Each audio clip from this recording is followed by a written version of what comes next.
Oh, hey, Puck, I forgot to turn this on. What's up, guys?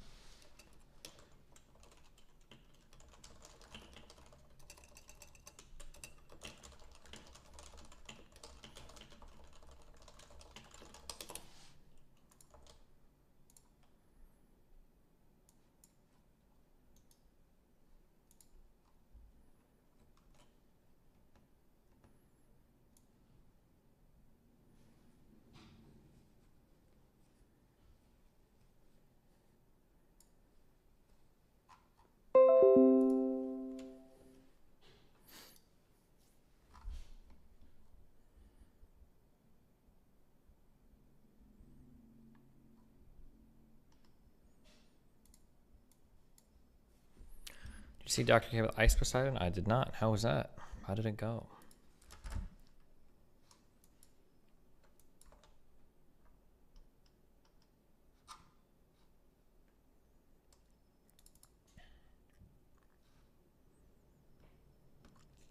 Good, good, garbage, good. Okay.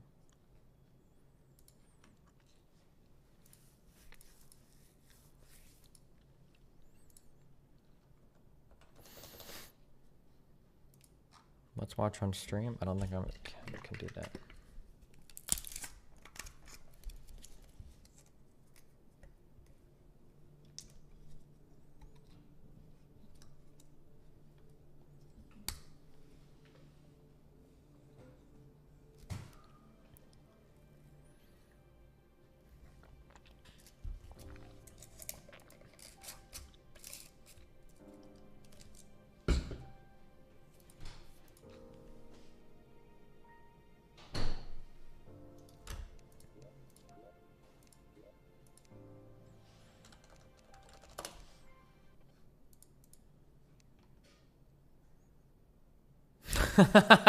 That TikTok response, sorry. Nice. All right, hold on, let me.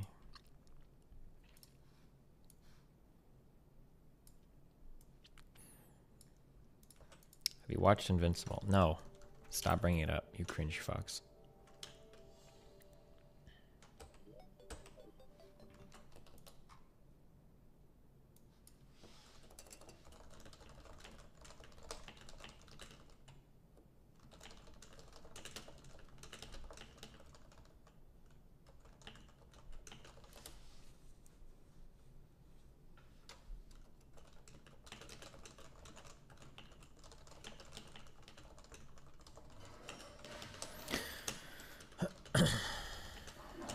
We can't see masturbating. What? Oh, wait. There you go. Hi.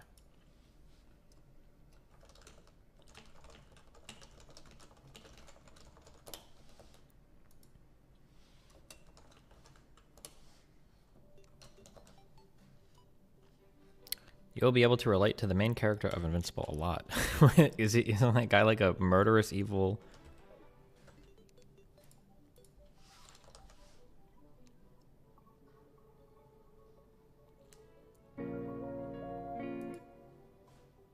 I humbly request that this be considered for donation sounds.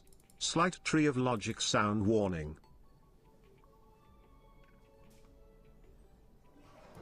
Where do I get this Yuli Bloom shit? I think this comes after whatever boss I'm doing. That's the best fishing route in the game, right? I think. Is it, you gotta kill Providence first. Is there any reason why I'm doing fishing quests? I thought that we realized that there was something.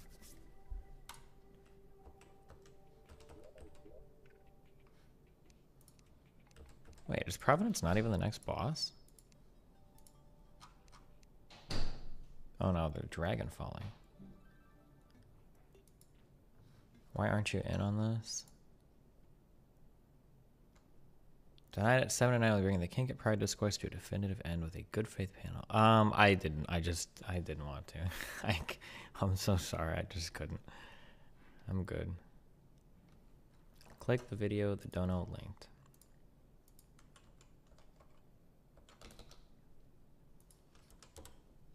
Just chill, fucking talking about Wingstop.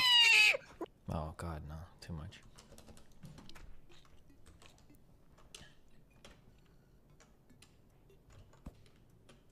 Stardust is a good one. A Stardust fishing rod? Oh, thank you, computer people.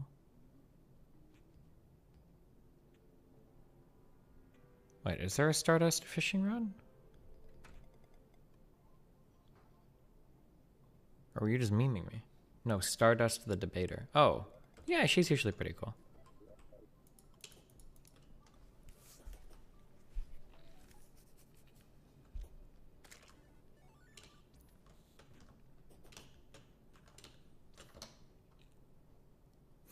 Okay, the unable table. I stay away from these topics because there's literally no point, especially as a parent. I hate talking about them because nobody understands anything about child sexuality. I think that there are arguments to be made for normalizing some forms of sexual discourse among children, just because it doesn't make sense that we relegate that completely to the world of porn and entertainment, which is effectively what happens now, right? Children learn most of their early sexual shit through pornography that's meant for adults, which is really weird. But that's just how the world is. And if you deny it, then you're either being delusional or you had a sheltered upbringing. But I don't know if, like, LGBT pride needs to be the battleground where that occurs. Like, why would you push that in that area? Like, that just seems like not a good meme. There you go. You should do the Demon Mama I Like Vosh. Oh, somebody linked me a really good one. But now I'm wondering, because if I have like two dono sounds that are both about Vosh, I feel like that's a little bit weird. But this is such a funny dono sound. Fuck. I watch streamers with 10 times his talent. This is such a good dono sound. I watch streamers with 10 times his talent. Like Vosh. It's such a good dono sound. Oh, shit. I don't know, man. I'll think about it.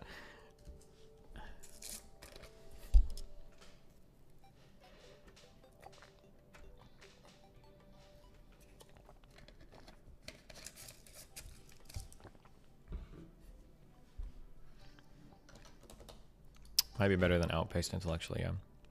So why was I doing the fishing quest? Was it something I needed? Am I still on Providence? Yeah, but I was gonna, like... I feel like I've become a fucking witcher in this game. Like, obsessing over my potions.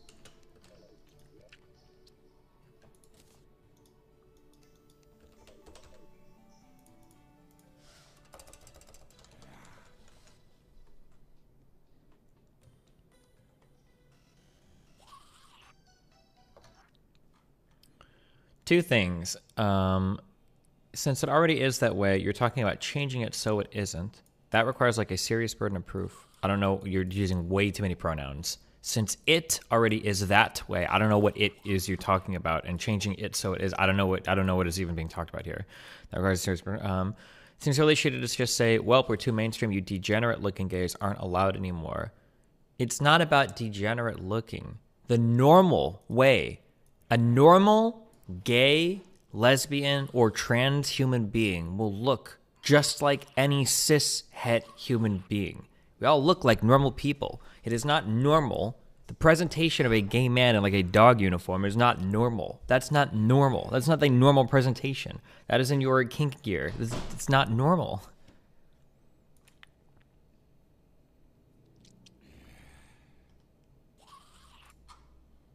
For Providence, you have to kill the healing minion when it spawns. I don't even know what the healing minion is. I don't even know if I've seen it yet. Do these forbidden fragments literally only drop from the sand elemental? It's one of the guardians. Oh, I mean, I just fly around and kill what I can. Okay, that's some hard shit. Hotline angler. Oh, maybe.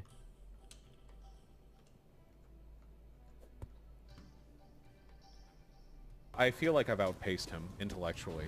Pride Parade? What should I expect going okay. in and coming out of it? So there's a holy wrath potion.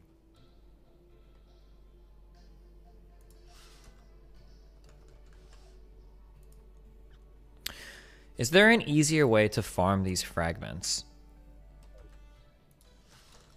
Oh, actually, I guess farming them is pretty easy already, huh? Because I don't have to clear the event. I just have to sit there and farm them for a little bit. Oh, Astrum Deus? Does he give me the fragments? Do you think I can kill him really easily now, or do you think it's still going to be challenging for me?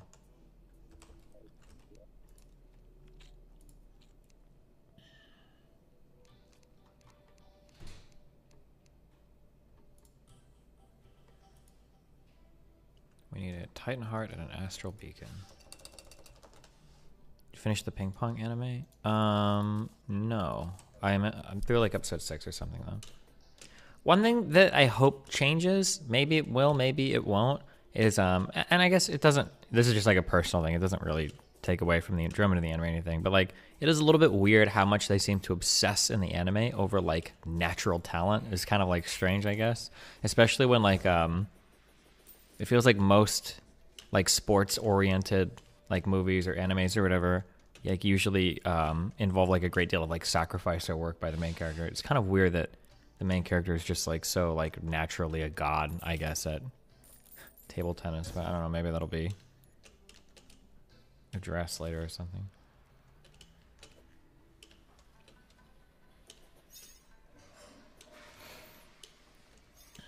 To be honest, I feel like it's a very Japanese thing. Oh, maybe. Healing Minion is one that holds a gem and stays near the boss, and it has to be priority in the fight. Okay, well, I'll try it, but like I'm just trying to survive. Okay. Something is happening. We're on a mode. What is it called? Is it?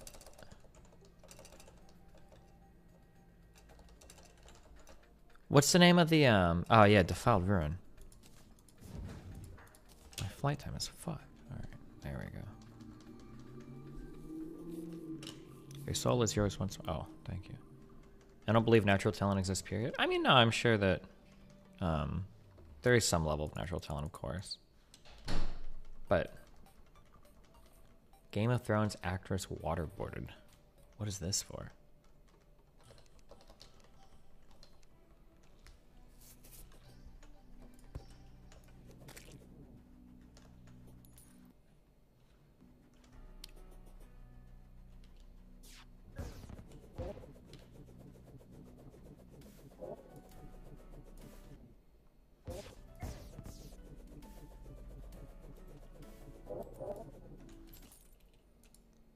Okay, I don't know any.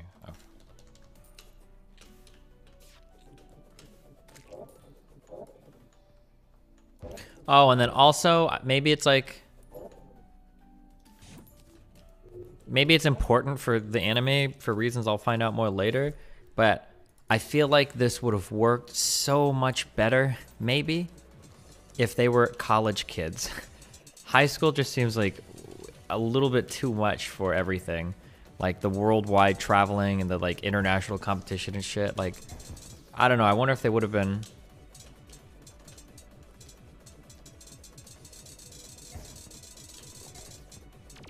Oh god, I just want to sit on top of this guy and kill him.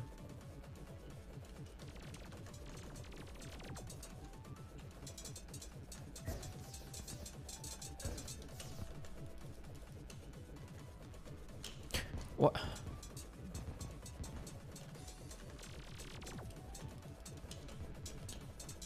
Wait, hello? Why is he not taking any damage? Oh, now he is. Okay.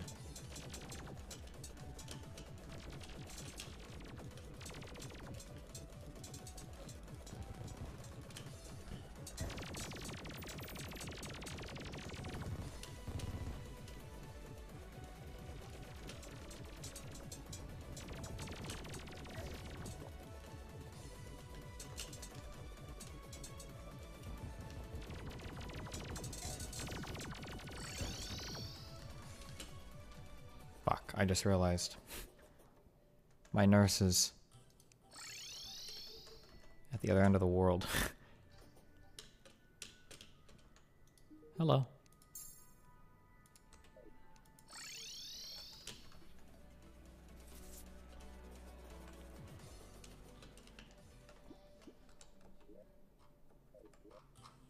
Oh, these guys are probably super confused.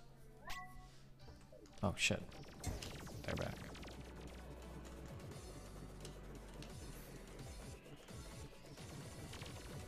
Oh, fuck, actually? I wonder if my hammer will do way more damage because it has so much more penetration.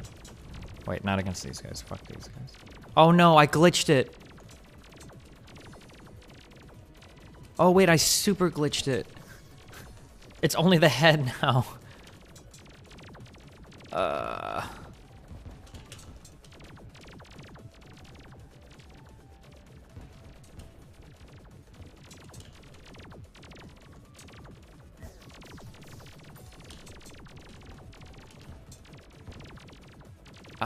I don't know how I'm supposed to kill. Well, I mean, I could kill it. It's gonna take a lot longer now. The head has the least defense, though. Yeah, but I'm supposed to be like hitting like all of its body and doing.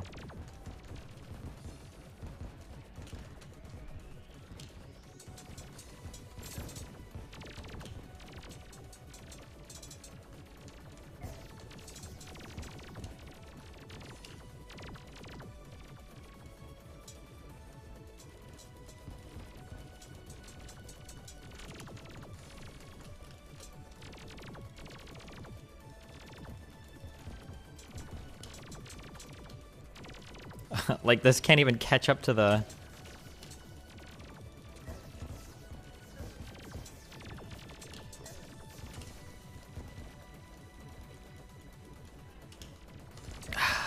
This is fucking AIDS. Okay. I think it's going to be easier to just farm the Lunar Cultist events. I think it's going to be super easy to do that.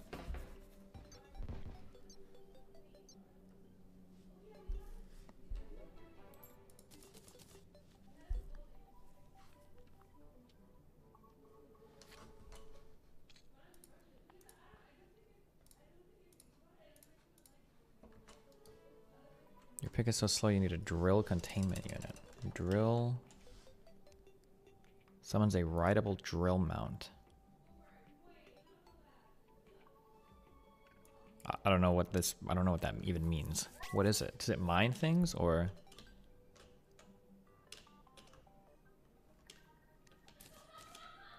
Is it just a mount?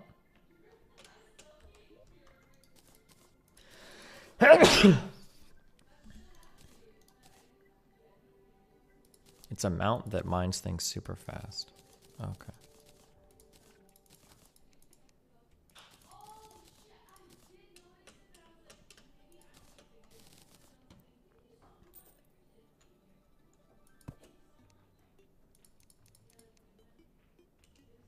Wait, I don't need this right now.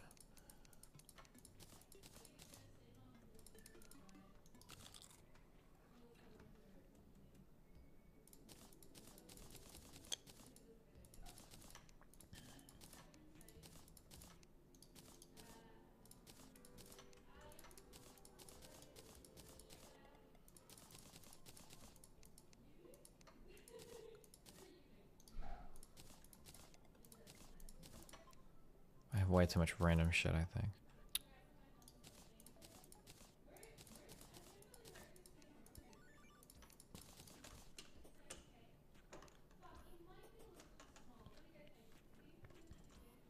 Do you know that being black is a superpower in manga? I don't know what you mean by that, but okay.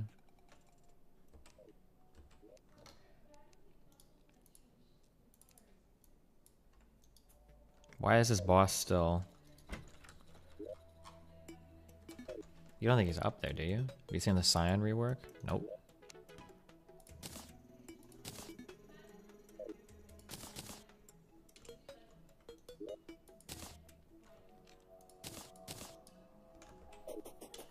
Not Scion Mundo. Nope, haven't seen that either. What is this guy linking? He's linking tweets.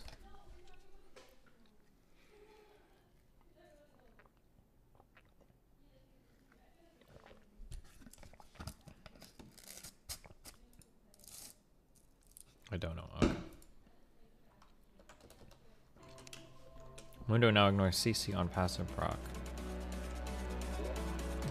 Wait, is he actually still alive up there? There's no way, right?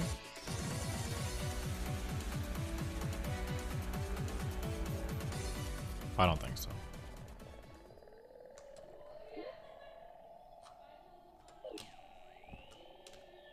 Do I need to log out and log back in? Is this shit glitched?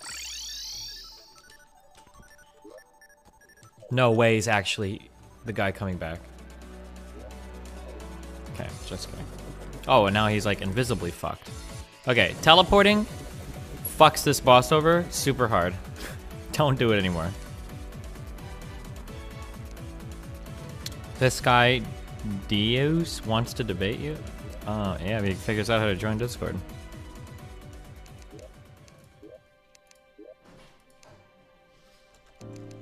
What?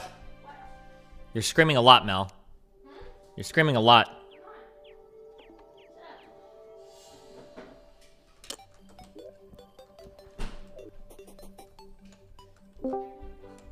I think if I just go to the prison, I think that cultist guy is just there, right? He just spawns there and I can just kill him and start that shit again. Who joined? Ooh, a little trolling. Oh, wow. Look who it is. How are you? Great after fucking Dan's mom all night. Hell yeah, brother. We were tag teaming her. Yeah, it was good time. Good shit. Rode her like a rodeo. Yeah. She bucked a little bit, you know? If you know what I'm saying. She bucked a little, but you know what you say when we ride him, right, Mootin? Yee-ho! Yee-ho. Dan's mad.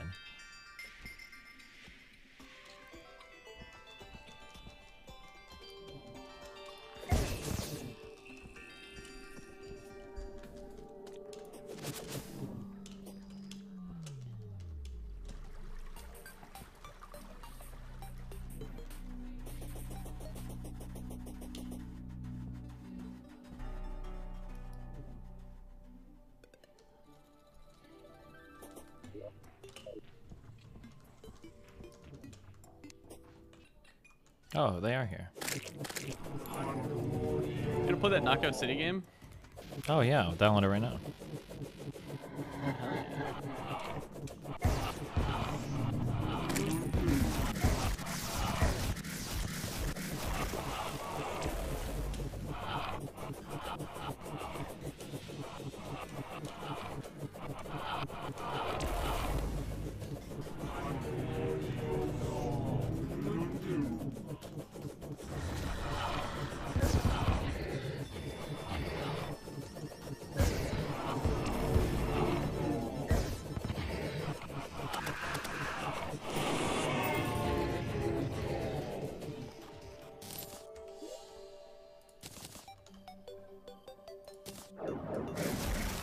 Oh, do you want to play It Takes Two?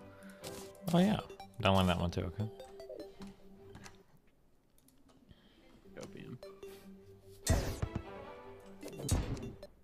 Wait, what is this RTBA thing? That's just an old RTBA log someone linked, I don't know. What the fuck? Just a wild bear. It was a wild bear.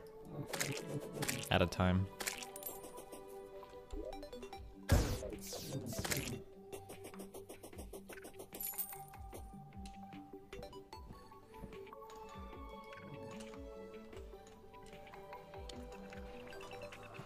Imagine meeting a 32-year-old man with the same humor as Destiny. Well, David, makes you feel better. We'll never have to meet because your mom has a strict policy about not introducing her fuck buddies to her children.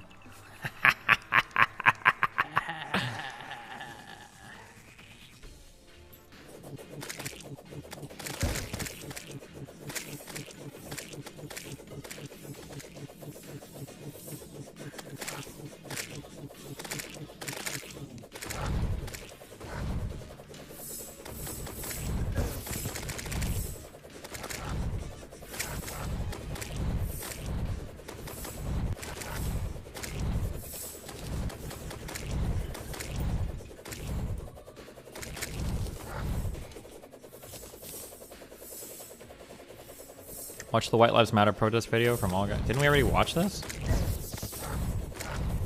Do you love white people? Duh. What are these meld blobs built into? I get a lot of them. You should be able to make something with them, right?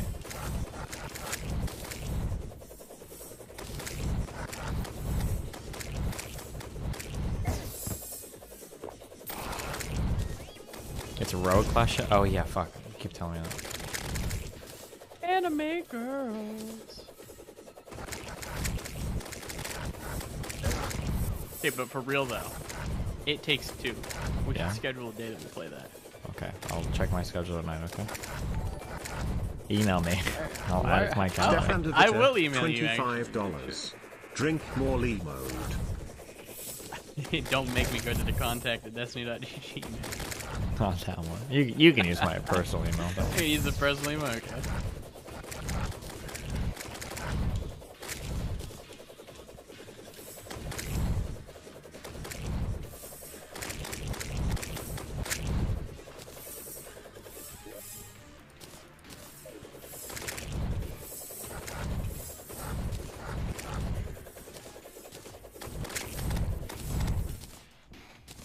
Okay, we should get Adeline Zerg potions for this shit. I should just buff it. Buff it all up, fuck it.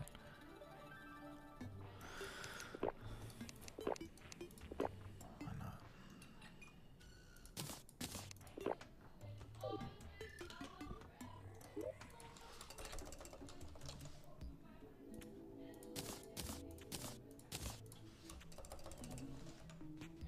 Debate Deus. Yeah, if he figures out how to add my shit.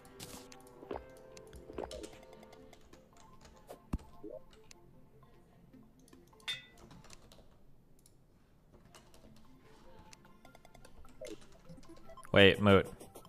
What? There's a guy named rYeus in one of the voice chats. Pullman. See, I'm cool with pulling him in. You know why? Because we're on a fucking league scheme. Yeah. DYEUS? Yeah, I guess so, yeah. Okay, I'm looking.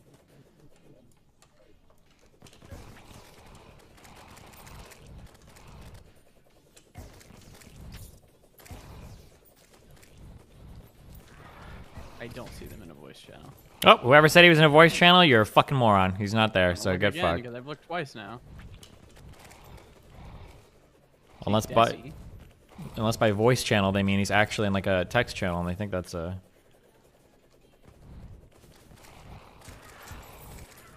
You've been crying to debate you all morning? I don't see him in the channel then, you saw, so I'm looking right now.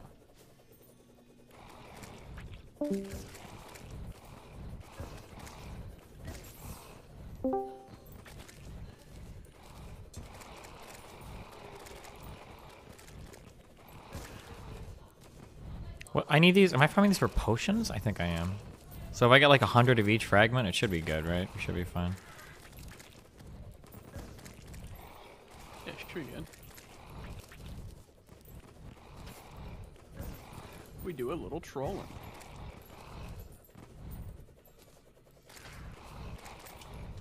True, RTBA. What did he say?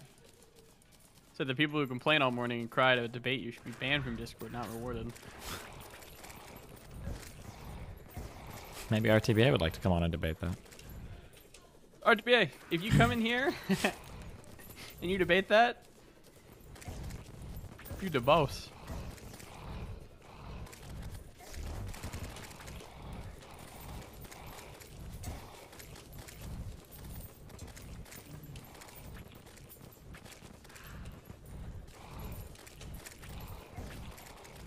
I DM'd you RTBA on chat. DM me? You. Oh, I DM'd RTBA. Oh.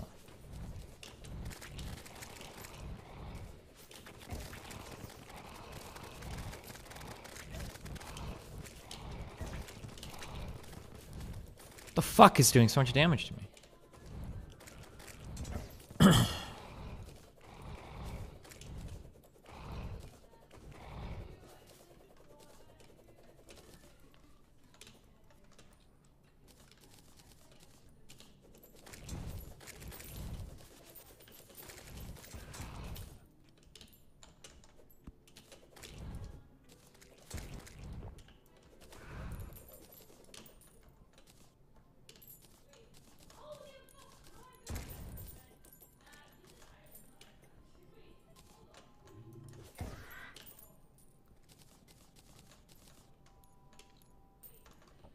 I burned my tongue yesterday. On what?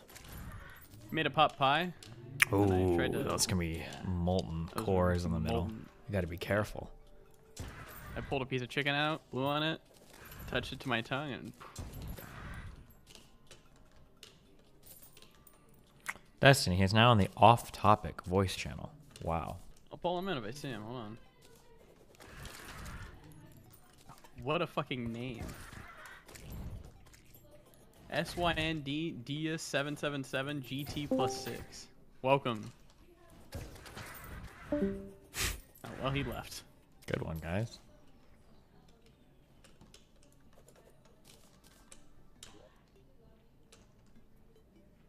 Should I pull Dan up? He's in his channel right now. Why is he in a channel? I'm gonna pull him up. He's with his programmers or some shit. Oh, yeah. Why do they use my Discord? Does that mean I get like a cut of his company? You should get a cut, yeah. Yo, what up, Dan? Hey, Dan. We wanted to give you some status updates on how things were going. Yeah, How you're did in I our get in here? Discord, so Yeah. Are you managing the current Scrum Dam, or did you relegate this to No, someone? one of my employees was revolting and saying that he wanted to play Apex Legends, and I was about to tell him that he needs to get his ass to work, but he dragged me out. Okay. oh shit. Well, he's playing Apex now. Yeah, Fuck. now he's playing Apex for sure. Fucked me. Was it Johnny? Can you give us an update on how things are going right now? They're going phenomenal. Yeah. Just a great day. What do Great you day with a lot of- tell us a little bit about what are you working on today? So this morning, Yeah. What do you do around here? So this morning, I had a very cool call talking with another company that's in a adjacent space Okay. as one of my companies, and it seems like there's a lot of synergy for us to Do you work talk to together. someone on the phone? today? Gotcha. Okay, No, cool. it was So you had a Zoom chat. call. Are there any Video. are there any resources that you feel like you need that we can provide for you that you don't have access to right now that would help you get your job done a little bit more efficiently? What is us as managers? What can we do for you, Dan? I don't know if you would be a very good manager, either of you. Yeah. Why don't you tell us what Well- you're going to be working on between now and our next meeting? What's your next project you got coming up? I don't know if I have another next What is my next? Hold on. You don't Let have me go anything to my- do? You can't. Wait a second. I have a big old thing about. Oh God, there it is. The old ideas.txt sitting on the desktop. Yeah. Oof, there's a lot of good ones in here. Some real good ones. You want me to give you some good ones? Well, yeah, I don't know. Tell us. I'm gonna give you some bomb startup ideas. You guys can have these because I'm busy. Okay. Yeah, for free. Wow, Dan's giving us free ideas here, guys. Free. Free. Cost nothing. Where are your TPS reports, Dan? That's not a real thing, you know. Well, I mean, I don't think it's. So you didn't do them. Yeah. What are these laser beams, guys? I don't even know. Whatever.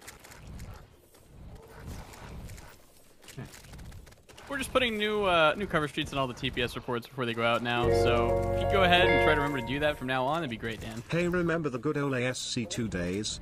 Hope you Okay. and Nathan are doing well. Even though I don't Yeah. care too much for the political side of the stream. You're a good dude. Wow, thanks, Donna. Well, now I don't know if I want to tell you my ideas. Here we go. No, it's just it just seems like you want to change the subject really quick, so I don't want to Here we bore you. go. No, it's fine. It's fine. That Hey, Dan told me his ideas once, and you know what he told me? He was like, all right, there's this thing. It's called the cat book. It's going to be feline focused. I did say that, but I wasn't serious when I was suggesting that as an idea. It was like an example of that would be the tagline though. Cat book, feline focused. It just sounds good, right? Why are you always 5 minutes late to stand up, Dan? You know that. I have workers in your cabal. It's because sometimes my alarm, I fixed it actually last time because I was 5 minutes late. And I was like, what the fuck? Actually, just looked in there and then it went off. But that won't happen again. Now I have an alarm. Better not. Or I'm going to hear about it. Yeah.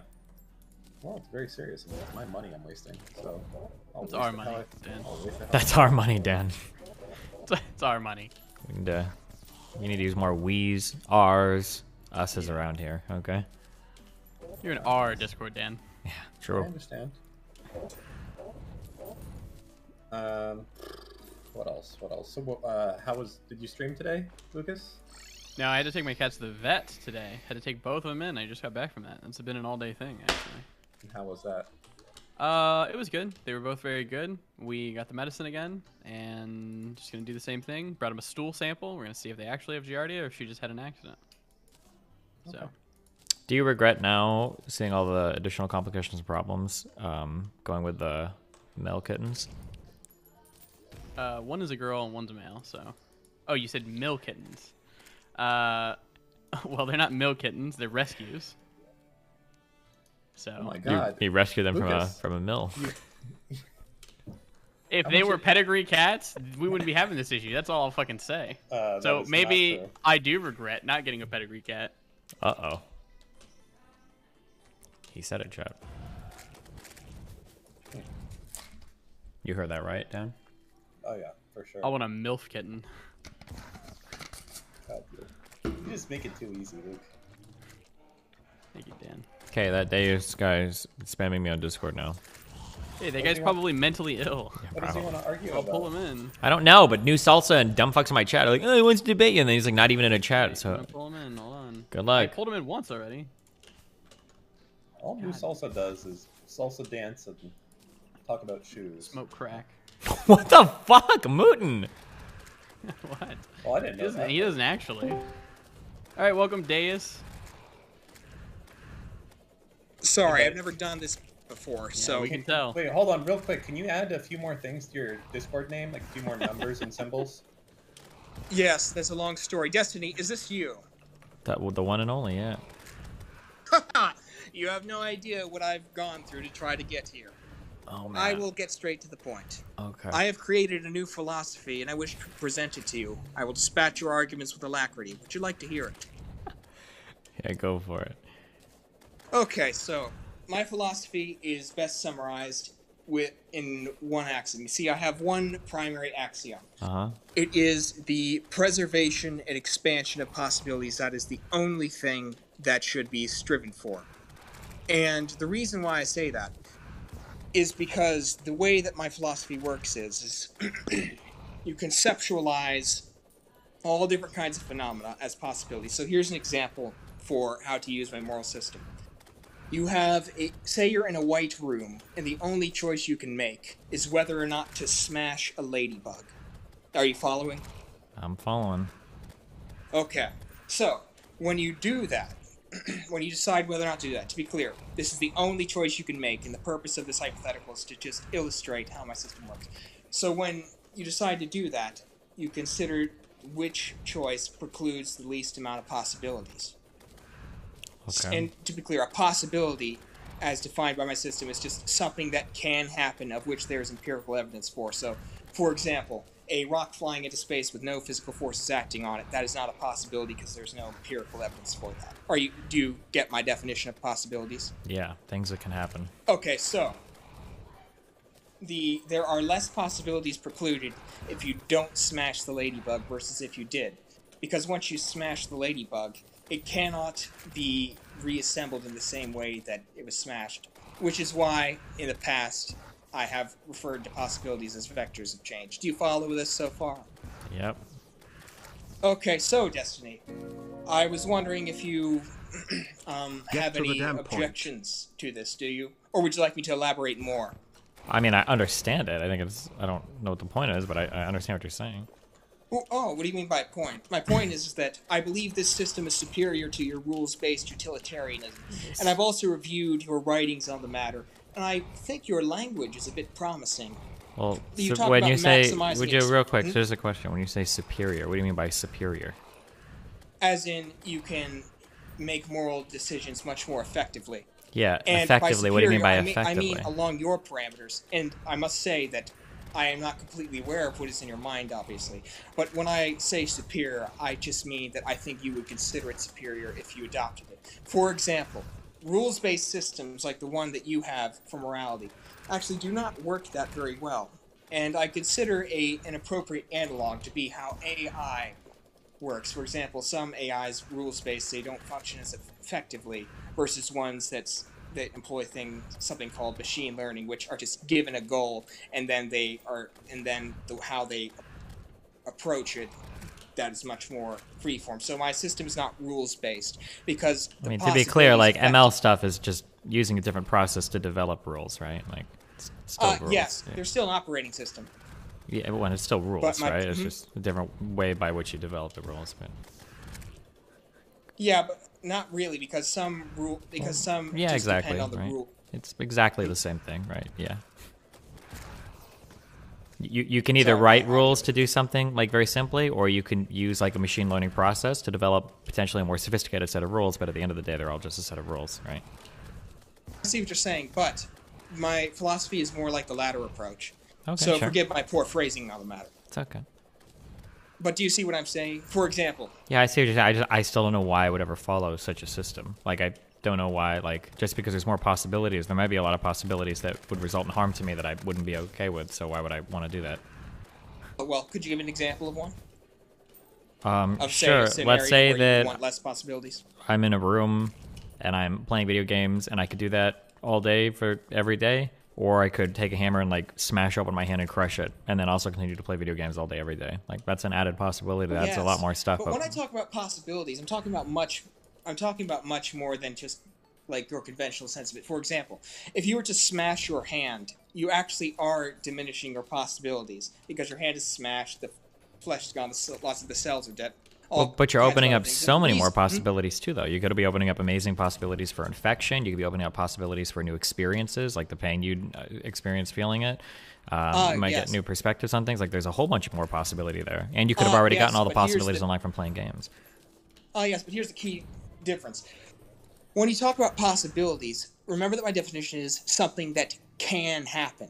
So here's the thing. When you describe smashing your hand with a hammer, there's already empirical evidence that you can do that. So actually doing it, you're just actualizing certain possibilities. Yeah, but the actualization of the actualization of something is different than just the possibility of something, of course, right?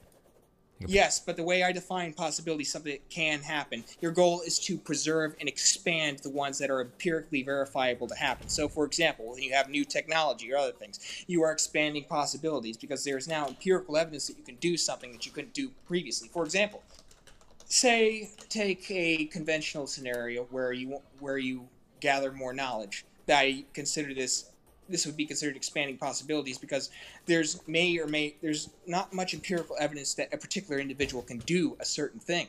So, but if you learn more and you actually are aware of certain courses of action, you do increase your possibilities. But as you said, actualizing them is different. So no, smashing your hand with a hammer isn't necessarily increasing your possibilities because all of the ones that you just described, they're all empirically verifiable.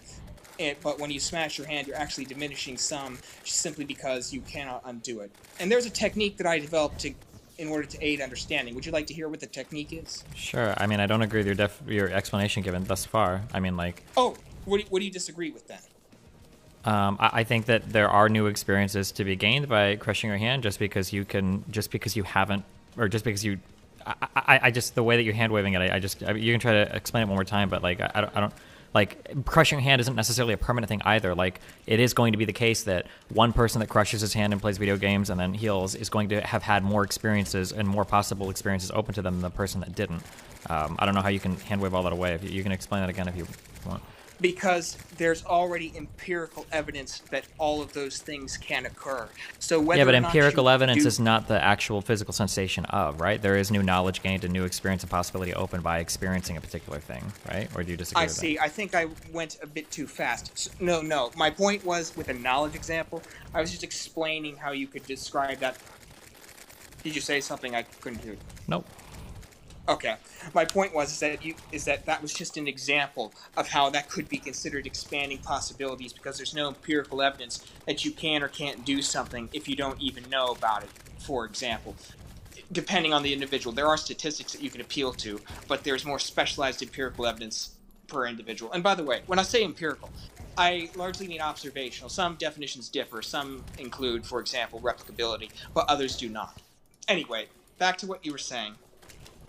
With the smashed hand thing, I see how you think it is hand waving, which that was a funny joke, by the way. But it's not hand waving because all of the experiences you just listed are ones that are already empirically verifiable to happen. Like, you have an idea of what can happen when you smash your hand. And also, my point is that, yes, it isn't... What I mean by it not being reversible is that it still takes time to, say, fix your hand or other things. Even with modern technology, there's no guarantee that your hand will be restored to exactly its previous state. So my point is not that you are causing irreparable physical damage to yourself. My point is that doing any action is irreversible in the sense of, say, entropy, which entropy, by the way, is considered responsible for the arrow of time and with our current understanding of physics. But what I mean by reversible, it's much more general, has to do with time. So that's what I mean by reversible. As in, you already spent that time to smash your hand. You can't get that time back. Does that make more sense? Or does yeah, sure. I guess so. In terms of how you've heard me discuss morality, can you give me an example of something that like your system would do that mine wouldn't, that yours would provide like a superior answer for? Yes. Well, the way I've applied my system, I haven't written about this much. I mainly my works are mainly in notes right now, but it is very useful because you can use it for situations. For example, I remember this one stream that you had. You were discussing your utilitarian perspective, and you state, and remember the example with organs, why you shouldn't kill one person if they can preserve the lives of two people. Do you remember that? Yeah. And the reasoning you gave was that, well, first of all, if we had a society that could do that, then no one would go sleep in hospitals or anything. Well, here's the key weakness with that.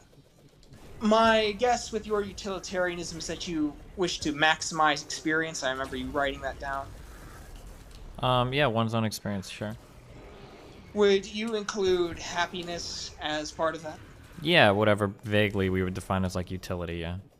Okay, well, here's the problem.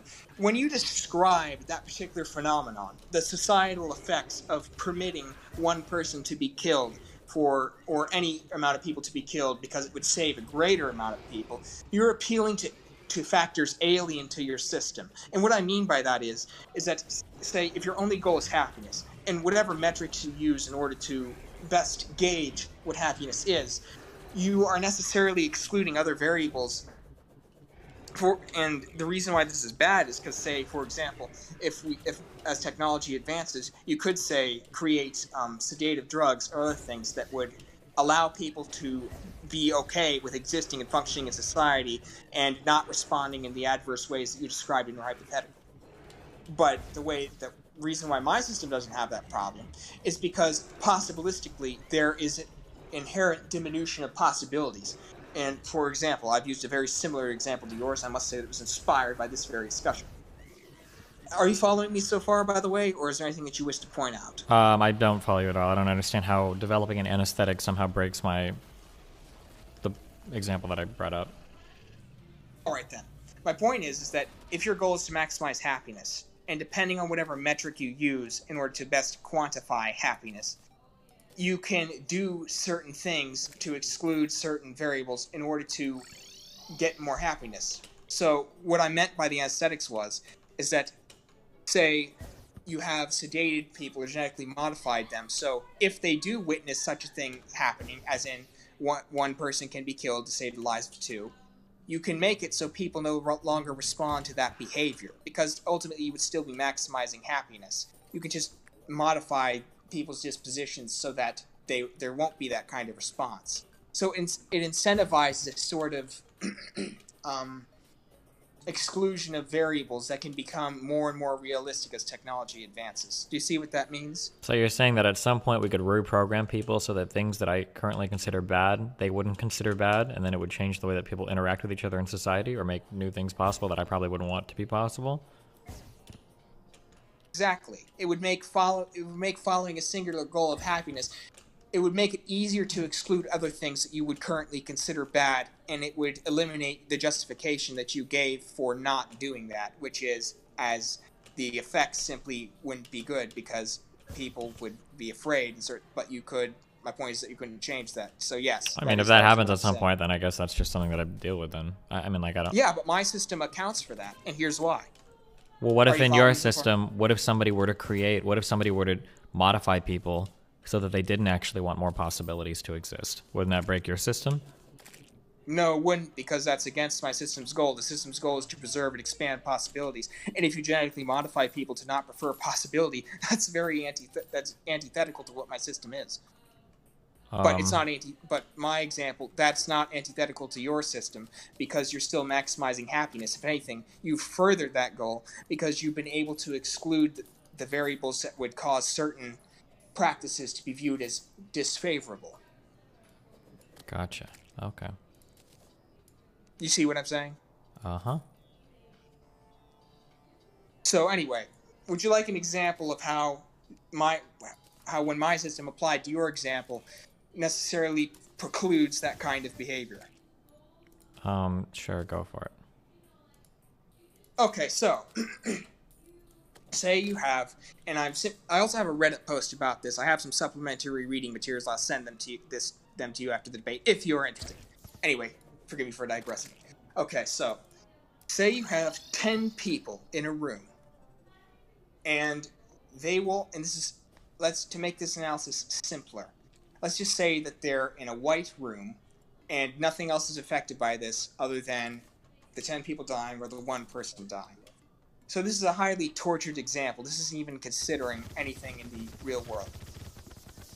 But to maximize possibilities in this situation, well, first of all, and I'm going to develop this example, but I'm just starting at the bare minimum to walk you through it so you can get a better idea of how my system functions. So in this scenario, the one person dying would preclude possibilities because living implies all sorts of things, but once you're dead, there's no empirical evidence that a person can come back to life, and even then, as I stated earlier, of time entropy, you can't really reverse certain decisions. But anyway, I digress.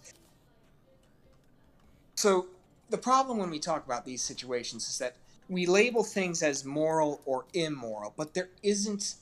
Am I following? Are you following so far, or is it getting a bit off topic? Because I can just be more specific if. Nope, I'm following you. Go for it. Okay. So the problem when we address these situations is that we label something as moral or immoral with these hypotheticals, which is one reason why I have objected to them in the past. But ultimately, the labeling doesn't really matter. What matters is the implications of such labeling.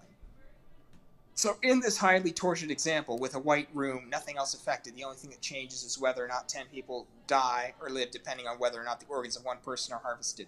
To maximize possibilities in this situation, the best choice would be to allow the person to... This is assuming that the only way the 10 people dying can be prevented is by harvesting organs from one person. There are no other options, to be clear. The best option, possibilistically, would be to allow the 10 to live, and allow them all to live until the very last moment when the 10 are about to die. It would then be acceptable to harvest the organs from the one person. But that's only because there's no other... And even then, saying it's acceptable doesn't really matter, because ultimately when you label something as immoral or moral, the point is the implications. But there really isn't any utility in conceiving of things this way. And the reason why I call out your rules-based system is because if you look at this hypothetical, you then derive a rule from it to apply to other similar situations. But my point is that isn't how you do that. My system is highly situational. So now, let's take that very same scenario and put it in the real world, introducing all other variables possibilistically. So, back to the example. You have 10 people in the real world and one person, and the 10 people will die unless they get organs. And the one person can provide the organs. Killing the one person to provide organs for the 10 people would preclude more possibilities than other options, simply because, as you know, death itself, it is a diminution possibilistically. And there are other options in the real world. So in my system, no matter what, even if the one person is okay with being killed to save the 10 people or other things, possibilistically, there are much better options. And by better, I just mean there are options that preclude less possibilities than if you killed the one person. So do you see how that would work?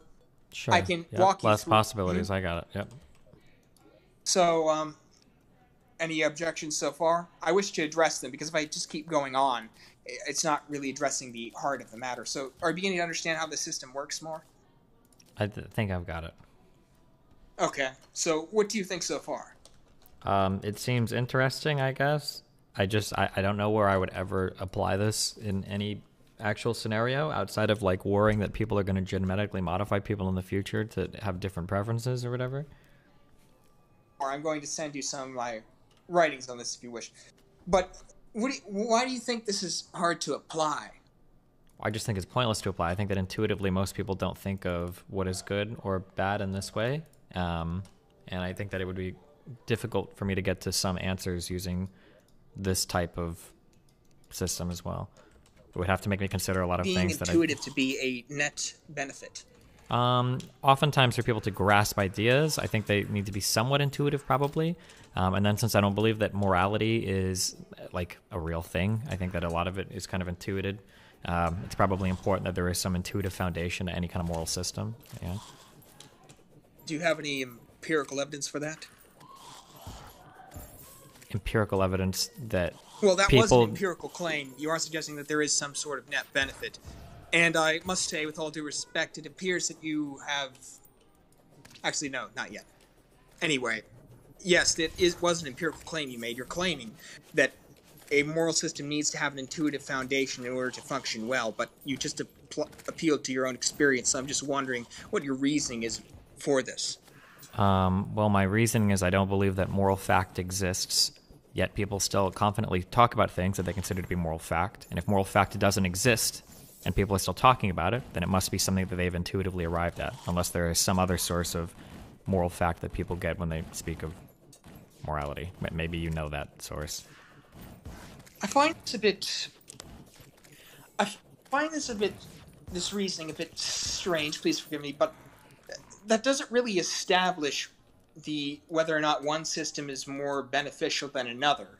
We're not trying to establish that right now. I'm just trying to establish that I feel like people intuitively reason a lot of their morality. They don't do it in a cognitive sense. That's all I'm trying to get to right now. Even if they do, that doesn't mean that it's the best option or that it's the only one that people can do. No, but that would be the next step of my argument if I have you on board with that. If I have you on board with the idea that most people intuitively do it, and we agree with that, then the next part of my argument... Well, actually, no, you don't.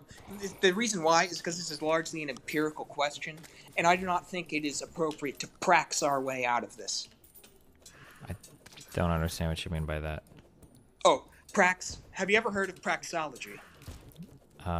Praxology, it's kind of what we're both doing if we both decide to agree on this. You see, it's using deductive logic applied to individuals. I use the word... My enthusiasm is largely in economics. It was largely interesting in mine.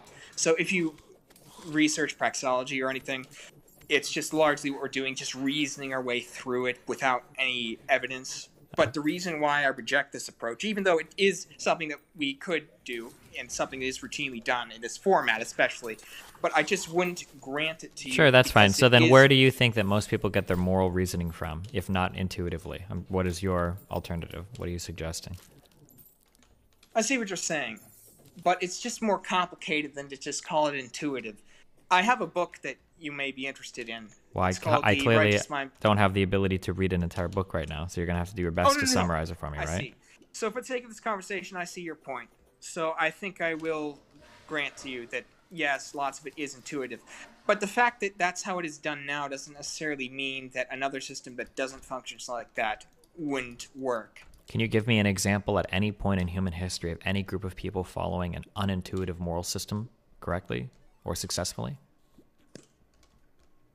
Well, first of all, I think we need to be more specific in our definitions because there are legal systems. There are lots of aspects of legal systems that aren't necessarily intuitive, but there are laws still passed that are done so because they recognize certain human behavior. Sure, so law and legality is going to be an abstraction of a lot of different people's moral systems coming together under some sort of like legal framework. So I'm trying to stay away from those types of abstraction. I'm just looking at the very fundamental level. I'm curious if there's an example of like some group of people. The reason why I point that out is because lots of people, not all, but many people, do consider breaking laws to be immoral. That's great, but I'm not. This is obfuscating the issue. I'm just trying to find a group of people that we can think of that all follow an unintuitive moral system, something that they have to stop and think about, where they're like, oh, like this particular thing, I thought this was good, but this is actually really bad. This is a very unintuitive moral system. I'm curious if that type of moral system is ever employed by people. Well, there are times when people make decisions that they would doubt, and lots of it has to do with the fact that of the reality of certain specialized situations. Would you not agree? That was so vague, such that I don't know what I'm supposed to take from that. Yeah, go ahead.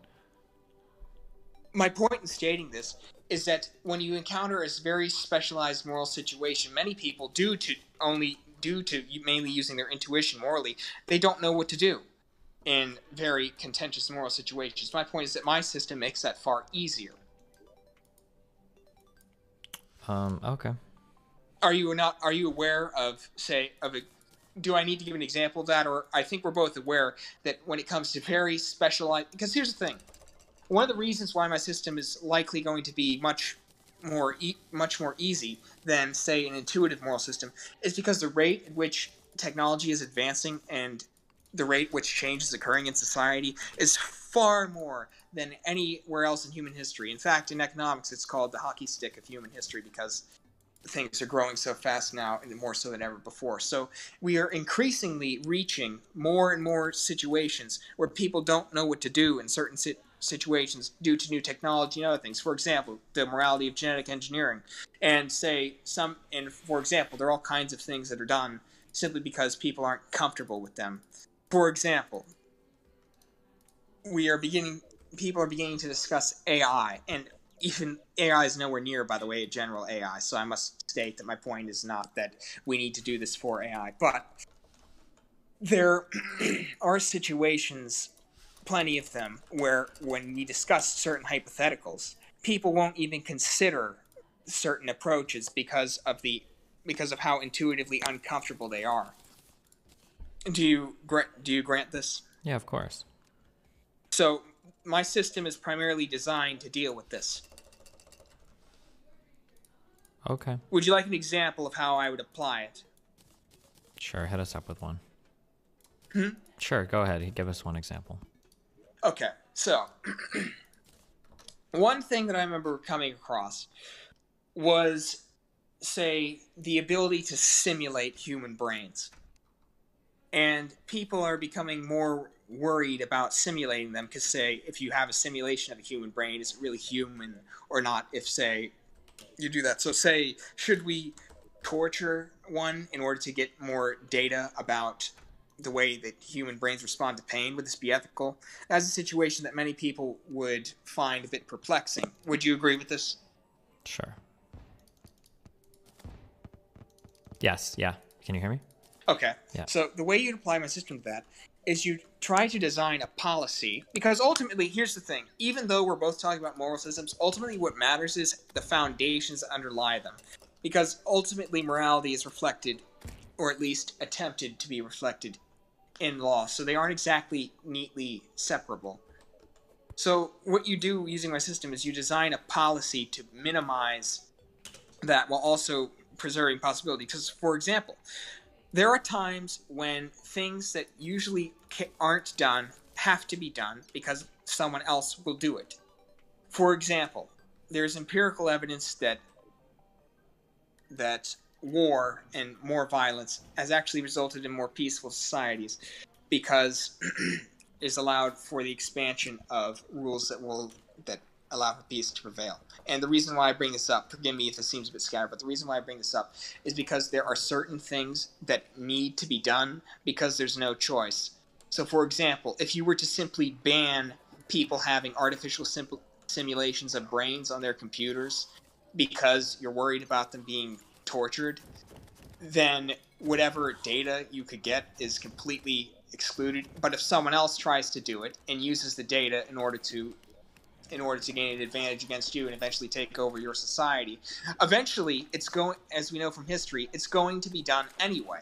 But the problem with that is that because no one addressed it, it leads to chaos and misery.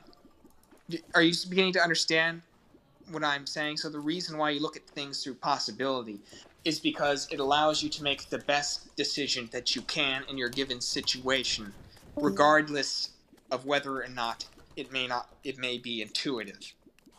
And by best, I simply mean the one, and by best, I'm largely appealing to your sense of best. And you see why I'm doing this? Because I do not have a sentimental justification for this system, and I do have sentiments behind it, which I have written about. But I haven't really attempted to justify it because all I can do is offer the product and explain how my system works. Are you following so far? Yep, Because I got think it. I may have been. No, we're good. Okay, let's let's wrap it up. Let's get to the end of this. Okay. So, do you have any? What are your objections so far, then? I can't think of any. I'll consider it in my spare time. Okay. Oh, really? Well, if you are willing, I would love to have a more formalized debate. Would you be up for that? You see, I enjoy many different fields. I also like economics. For example, I actually do. While we're at it, I do take issue with one of your economic positions. I'd say that is one of your views concerning the political economy. May I talk about that really quickly? Yeah, what's that? Okay, so I remember you noting one time on stream that you were talking about campaign donations with, I think it was Mike from PA. Mm-hmm. Well, do you remember this? And when he was talking to you about campaign, I may be wrong, by the way, I may be misremembering, but he was talking to you about campaign donations. One of the things you said that caught my attention was you said, well, here's the thing, they only give about a few $1,000s, but so why would you think that they're getting this many benefits from that? Do you remember what I'm talking about, by any chance? Sure. Mm-hmm. Well, here's the thing. In economics, this is actually a documented paradox. There's a paradox that economics cannot explain so far, why it doesn't take nearly as much money to pay off politicians as it does to get the benefits. But that isn't empirical evidence against the fact that politicians can be bought off in the way that Mike from PA was pointing out. So I must state that, forgive me, but I think your position on that is not as empirically sound as it may seem based on the reasoning you presented. Okay. I'll reconsider that. Okay. Oh, really? Oh, well, thank you. I must state, please forgive me. I must say that I'm very, very excited. I must say that I enjoy watching you. Okay. But thank you. I'm just glad that I was able to detail some of my system to you and to your viewers as well. I am currently writing a paper about my philosophy. Would you like me to DM it to you? It will make much more sense, I believe. You can post on my subreddit, okay? On your subreddit. Or actually, here's the problem. My karma isn't high enough, and my comments have been removed because I was trying to contact you, and the moderators didn't really like that, so I can't post on your subreddit because my karma isn't high enough. Well, get that get that karma up, okay? I believe in you. You can do it. All right. I must say, I have a quick question. It's very important that I collect feedback. So I was wondering, what have you taken from this debate? It's just a conversation that I'm listening to, and that's, yeah. And by debate, I'm sorry, that was a colloquialism. What do you take from this conversation? It's just been an interesting conversation. I think that's really all I can say. Oh, okay. Well, I must say that I am a streamer, so I'd love to have a more formalized debate with you. Okay. Would you agree to this? Maybe at some point, yeah. I don't know what my schedule looks like right now, but... All right, then. By the way, please tell Vaush about me. I have a few issues with him on economics. Gotcha. You should email the Modern Day Debate guy. They usually host people that have a conversation, so... Will you DM me the contacts? Because I've had a lot of trouble contacting other streamers. And also, I've DM'd Vaush and everything, but it's just very difficult to get to contact them. Okay. I'll see if I can pass that information along, okay? I appreciate that, Destiny. All right. Bye.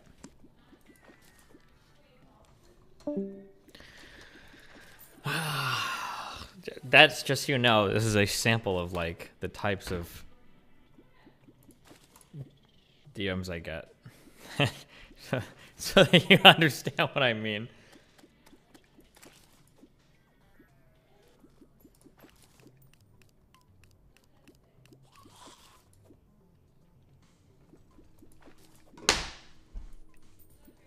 Where did Mooten go?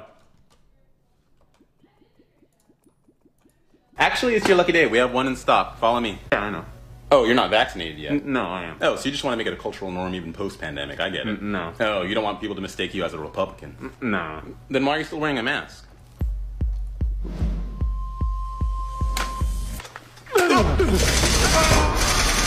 Everyone, listen up. I want all PS5s and GPUs in the back. Oh, why didn't I think about that? It's because... That's fucking stupid. God damn it. Dumb.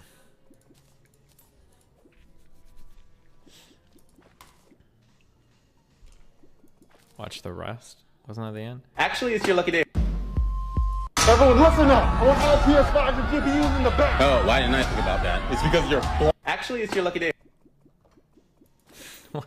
Okay. Where did Moot go? Come back. You can't abandon me after that fucking conversation. What the fuck?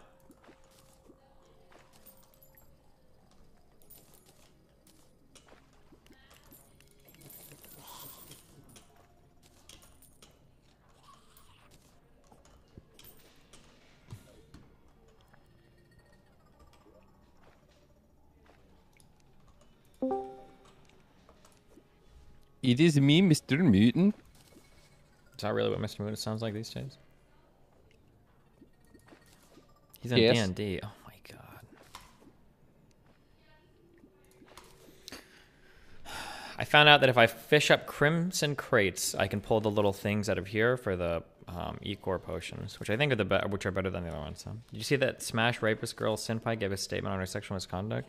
I mean, like a month ago, about how she's like sending cease and desist people talking about it. That was so long ago.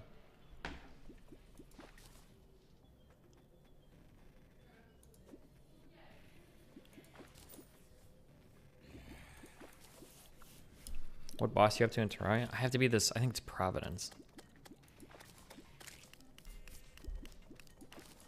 I'm trying to get potions together so that I can.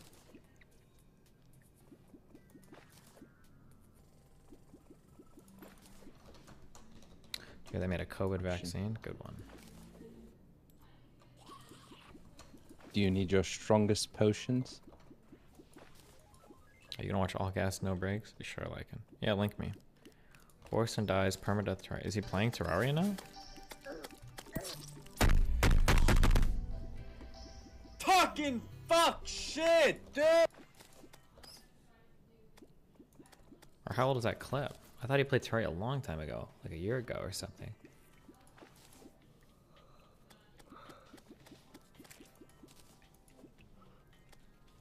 I found that fighting her in hell makes it so she doesn't do her laser beam. I don't think the laser beam is a problem.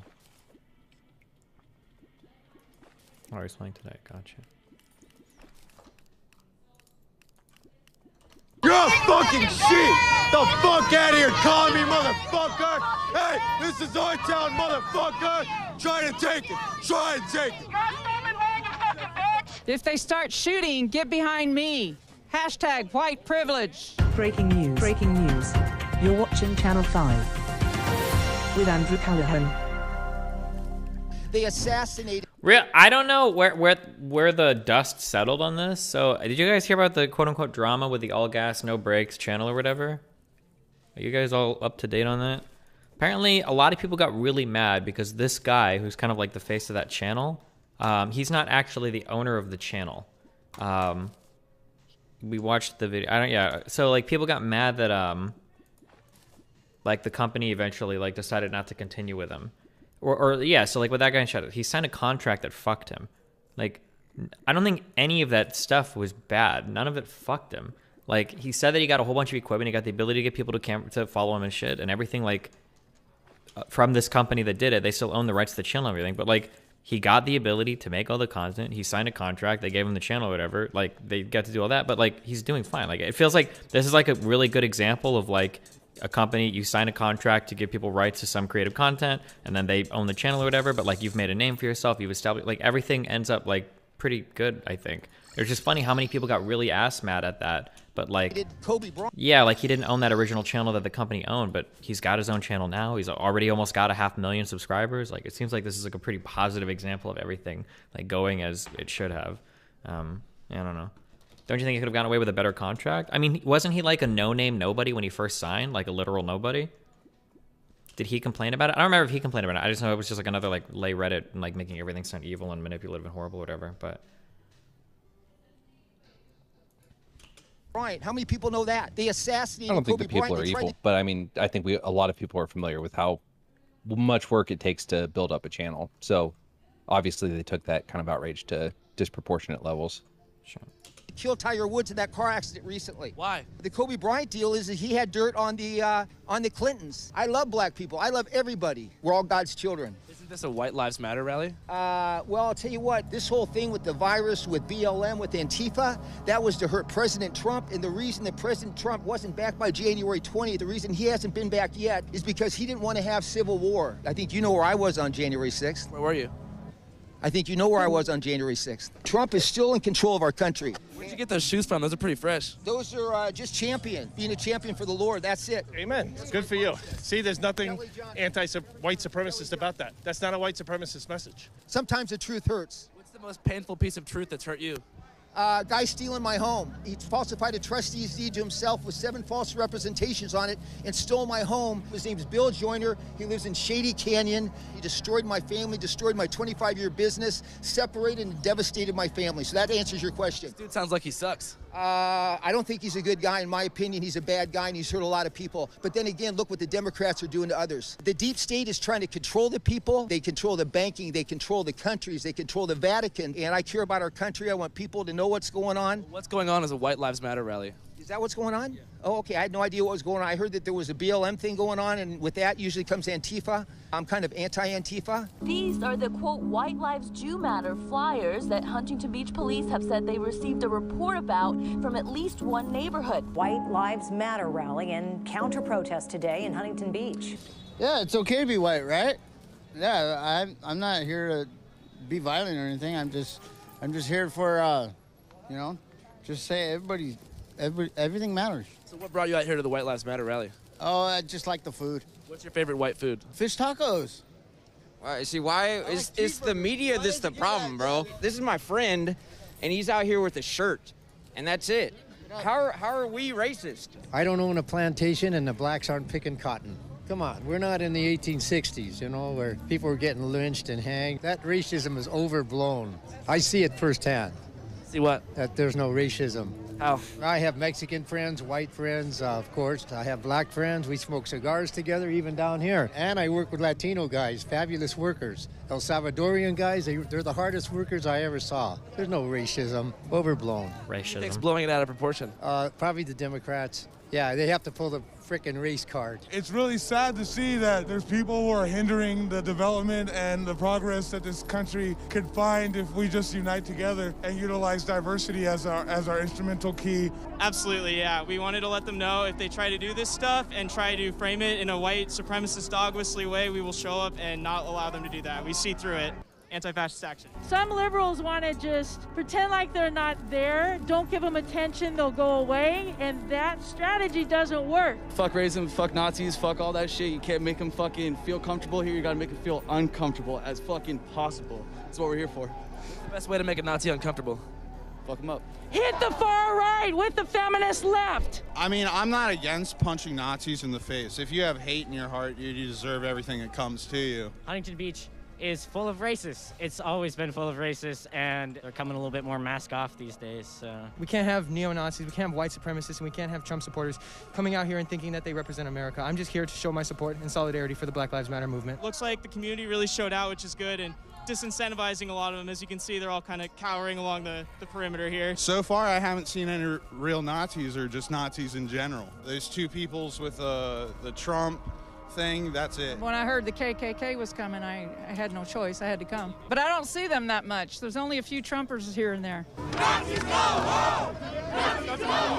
Kobe Bryant was assassinated by the Clintons. Yeah. Shut the fuck up, bitch. Fuck you. Will, you stupid bitch. Fuck your life. I hope you fucking die, homie, straight up. Fuck you. Fuck everything you represent. I got attacked. Someone took my hat. Someone took my flags. They just try to cancel you. If they don't like your position, they just attack you and try to cancel you. I'm glad that we're moving forward towards a future where these people no longer have a space in our public discourse. But at the same time, it technically still is their First Amendment constitutional right to be out here and protest whatever they want, no matter how detached or how far from reality they think they are. But also they have to recognize that we also have a right to be out here too and to counter-protest and to show our solidarity for their counter-ideas. This crowd became unruly. We saw a lot of those fights breaking out. About half a dozen arrests were made and an unlawful assembly was declared. So we were here at Huntington Beach and the Nazis decided to show up and ran away, because that's what Nazis do when they're surrounded. And now the cops are protecting the Nazis in their precinct. Lead us the Nazis! The police brought them inside and they are being protected inside by the police. Cops and Klan go hand in hand. Jesus. So it looks like one militant Trump supporter showed up. He got his ass beat. And now 600 photographers are making content. And now it's going to be 601. Thanks for watching.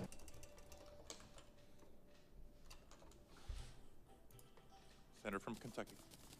I ask unanimous consent that the following interns in my office be granted floor privileges until August 13th, 2021. Daniel Rankin, Chip Wyatt, Jacob Patterson,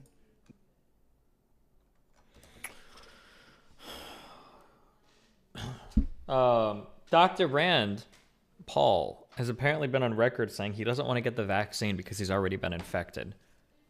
So you get booster shots because, like, having multiple infections usually gives you a greater immunity to something. Just because you've had the infection doesn't mean you shouldn't get vaccinated, guys. You can still get vaccinated and get, like, greater protection from what's going on. Like,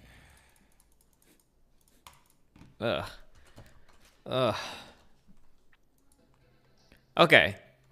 So we upgraded these 2 potions. I've got my flask of Ecor. Is there anything else? Is there, like, an upgraded, like... Oh, we've got the Cadence potion, which I think is, like, an upgraded regen. Swiftness or Iron Skin? Do these go into anything else? Swiftness or Iron Skin?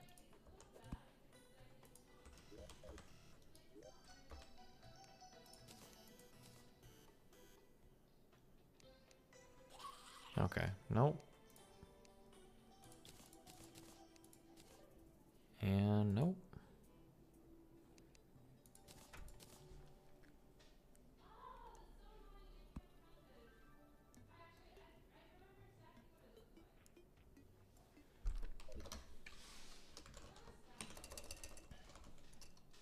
Wait, Calamity, class setups. Use Wrath Potion, no Life Force? I think the Cadence Potion has the Life Force in it, so. Oh, this guy in chat. Dude, are you looking at that spam shit every fucking day? Do you guys think the Elemental Disc would make this fight easier?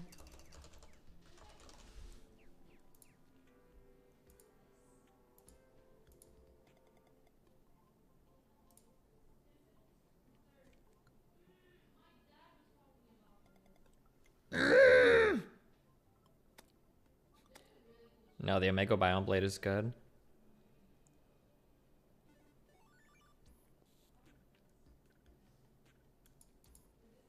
The Elemental Weapons are pretty base, but I think the Biome Blade is better. If I wanted to make this, what I need... Okay, so we need 5 Luminite bars, 3 more alloy. Hold on.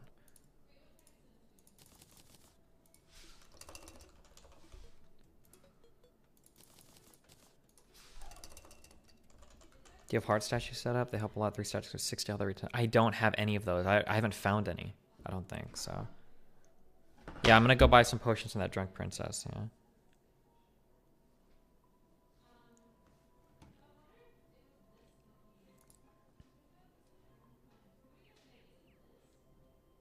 Yeah. Okay. Mangrove Chakram. What's the response to I don't want to get it because I don't leave the house anyway? I mean, people leave the house at some point, right? Chakram, I think, sorry. Ba-da-dum-bum. Subduction Terra Disc. Subduction Terra Disc. Oh god. All the Terra shit is like... Can I make these things or do I need to get these?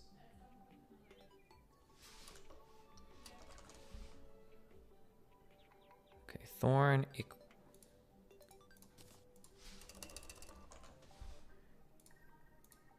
Oh god.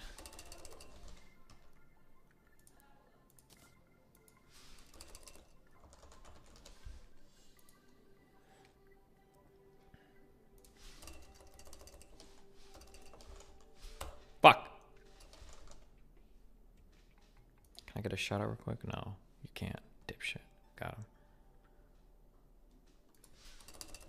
Okay, this thing. Okay, we need... I have no light shards.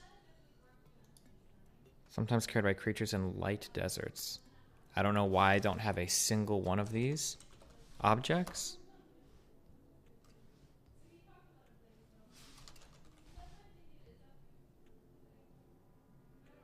Flamerang and Ice Boomerang. Flamerang? Ice Boomerang. You need a hollow desert?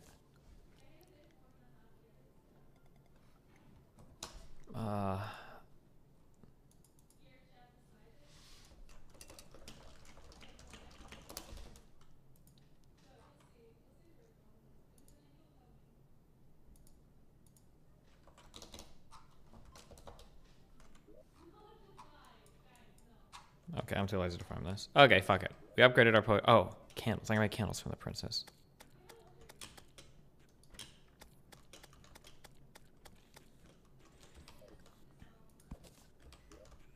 When placed, players gain 15% moves. Okay, this is a lot of buffs.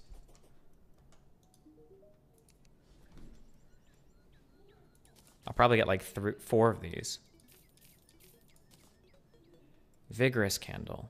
When placed, nearby players gain 0.4% of their maximum health per second. This is really good too. Damn, 130 platinum saved. Oh my god. Resilient Candle. Neither arena. When nearby players' defense blocks 5% more damage. And then Spiteful Candle. Player enemies take 5% more damage. Okay. We'll do 6 of each of these. Fuck it.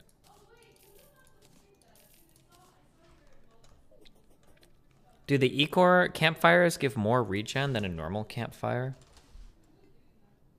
Probably not. 6 campfires.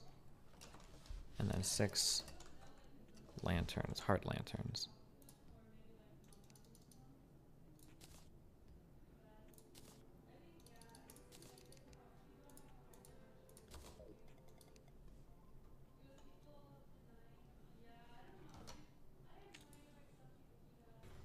Uh-oh. I'm a problem.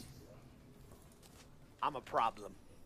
I am currently a problem. I'm a problem. I'm a problem.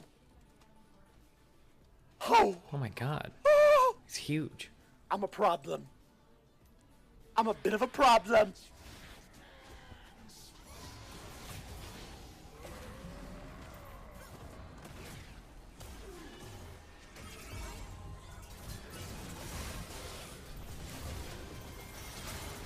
Oh no. Oh wait. Uh-oh. Oh no. I'm a problem. Wait, what killed him so fast? Problem.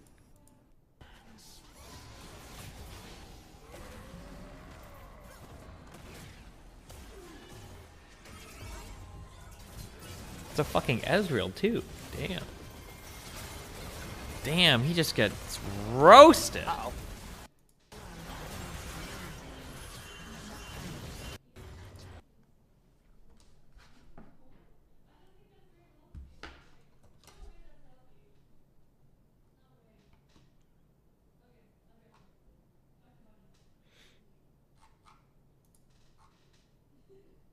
Jeez.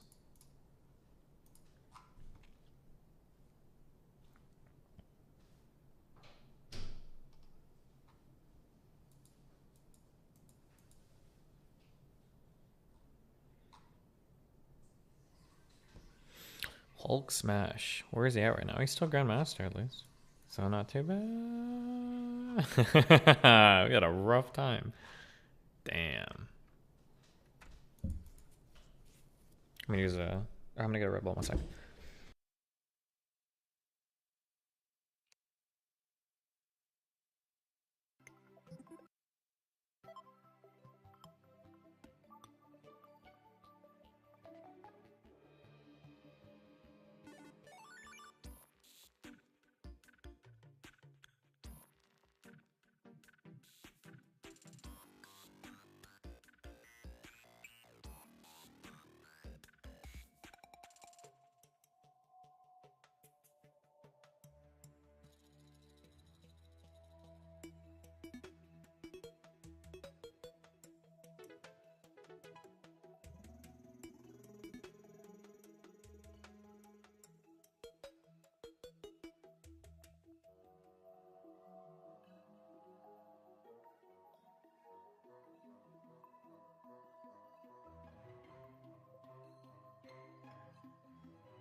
Hungry for your mom.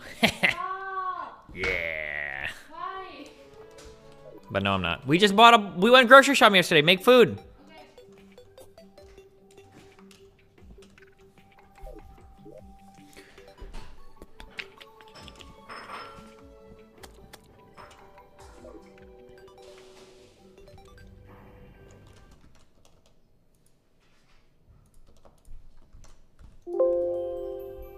Okay. This, unfortunately, is too high up. This dumbass platform is.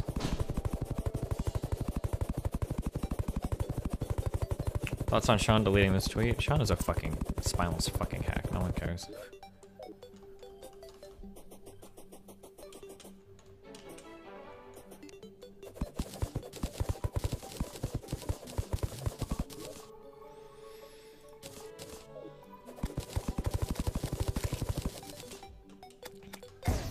Whoa.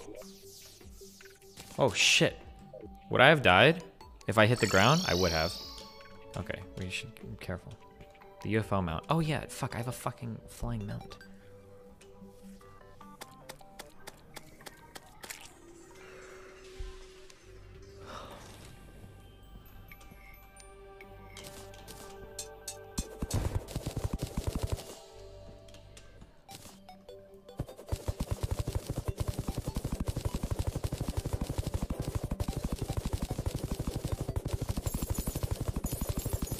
You might be able to beat Providence, but just know the elemental dust is good. Huh, I'll be able to beat Providence. I'm a fucking Terraria god.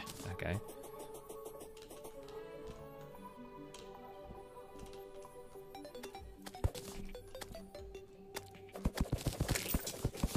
Is there a stronger summon right now than this like little UFO guy? It's nice to have him around just to like clear mobs while I'm like doing shit. Even if I'm not like a summoner.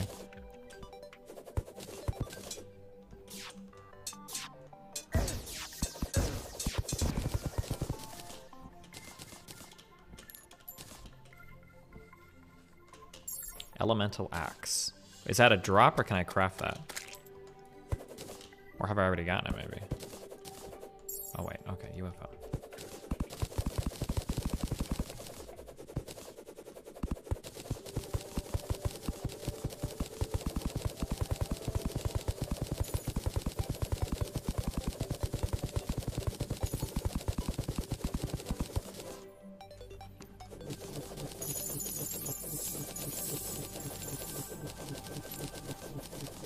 Staff of mech warmers. Okay. Elemental axe. We'll look for that real quick. How much would it take to permanently delete League off your computer? $500,000, and I'll do it.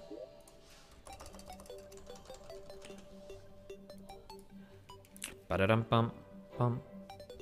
Someone's an elemental axe to fight for you. Oh, I need all this dumbass shit. Plantation staff. Okay, I'm too lazy. Fuck all that. If you do a solo D&D campaign, what kind of character would you make? You would either be somebody really, really, really good or somebody really, really, really evil. You know what character I really liked the idea of? Or at least I think it's the idea of the character. But I've never actually... I don't read comics, because fuck comics and fuck manga. It feels to me like... Peter Quill in the Guardians of the Galaxy. I think I like the idea of a person that uses like a lot of gizmos and gadgets to do shit. It feels like that was how he was supposed to be, but they abandon it like at the beginning of every movie. I don't know why. Where it seems like he's got like a lot of cool like little tools to do shit, but then for some reason he like stops ever using anything and it just uses like guns and blasters and shit. I feel like there's like a million different cute things that you can do with items in D&D, like the interactions between so many different items, like potions and everything. And I always have like a lot of like cute ideas, but there's not really much, at least in our current campaign, to do anything with them. I think that would be like a really cool thing to make like a character that's like a gizmo dude. It's almost like, yeah, I don't know. I think that would be an interesting idea to play with. Do you remember Inspector Gadget? Yeah, of course. Da da da da da. Inspector Gadget. Ba da da da da. Ba boom. Right? It's a cartoon, and then there's a guy in the trash can, and he always gets exploded when he. Yeah. It's a class in 5e. It's called the Artificer. I don't know, like, I like the cute little interactions that you could have with, like, potions and shit. I don't know if the Artificer, like, does that stuff organically, sure. But I'm thinking things like, fuck, I can't think of any. I don't know, there's just, like, a lot of, like, cute ideas, I feel like, that I can't really ever act on. Like, the idea of, like, holding a potion in your mouth and then swallowing it at some point to, like, go invisible. Like, just, like, little random shit like that. I feel like there's a lot of different things you could do with, like, a bunch of items in this game that we don't really get to experiment with much. Okay.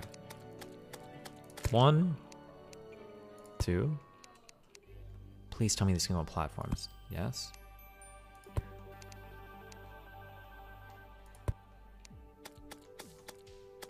There were 4 of these, right?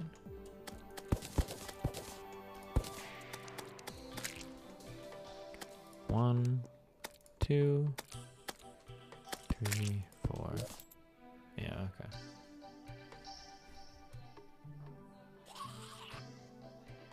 okay.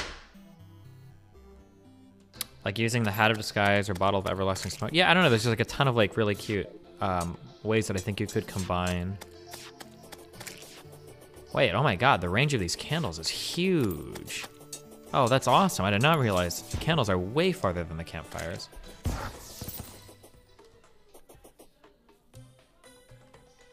Okay, but the lanterns...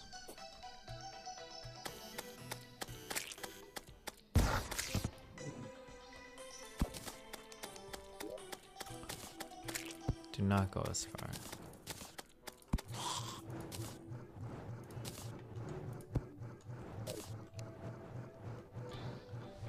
That dude that made using flour to detect invisible dudes meta in Quibbler's World. Oh yeah, like I carry on like bags of flowers and shit for that. Yeah, I don't know. I think there's a lot of cute shit you could do.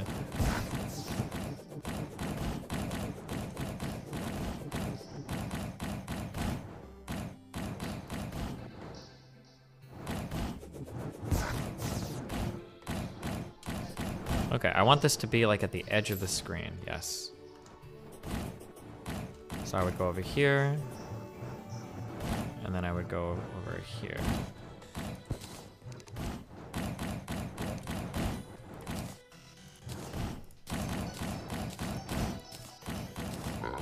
We're done fishing for now. Put this shit away.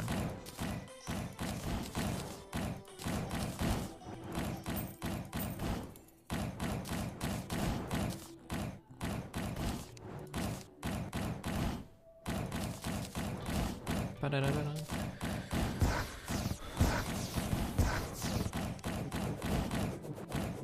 Can you fuck off? Christ. Oh wait, the rift filler. We don't need this either. These I do need. Okay.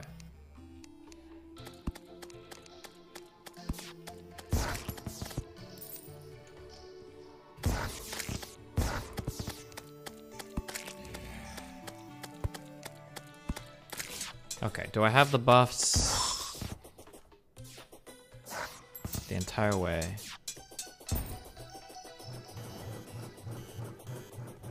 Yeah, pretty much.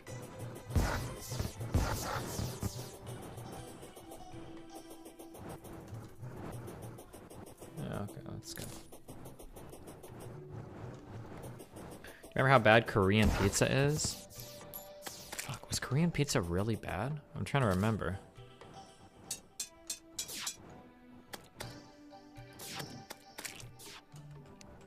Did I complain about it when I was in Korea? I don't remember.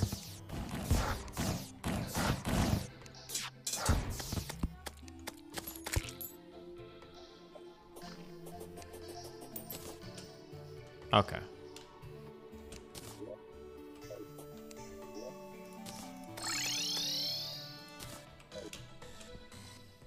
You see John Cena cuck to China like a bitch? Does he still work for like WFC? I don't know whatever the fuck the wrestling shit is called these days.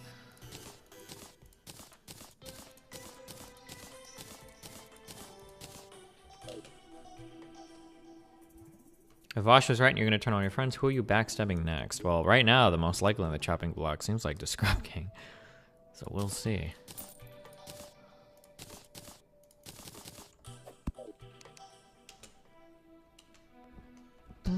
Da -da -da -da -da. Okay, this goes in here. Okay, what is my boss fight chest for shit that I take off before a fight?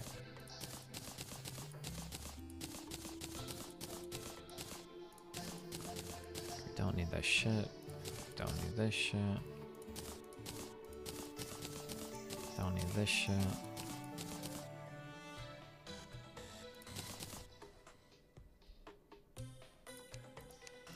Okay.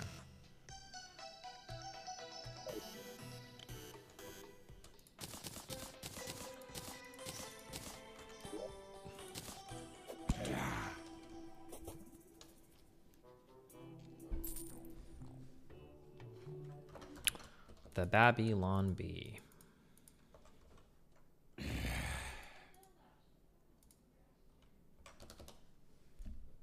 John Cena apologizes to China by body slamming a Uyghur Muslim. Okay, good one. He actually speaks Chinese and has been infatuated with China for a bit. 你好，微博，现在我拍电影，但是我给手机吃饭，我不可以用我的手机，我们拍的时候，所以我现在拍这个，因为他们给我老干妈，我不知道关于老干妈。Holy shit.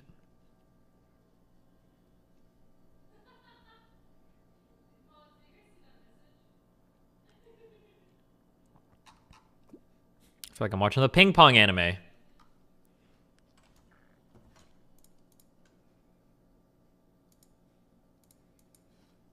Korean pizza.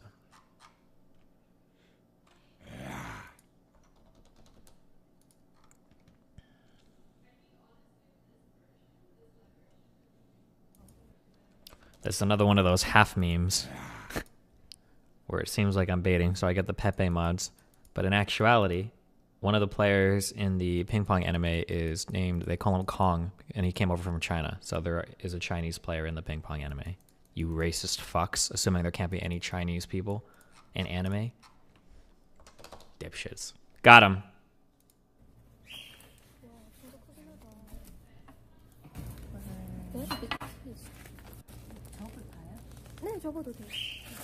What are they doing? Oh, okay. Crazy.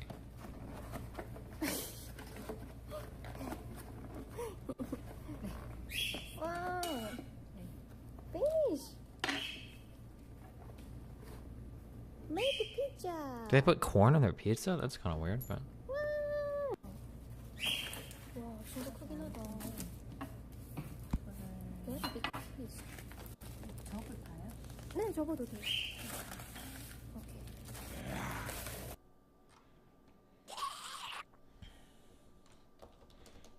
They put pickles on it sometimes too? Ugh.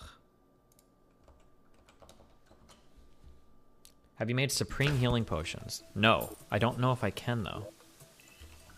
That would be a nice upgrade, though. Supreme... Oh, I can. Unholy Essence. Oh, wait. I need super healing potions.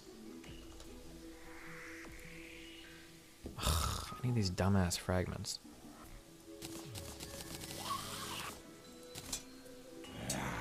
Oh, no. We can't. I've got a lot of these. Okay. Because I farm the fuck out of these.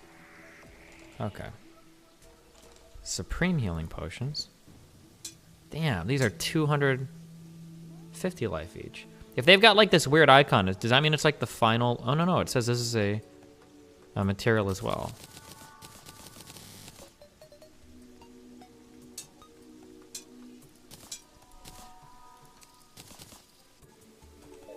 You get one more tier.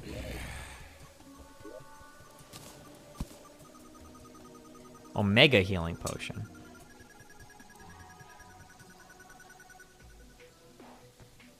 Should I just craft this? They need blood orbs. Might as well, huh? I'm not using my blood orbs for anything else. Or wait, I might need a special altar or something. You need Drayden's Forge, which is way later. Yeah, that's what your mama said.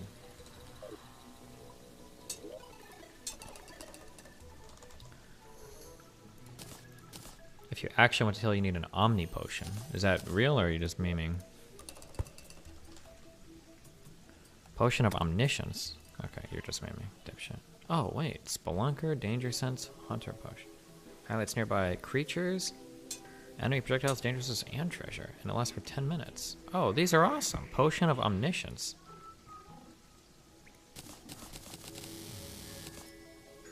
Okay, cool. I don't need the Spelunker shit anymore, and it lasts longer than that.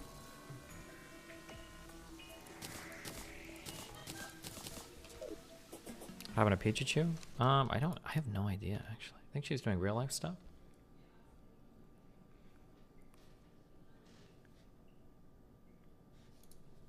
I don't understand.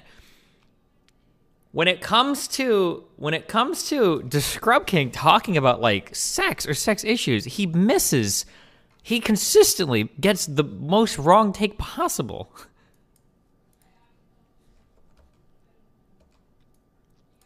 Women being publicly sexy, carry on. Men being publicly sexy, what the fuck but the children? Women what about the whole free the nipple movement? Dude, I remember when I think I told you guys a story once, when I was on a plane back and there was a woman who was just trying to breastfeed her kid, and there was a guy that was like publicly fucking like out loud, like trying to degrade her and shit. Like talking shit and stuff. She should take that to the bathroom. That's disgusting. Blah blah blah. Like, what is this?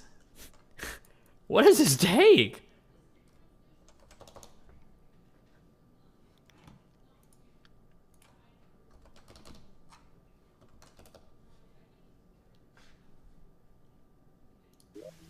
Okay.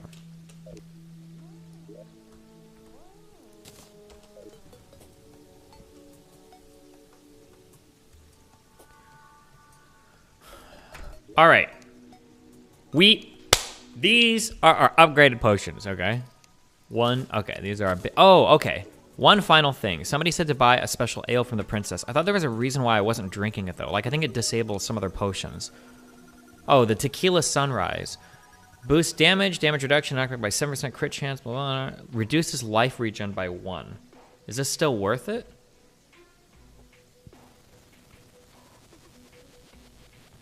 You can't have too many buffs, by the way. Wait, what do you mean?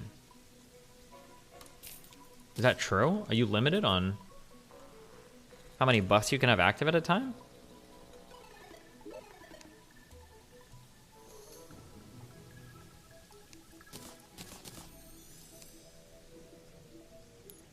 After cap, it removes potions and temp ones.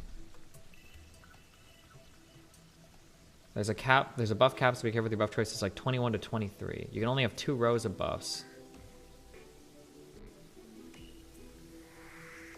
Oh, okay. I don't think I'm anywhere near 2 rows of buffs, am I? Are we?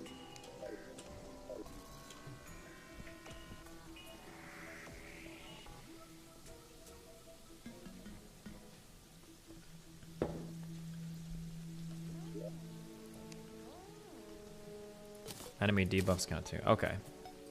The pets are going. I'm sorry.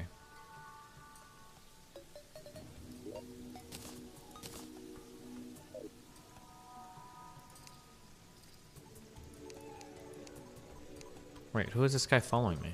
Or is that just from using in? Pretty sure it's capped at 22 individual buffs.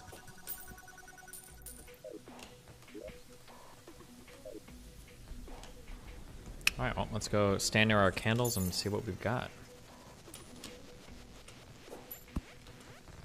Okay. Actually, wait, let's stand over here. And see. B for buff. Boom. Boom. Boom. Alright, fuck it. We're good. I think. Oh, I don't have the honey up here, but whatever.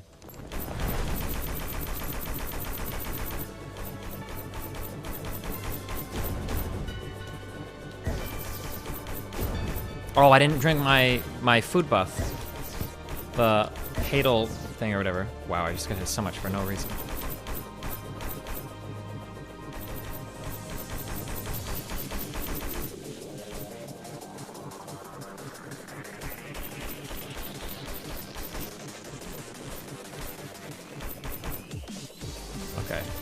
When she spawns all the extra dudes, there's gonna be a healing minion, and we need to kill that. Nice damage.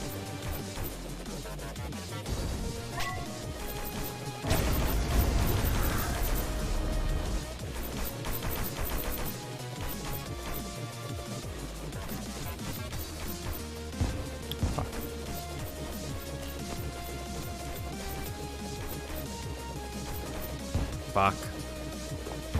Oh my god. Okay, we got our super healing potions. It's okay. I don't think I dodged that. I didn't even see the second boom.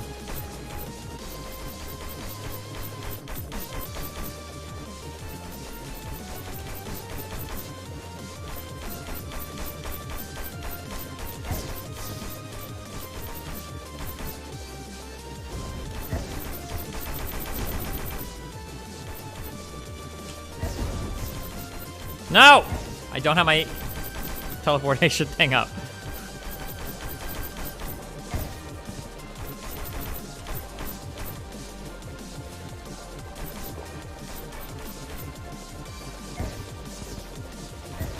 Oh my god.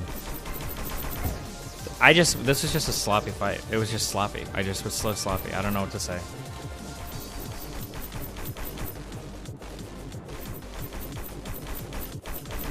Okay, one of these guys is a healing minion, but I don't know which one it is.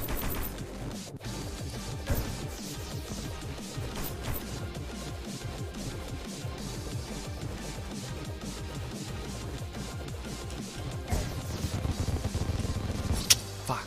Okay, we'll be less sloppy next time. I think we win this really easy.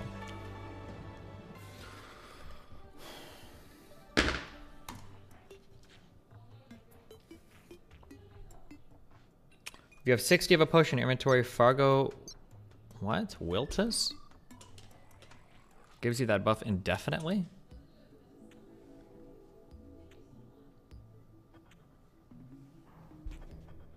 It's a mod. Oh, don't care about this.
Oh, I totally banked my pickaxe. Okay, whatever.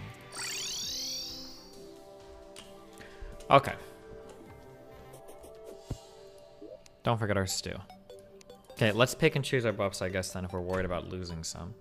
The Wrath Potion is really good. We need this. Shattering Potion is really good. We need this.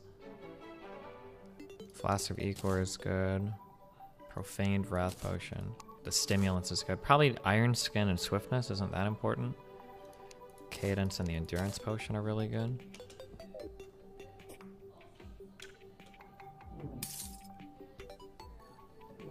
And then,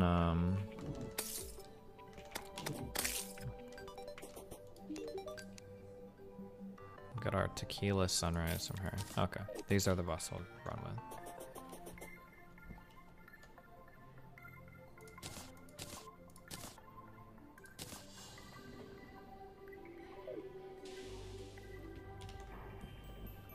All right.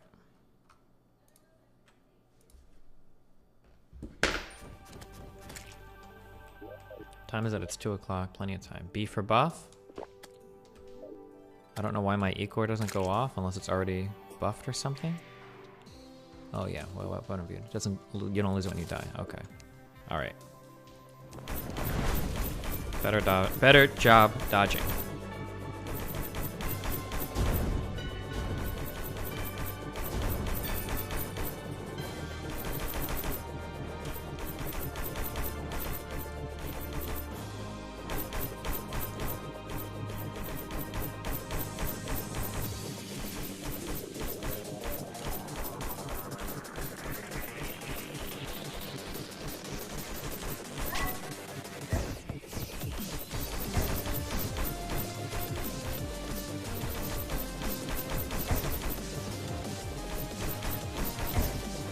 I don't even see what's hitting me right now. Okay, I saw that.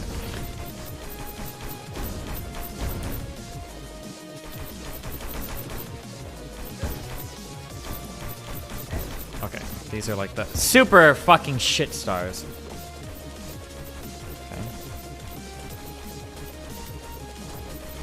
Okay. Okay. Wait. Okay.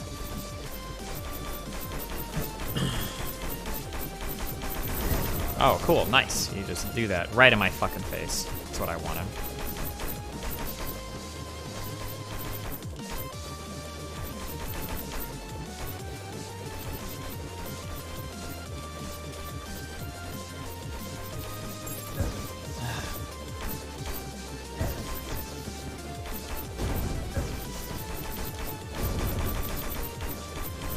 I just used my teleport. That's good. Fuck me. Okay, still at almost full health. All right.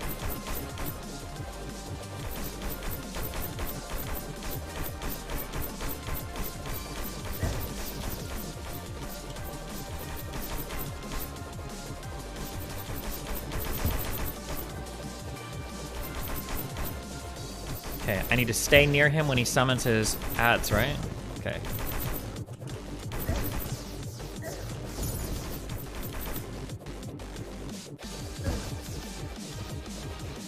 Okay, this is hurting a lot. Oh, I'm fucked.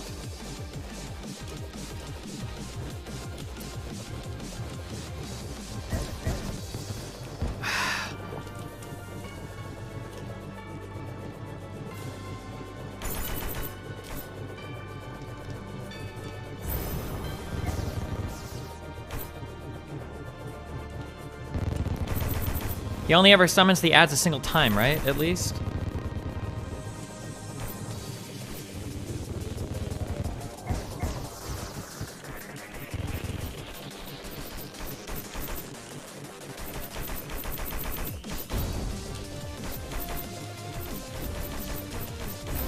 No, I didn't. My teleport was down.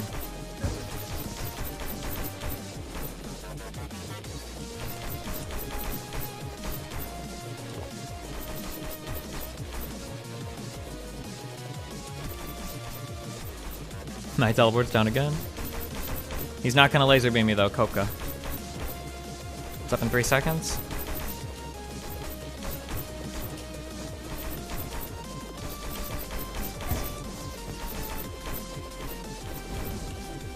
Okay, we're good.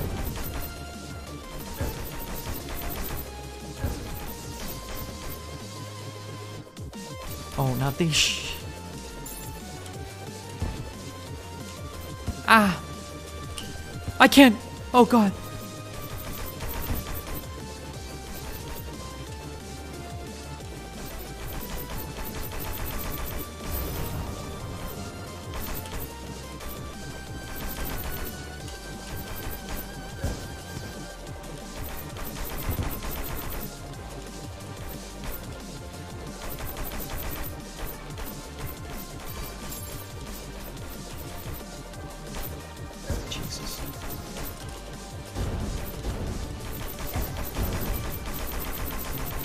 Oh, I just used my teleport. Oh my god, we almost touched. Okay. I think I win. Easy. Jesus.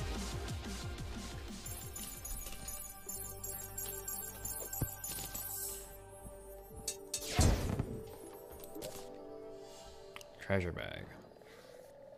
What is this material?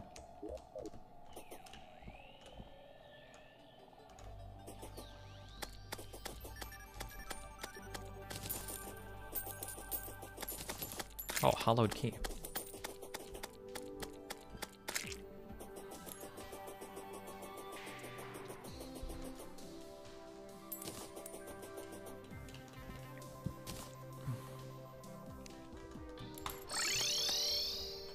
Don't cut your hair, please. It's very cute like that. Yeah. Tell your mom to send me pics. I'll keep it like this forever. Got him.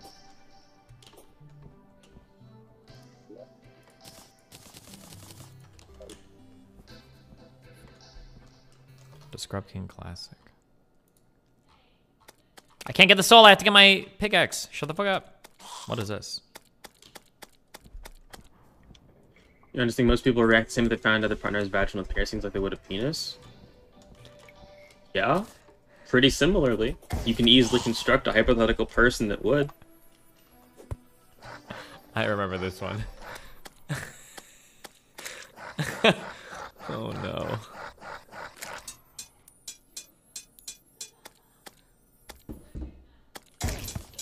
He was trying to make the argument that like people would care about as much if your partner had a piercing as if they had like a different genital than what you were expecting, or different genitals.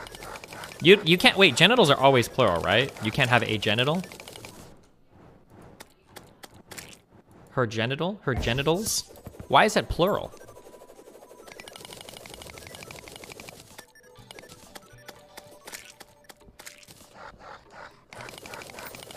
Oh, genitalia is like a genitalia? I don't know. Okay.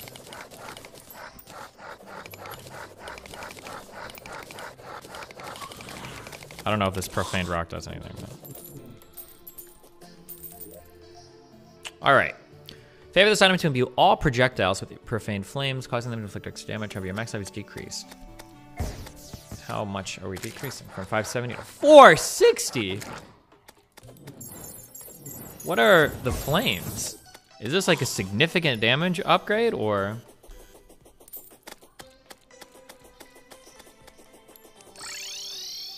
Wait, I didn't want to come over.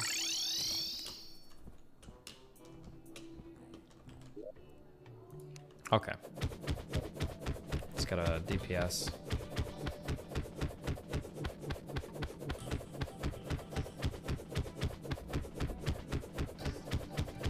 Okay, so what is it? Like 10,000 about?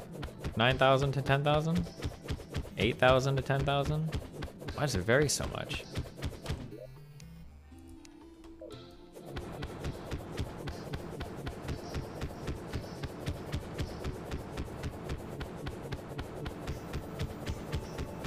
It's like an extra, like maybe 10% damage? I don't know if this is worth it. That's so much life just gone.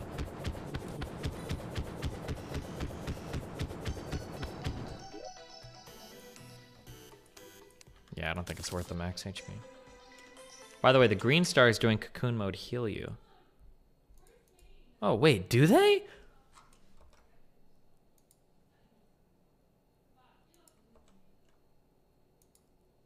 Oh, shit, I did not know that. Oh, wait. That's pretty big.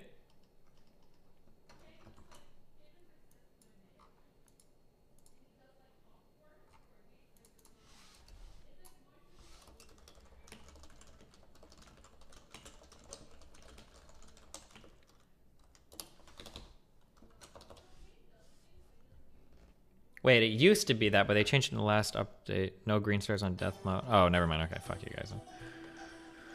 Okay, treasure bag. What do we get from this fucking moron?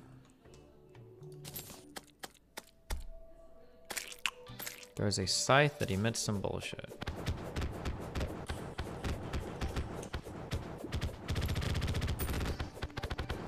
$2,000 DP. Actually, fucking pathetic. Oh, it's a rogue weapon. No wonder it's pathetic. What is this? I probably need bullets or something. You healed in the second screenshot. Look at your HP in both screenshots. Oh, okay, never mind. Somebody's saying that. Okay, fuck you. Okay, hard blazing core. Being hit creates a miniature sun that lingers, dealing damage to nearby enemies and drags enemies into it. Only one sun can be active at once. Provides light in the abyss. Sharp Holy Collider. Wait, what the fuck? 24,000 DPS? Oh, but it has no projectiles. Oof. Fuck.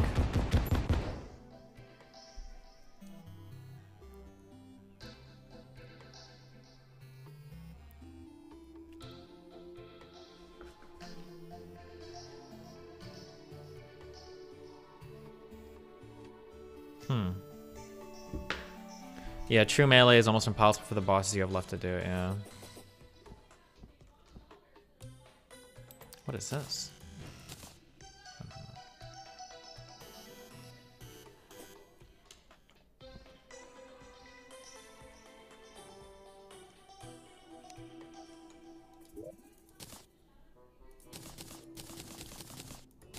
Profane rock. Did I unlock anything by beating this boss? Can I build any new items now or anything?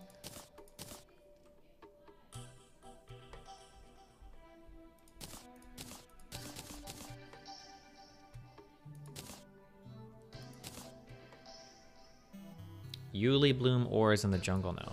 Ah, what's the best pickaxe I can make right now?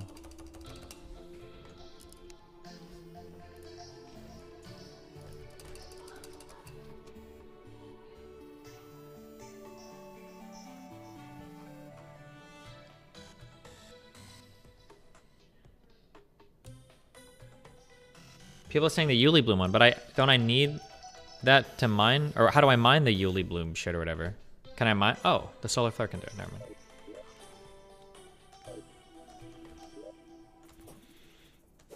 Oh, what is this? Elysian Wings. 40% increased move speed. Oh, but I would never trade out my tracers, right?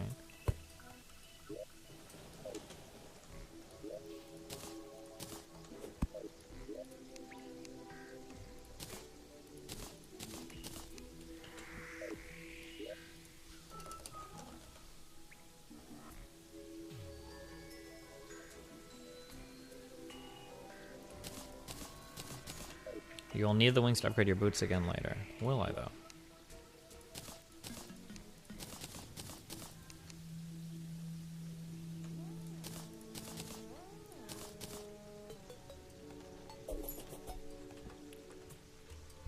The True Tyrant's ulti sword is probably the next one you want.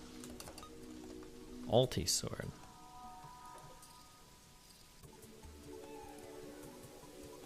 Oh, I can just make this now. I think. Can I? Can't I? Oh no, the Yuli Bloom bar. I need this. Okay. You can make Yarim's insignia.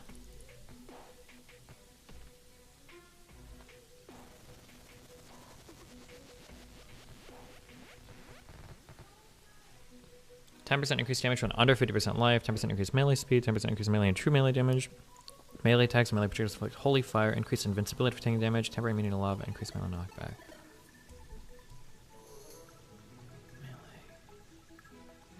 So this would just be a direct upgrade, basically, to my emblem. So I should probably do this, right? There's no reason not to.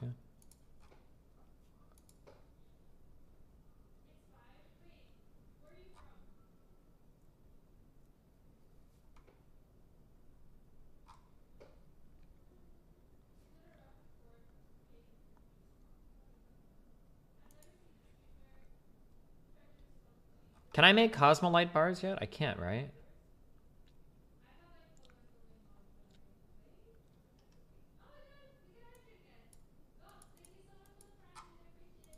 No, okay.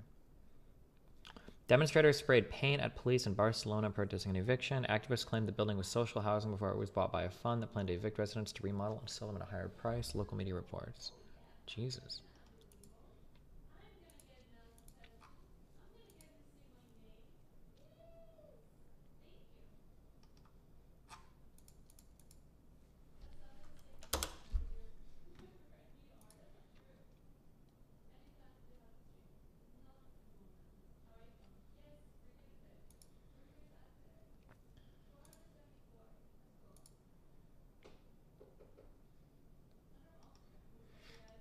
Jeez, sorry. All right.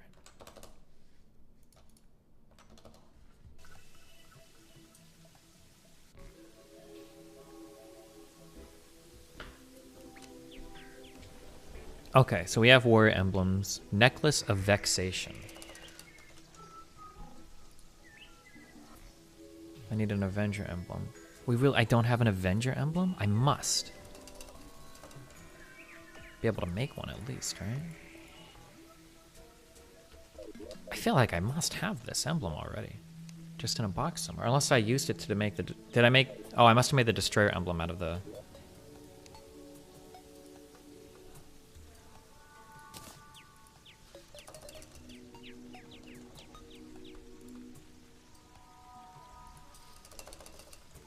You can kill the Ravager again for a new tank accessory. Like what?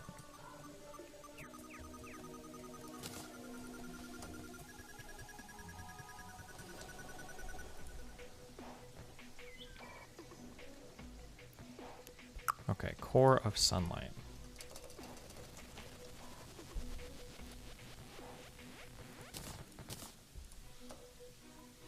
The Ravager is super buff now. Really? Okay.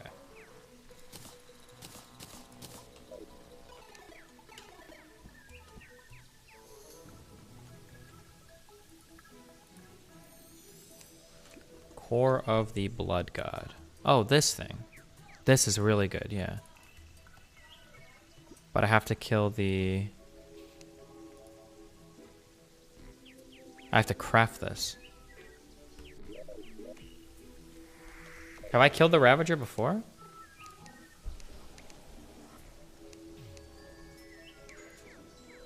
Oh yeah, wait, we have.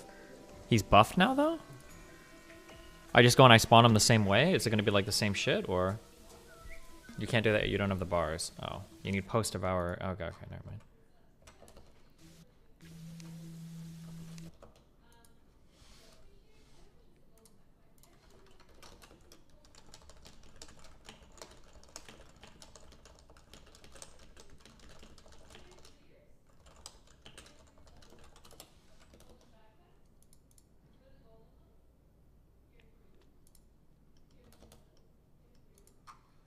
The best short clip you'll watch all day, you can ban me for 24 hours.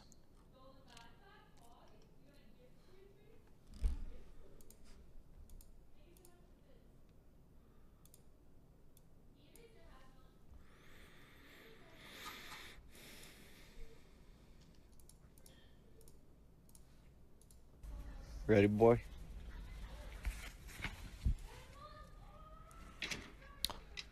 Oh my god. What the fuck? I don't know if that's a 10 out of 10 or an 11 out of 10, but... Coggers.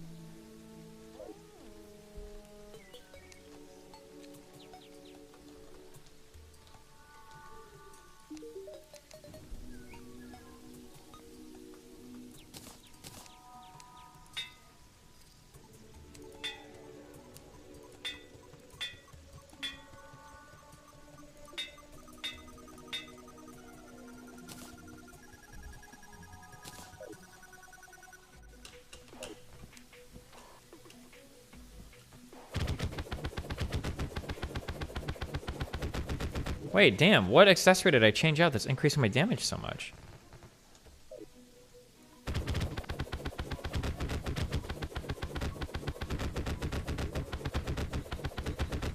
Wait, I'm so confused. Have I changed anything?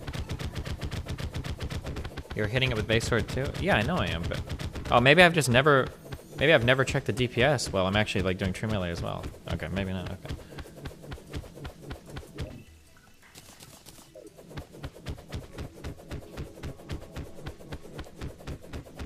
So I don't know if this is like helping much at all. It helps for true melee at least.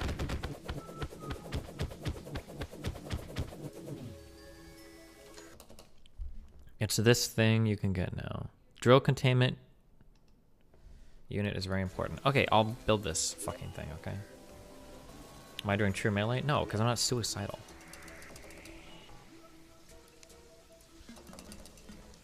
Okay, drill containment unit. Okay, luminite bar. Okay, I need chlorophyte. I need shroomite.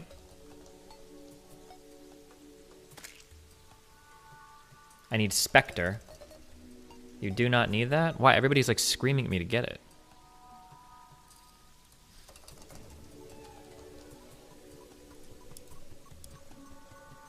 It's not worth making?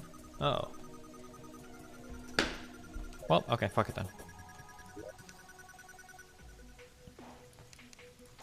Alright. Their soy is unnecessary. Gotcha. So, I gotta avoid that for sure then. So I need to go right now to the jungle, and I need to look for this bullshit ass ore.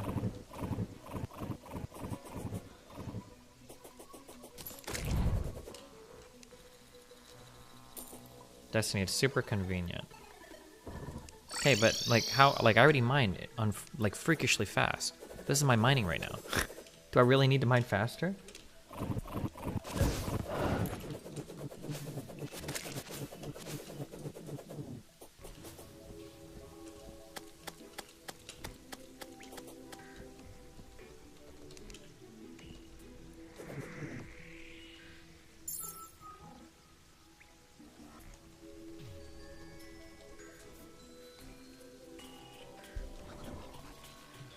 Planning on playing League today? Maybe.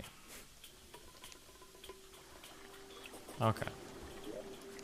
Boom. Okay, what ore am I looking for? Or what does it look like?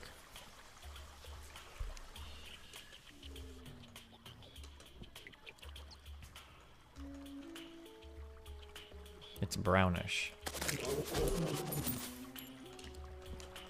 Oh, I guess I'll mine chlorophyte in case I want to build that shit in the future, huh?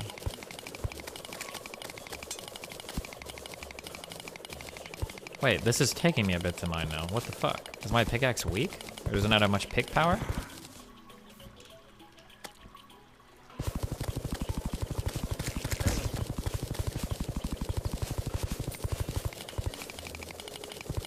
It's not this shit, right? This is just like copper, yeah? Yeah.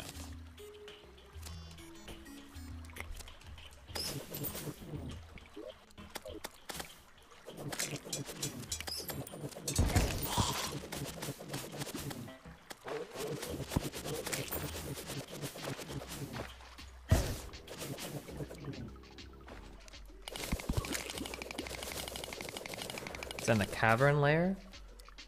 Okay.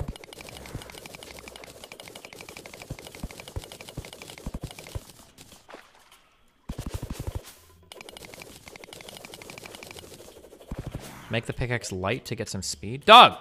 Look at how fast I'm going. I don't think I need any more speed.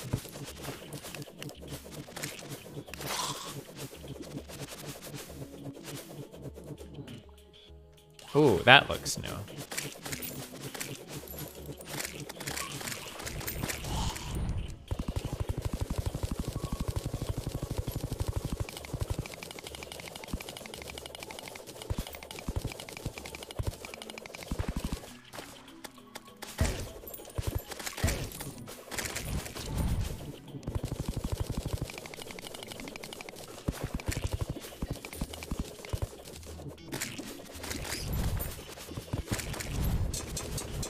No one cares, dude.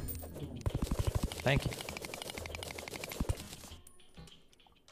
How much ore, how much Yuli Bloom ore or whatever do I need to make my next pickaxe? Wait, where even is this ore? Oh, right here. A lot.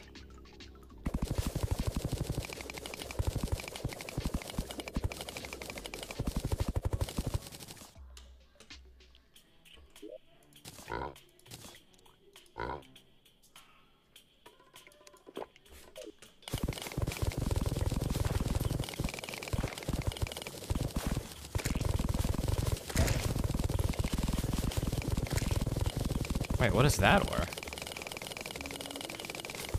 Oh, perennial. Fuck. I don't care about this shit.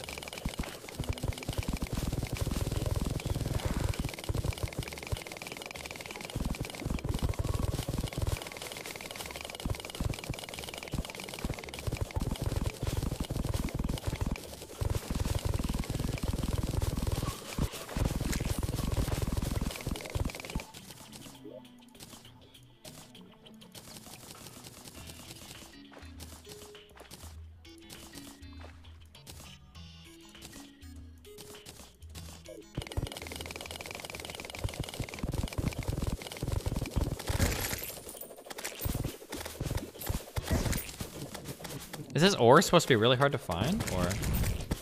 The mount mines way faster, entire screens per second. Okay, I understand. Thank you. I'm mining chlorophyte so that I can get it eventually, okay?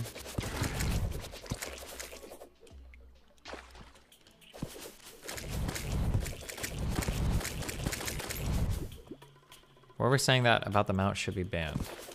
Oh, well.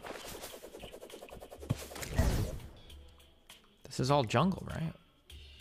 What the fuck is a stupid ore?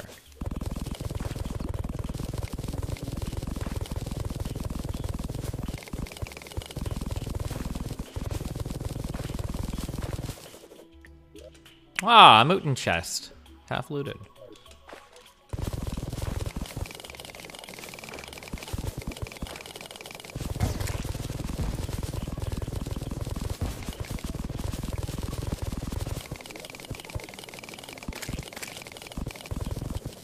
It can also drop from certain slimes, like your mom's never mind.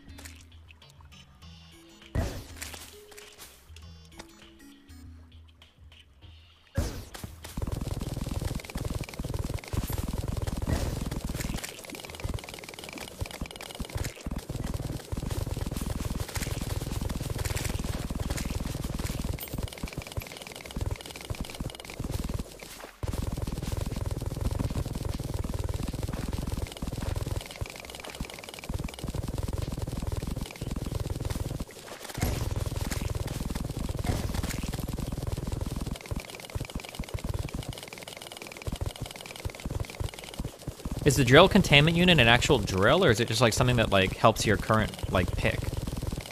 Like, is that something that will be replaced once I get a better pick, or?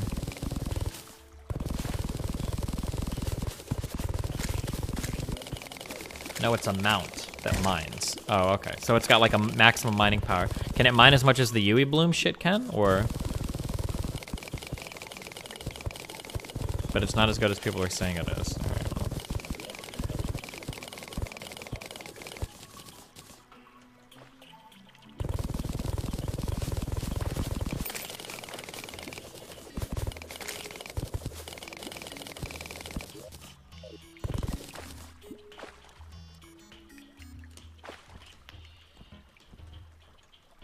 When is it clear? Very large areas of things are going to which you'll need.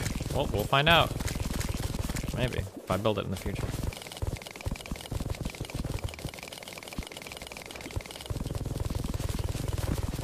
Oh, there we go. The mother load.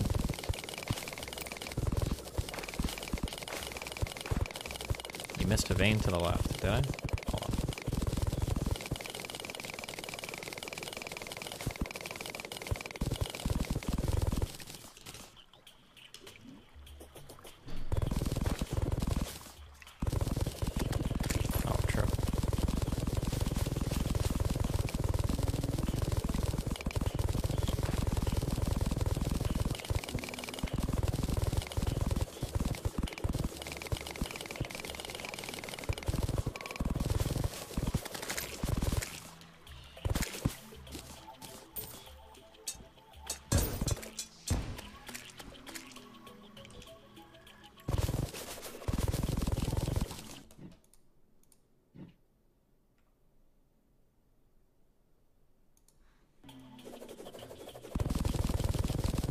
Did I just respond to the Afro-Sabi twits? No, I mean, obviously we disagree. I don't know what else to say about it.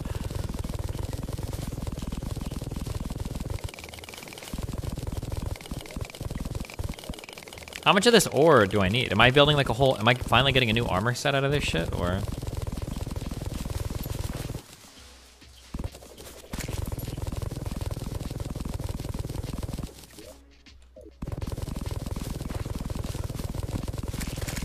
$400 to $500. Holy shit. How much do rocks do to me now? 20 damage? Nice. Sick.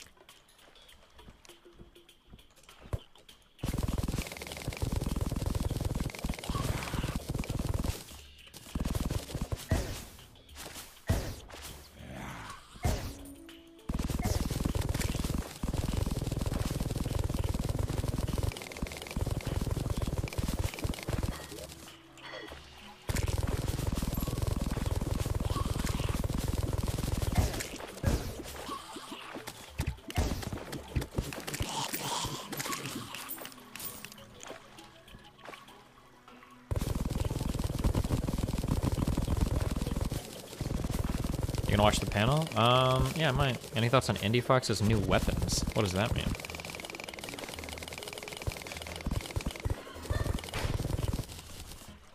What? What did she get? I don't know. Did she get fake boobs or?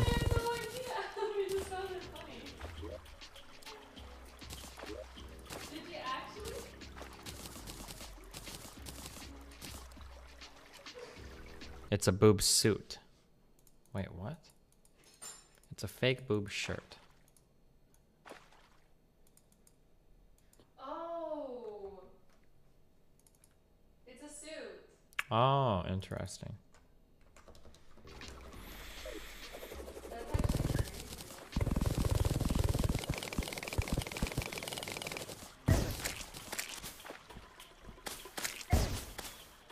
I thought I just died. Oh my god.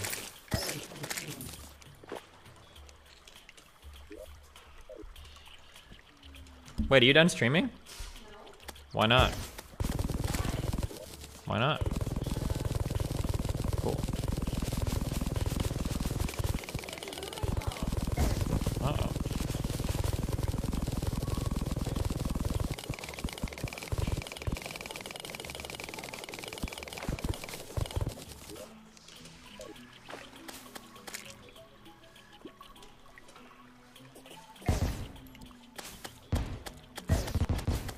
I miss the days of cops with Dan.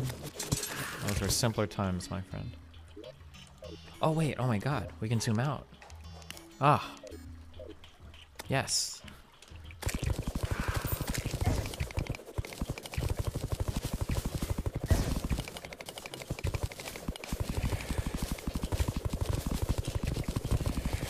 You were zoomed in for Providence for the boss fight, was I? Whoops.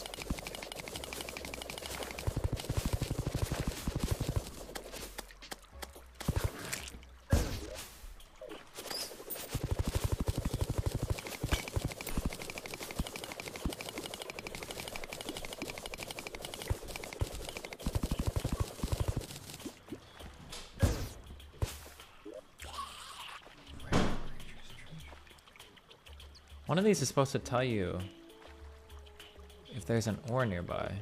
Kill count, damage per second, movement speed. Am I crazy? I thought one of these told you if there was like a rare ore nearby. He's going to appeal to booby streamers when Pornhub is literally one click away.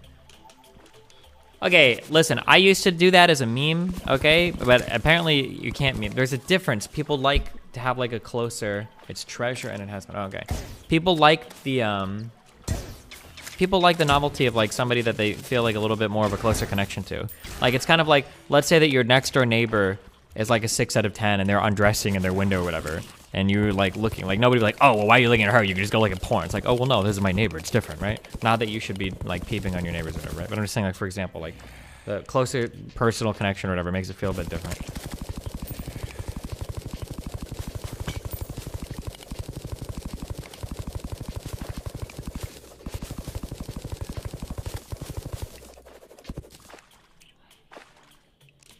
Oh.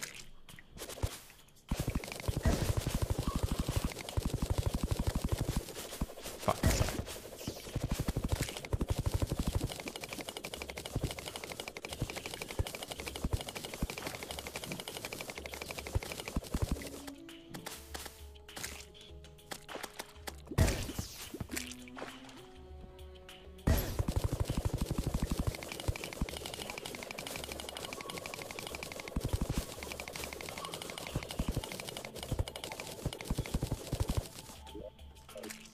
Is peeping morally neutral? I mean, it's kind of an invasion of somebody's privacy, right? But I mean, I guess that varies. If people are like fucking with their like windows open to like the main street in a neighborhood, I mean, there's a difference between that versus you having like a telescope to see like somebody's house like far away or something, right?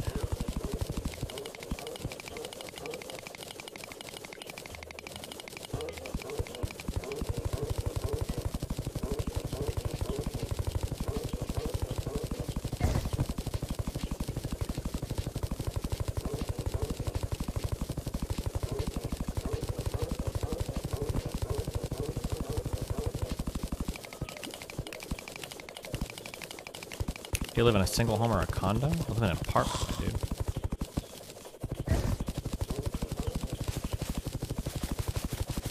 After you talked with Fnatic, I did crack, and it's nothing like powder. You were right. Dude, fuck, that conversation was triggering the fuck out of me. I don't normally like to gatekeep people out of convos or whatever, but when people want to get into like big arguments and like make big statements about drugs, like when you're like wheeling around like PCP, crack cocaine, and like LSD all in the same sentence, like they're all comparable or whatever, or when he's trying to make the argument like, well, it's because poor people do crack, that's why they get addicted, you know? If they were doing LSD, they'd get addicted too. Like, it's just like, oh man. Oh god, that conversation was triggering the ever-living fuck out of me. Plus, I was playing League at the same time, which was not a good combination, but like, oh man. If peeping was illegal, someone you know would probably be in jail. I'm pretty sure peeping is illegal, isn't it?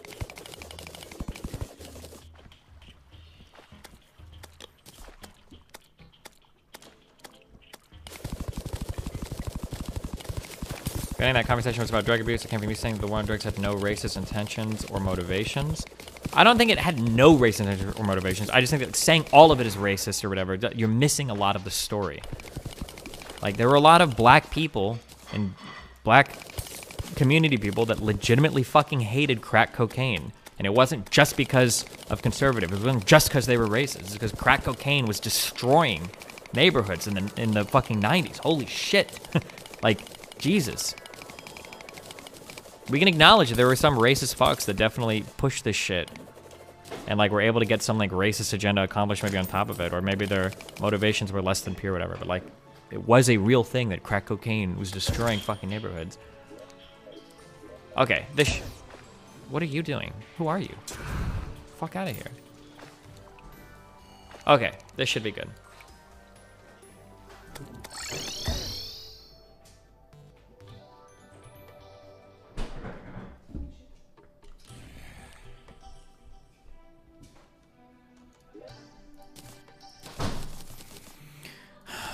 Okay, Yuli Bloom.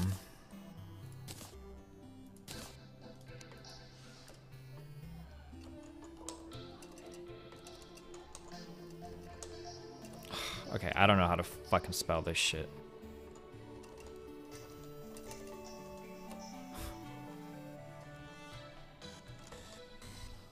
Okay, bar. This one. Am I dumb, or is meth not an opioid? No, it's not. When you brought up the meth crisis, I don't know why I conflated with the opioid epidemic. Oh, I was bringing up the meth crisis or whatever and the opioid epidemic kind of like together in our earlier conversation. That might have been what I did. Methamphetamine is an amphetamine, which is like a stimulant, right? Or like an upper, people might call it. Opioids are typically like painkillers. So like heroin, hydrocodone, oxycodone. I think it's oxycodone, right? Vicodin. Amphetamines would be things like, oh, fentanyl, yeah. Amphetamines would be things like, so MDMA is an amphetamine, but more commonly, I shouldn't even actually mention that. More commonly when you think of like, I don't know what speed is. I think speed is just meth, right? Crystal meth, is that the street name for crystal meth, is speed? But like Ritalin or Adderall or like your other types of ADHD medications I think are normally like, are normally amphetamines. Normally amphetamines. There might be an exception every now and then, but yeah.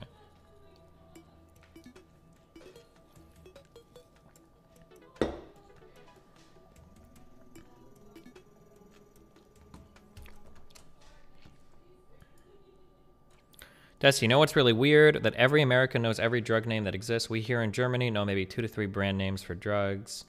Maybe. It probably depends on where in Germany you're at, though, right?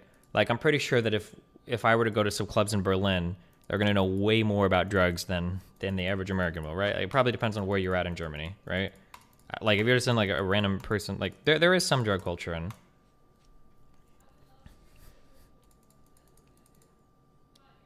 Or so I've heard.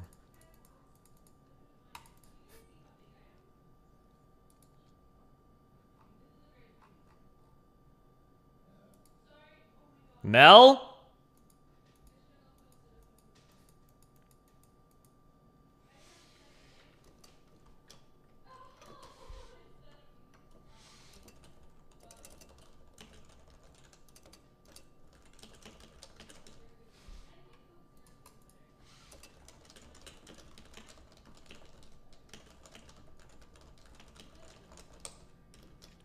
Are you more of a random person, Oder, or more of a club person? I'm not a club person at all. The drug war was in the 70s. Yeah, sure, but I'm pretty sure drug and gang violence peaked. I'm pretty sure in the U.S. in the 90s. The war on drugs started in it was either late 60s or early 70s. But I think that like gang and drug violence started in the 70s. I thought peaked in the 90s.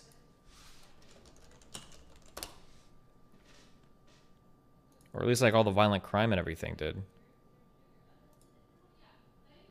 Fuck, just show me the goddamn graphs. Go show me the graphs. Yeah, this was the...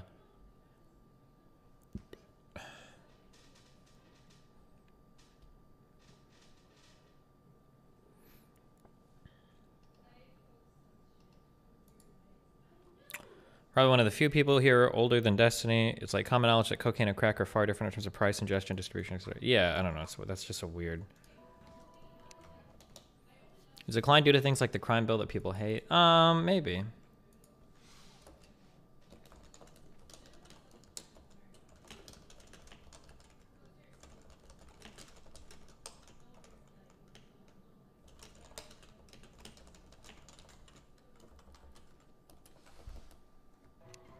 Make elderberry. What the fuck is that? Oh, sorry. Okay, I'm getting distracted. Consumable. A tangy... Oh.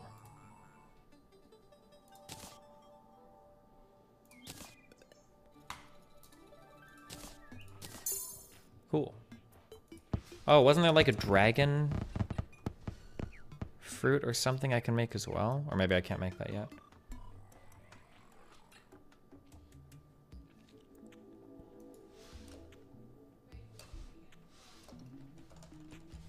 Make Morning Star. Holy shit, what is this?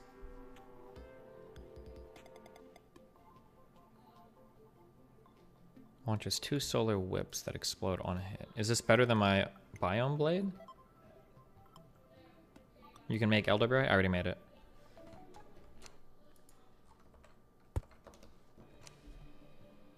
Make true tyrant's ulti sword. Oh, I can do that. Okay. I want to make my next armor set too. But okay. Let's do this one right now. Hold on. True tyrant's ulti sword. So we need... Who is rYaxrjM?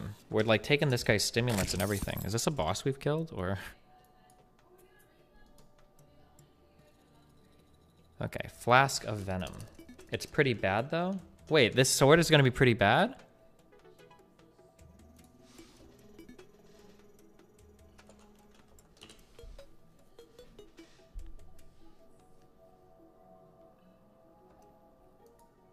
Wait, where do I get vials of venom at?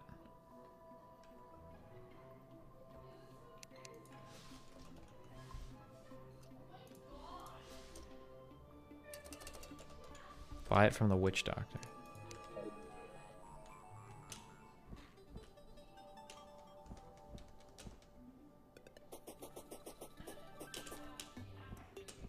Hello, witch doctor.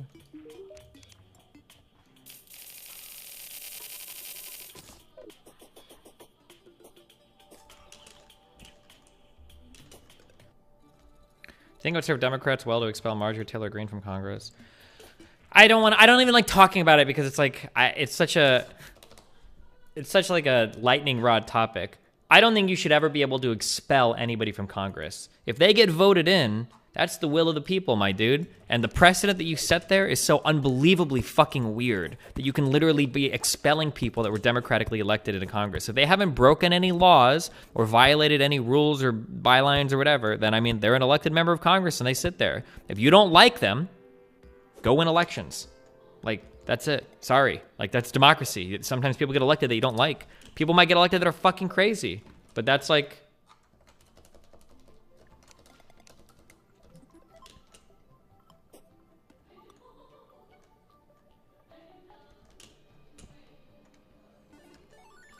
Okay.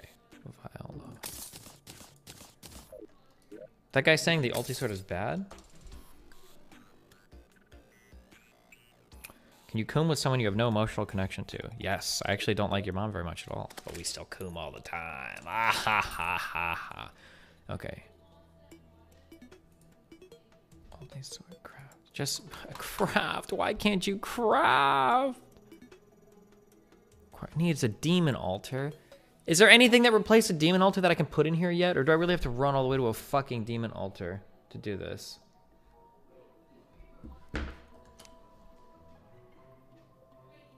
Not in Calamity? Mage?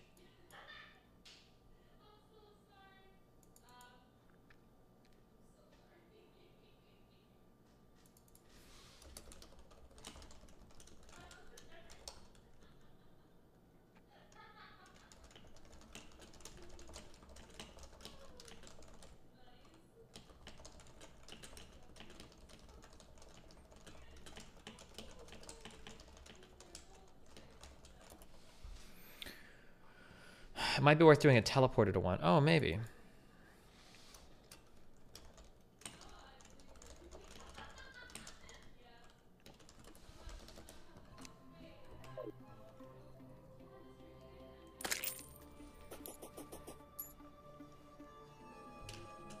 Watch retweet a headline from an article that pushes Nazi conspiracy theories. Cool. Do we care? What is this? Retweet in question. After years of denying it, Israel finally admits to sterilizing black Ethiopian Jewish immigrants without their knowledge. Did this actually happen? Problematic sections. The motivation to sterilize these Ethiopian women couldn't be more transparent. The Israelis were forced to accept these black Jews as immigrants because they embraced Judaism. Israel is a Jewish homeland for Jews worldwide, and to reject them based on their race would be a public relations disaster because Jews love to portray themselves as the most inclusive and tolerant. To Jews, blacks are useful pawns on their chessboard and their strategy for domination all over white countries. Jesus. But not, of course, in Israel. They artificially promote and elevate blacks in society ahead of whites so that whites become subservient to blacks. They also encourage race mixing, especially between black men and white women, because Jews know that mixed race people will themselves have no loyalty to one race or another, and are therefore easily manipulated and dominated by the state.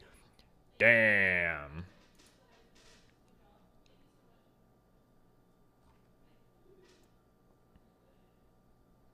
Why would he fact check it though? Israel bad. Wait, where's my one tweet? Israel bad, Israel bad, Israel bad, Israel bad.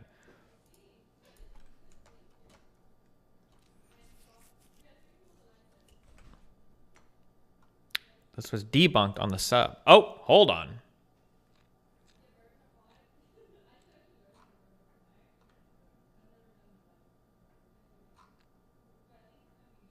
Wait, what do you mean it was debunked? So, wait, it was correct? Or it was debunked as in, this is like a more formal explanation why it's not correct?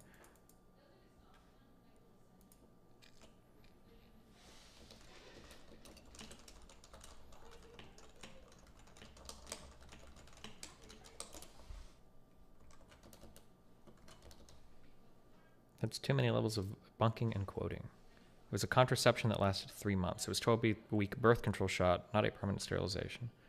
Oh.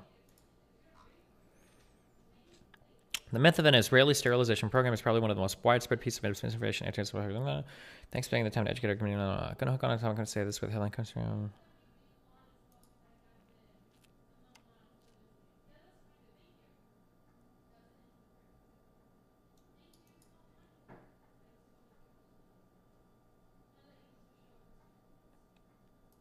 Please learn to snip images. Ouch.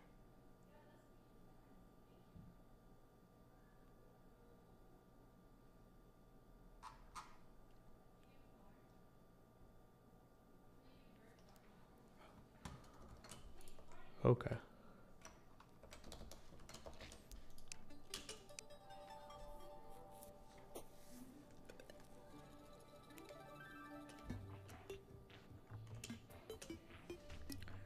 Were you expecting to lose friends over the Israeli-Palestinian news cycle? I don't know what politics friends I have left that I could lose. I don't think so.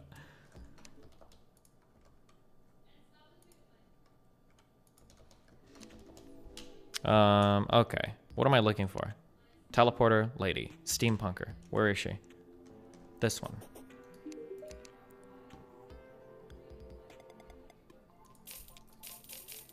Okay, let's just buy 8 teleporters. Fuck it. And then all the other shit I buy from the mechanic lady. Do you see her anywhere? Or is she dead right now?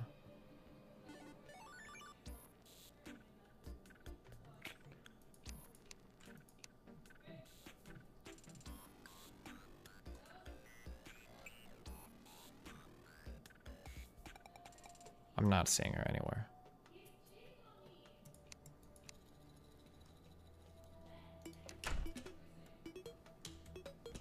Am I going on the Dylan panel tonight? No, but we might take a listen. Oh, why did you move in here? This is for the mushroom dude, you selfish fuck.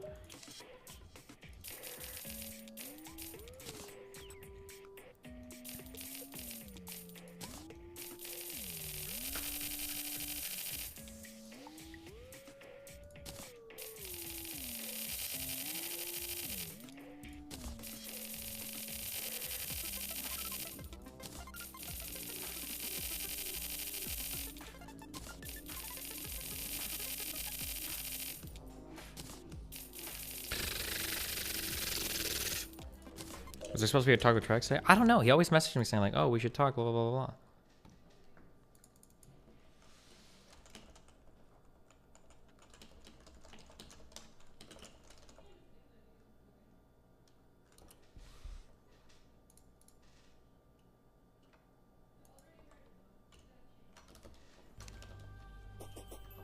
Oh, that panel starts, is it 25 minutes? Just link me when it starts and we can listen to it, yeah.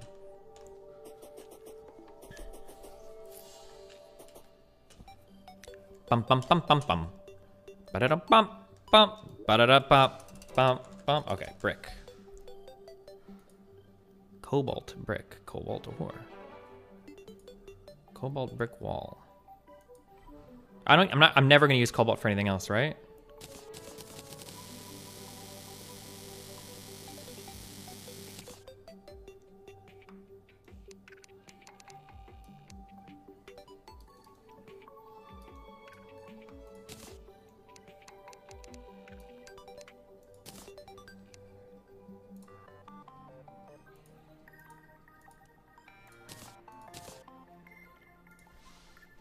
Sorry about it yesterday when you talked to some dude who said that Elston and Coke was only treated differently because of race. Was it gonna be? Oh yeah, you missed. We talked about this earlier today. We're not thinking about that. Mithril. Wait, have I mined any mithril yet? Oh yeah, this is garbage. Okay. Mithril brick wall. Yeah, fuck it, dude. Let's make some cool colors.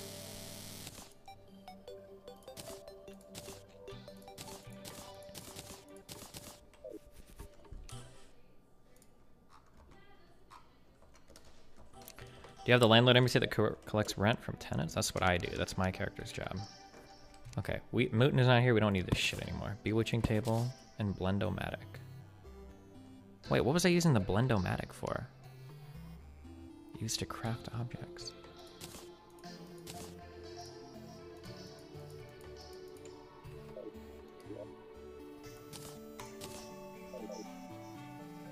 Do you have the tax collector NPC?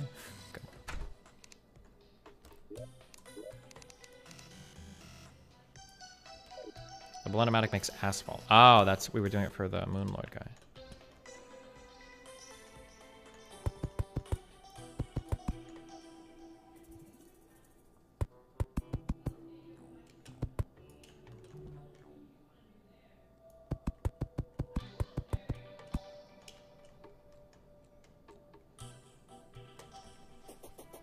Can you get a golden piggy bank? I mean, I have a piggy bank. I don't know, what does a golden piggy bank do? The tax collector NPC is free gold. Wait, are you guys trolling me, or?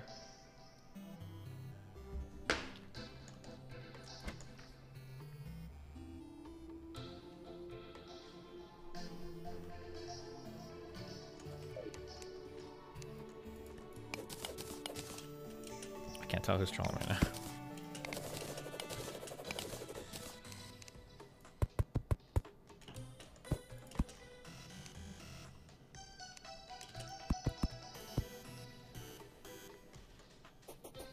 Tax collector some money, but you can farm way more with a good farm. Tortured souls in hell, you throw purification dust at them. Oh, it's a real NPC in 1.4. Okay. Can you make a... There's no way you can make a cobalt door, do you think? No. We can make a slime door, a skyward door. Oh, this looks cool.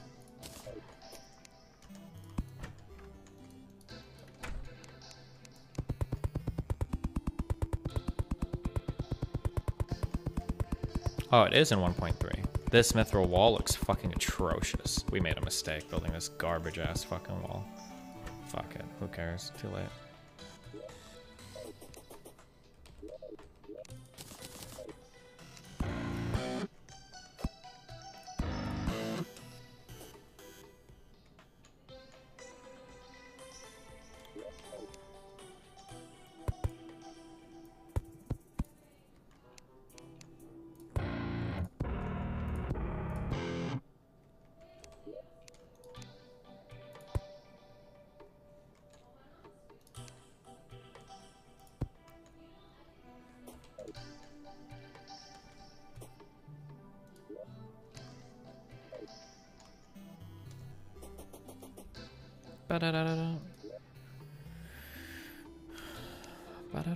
Okay, what am I looking for? The grand plan, that's what we're looking for. So I think it's in this one. The grand design. Connect all teleporters are made with different colored wires? Yeah, but then how would I know? How would that work? How would I turn the teleporter and I know it's going to the right one?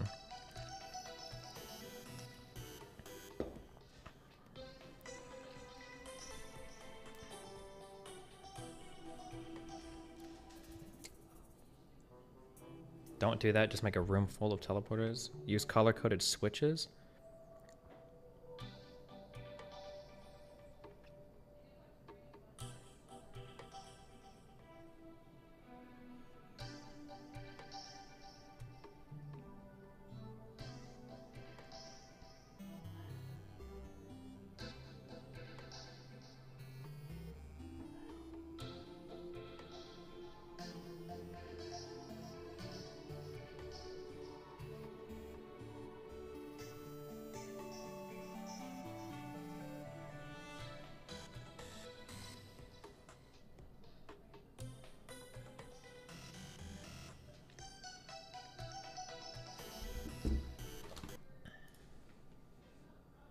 What the fuck? Why?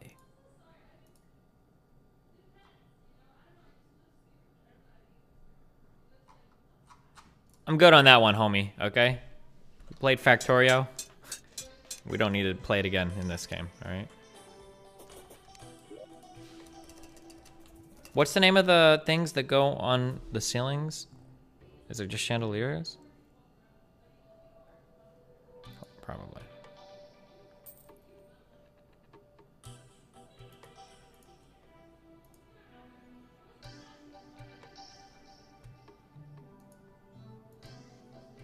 Can I make a stratus block?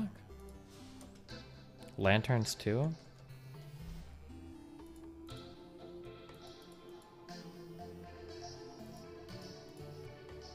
Exodius cluster. A ruinous soul. I don't think I can. Oh, abyss lanterns.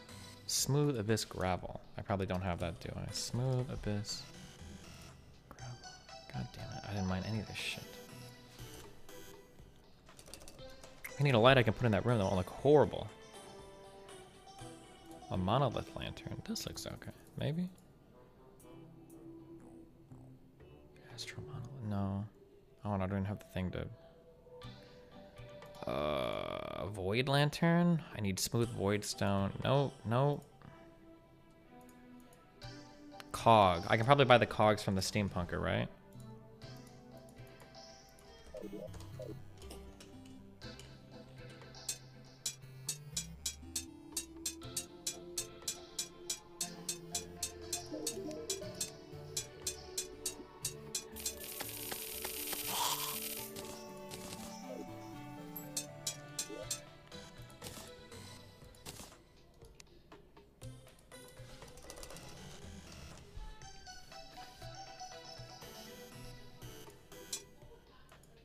Required objects. Steampunk boiler. What the fuck? Okay, can I buy that shit too? Hello, bitch. Blendomatic boiler.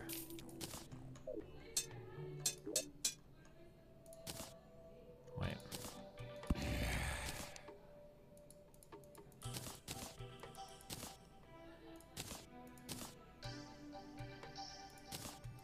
Okay, Jesus.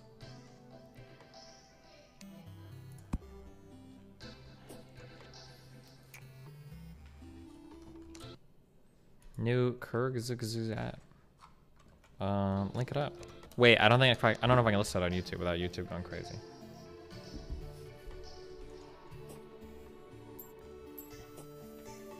He left. I feel so sorry for him. He spent most of his life studying computers and software and still missed out on Bitcoin. Wait, who? You can shift-click crafting items onto the crafting station. Wait, what? Oh god, fuck, I'm reading like 3 different things at once. What do we shift-click crafting? Okay, hold on. Door. Curse got never content IDs their stuff. Really now.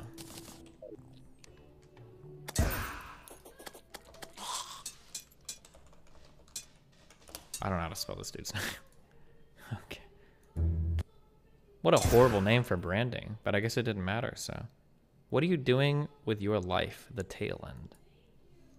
Wrapping your mind around your life is pretty hard because you're up to your neck in it. It's like trying to understand the ocean while learning how to swim. On most days, you're busy just keeping your head above water, so it's not easy to figure out what to do with your life and how to spend your time. There are a million distractions. Your family, friends and romantic partners, boring work, and exciting projects, video games to play and books to read. And then there's your couch that somebody needs to lie on. It's easy to get lost. So let's take a step back and look at your life from the outside.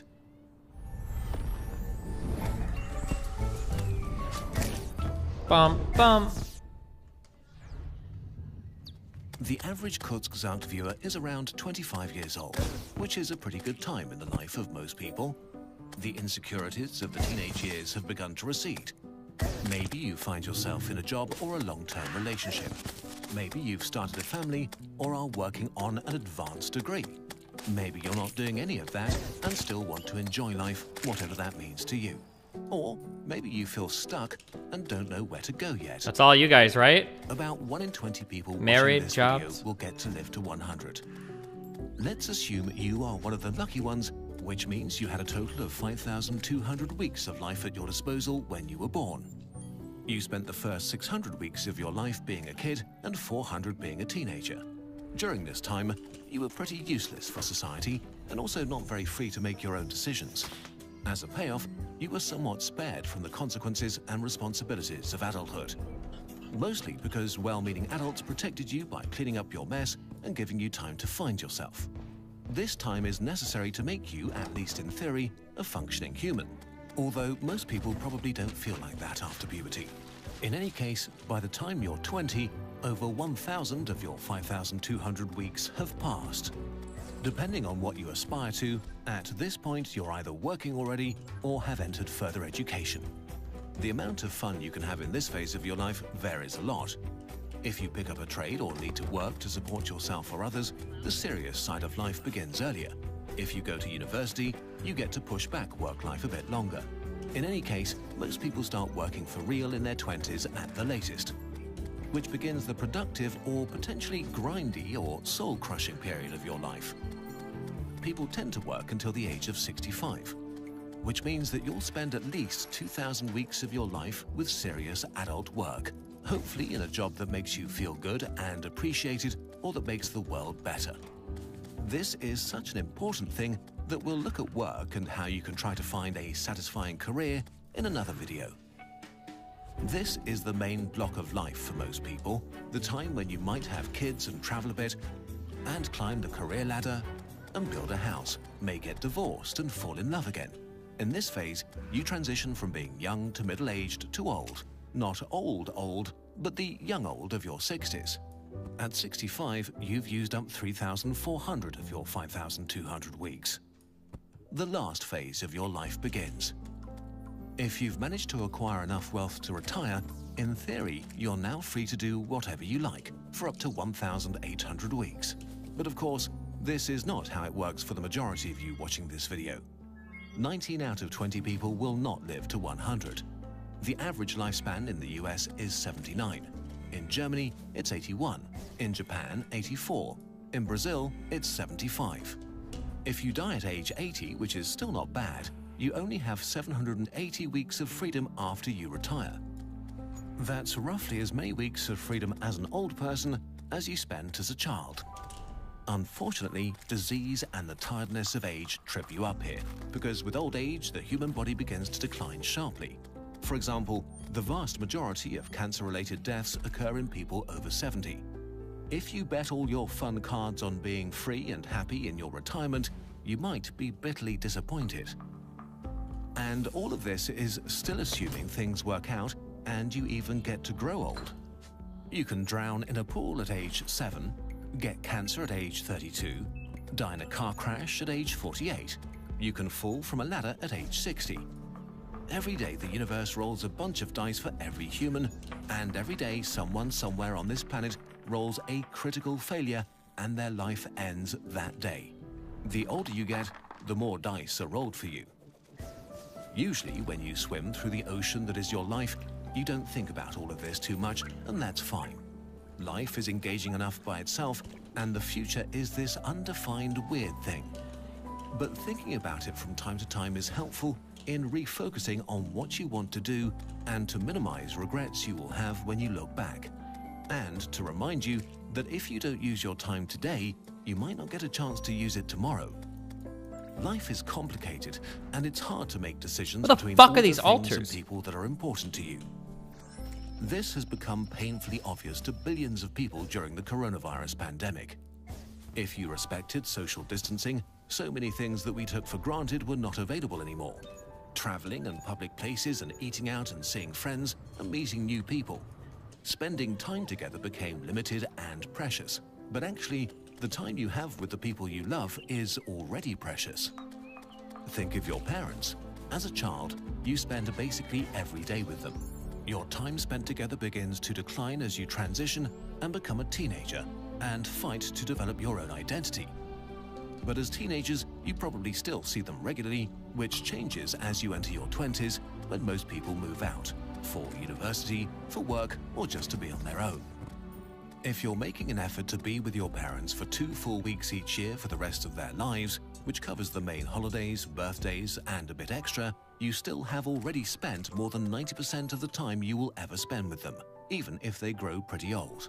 If they die earlier, or if you see them only a few days each year, this number shrinks even more.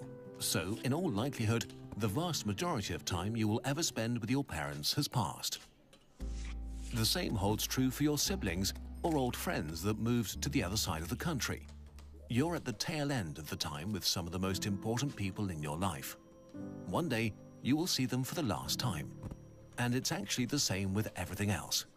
The concept of doing something for the last time feels eerie, like something that you should only experience when you're on death row or extremely old or something like that. But it happens all the time. Is there a hobby you've been lazy about for a long time? Maybe you still have those Warhammer minis that you wanted to paint. Did you always want to revisit that place where you had an amazing time a decade ago? Is there someone you wanted to reach out to for a long time but haven't yet? Or pick up that sport again to meet new friends? Maybe you will never do any of these things again because life gets in the way and at some point it's too late. As the global pandemic begins to wind down, we will all soon be able to be with each other again and do fun things together. League of Legends. It's never a bad time to reach out to a friend or a potential friend and let them know that you're looking forward to hanging out. But no matter when you're watching this, our life is an incredible gift, and there are so many fun, engaging, and fulfilling things to do. And you get to decide what and who matters to you. But what matters the most is that you actually make decisions from time to time. This video was based on and inspired by an article by our friend Tim Urban of Wait But Why, the best blog on the internet. Be sure to check it out to get more new perspectives on things. Also, if you want a reminder about the things we still want to do in life, with Tim's permission, we created a kurzgesagt version of the calendar of your life that lets you track how many weeks of your life you've spent already and how many you have left. You can also color in the weeks to keep track of exactly how you're spending them. If you're just looking for a visual reminder to put things in perspective, we've made a timeline of your life. It's printed in vibrant neon colors on high-quality Most people paper really want to and look at will this? look great as an art piece on your wall. Like all of our products, these posters were designed with love and produced with care by us here at Kurzgesagt. Getting something from our shop is the best way to support our channel while getting something beautiful in return. Because of you, we can keep making elaborate videos like the one you just watched and release them for free for everyone. Thank you so much for your support.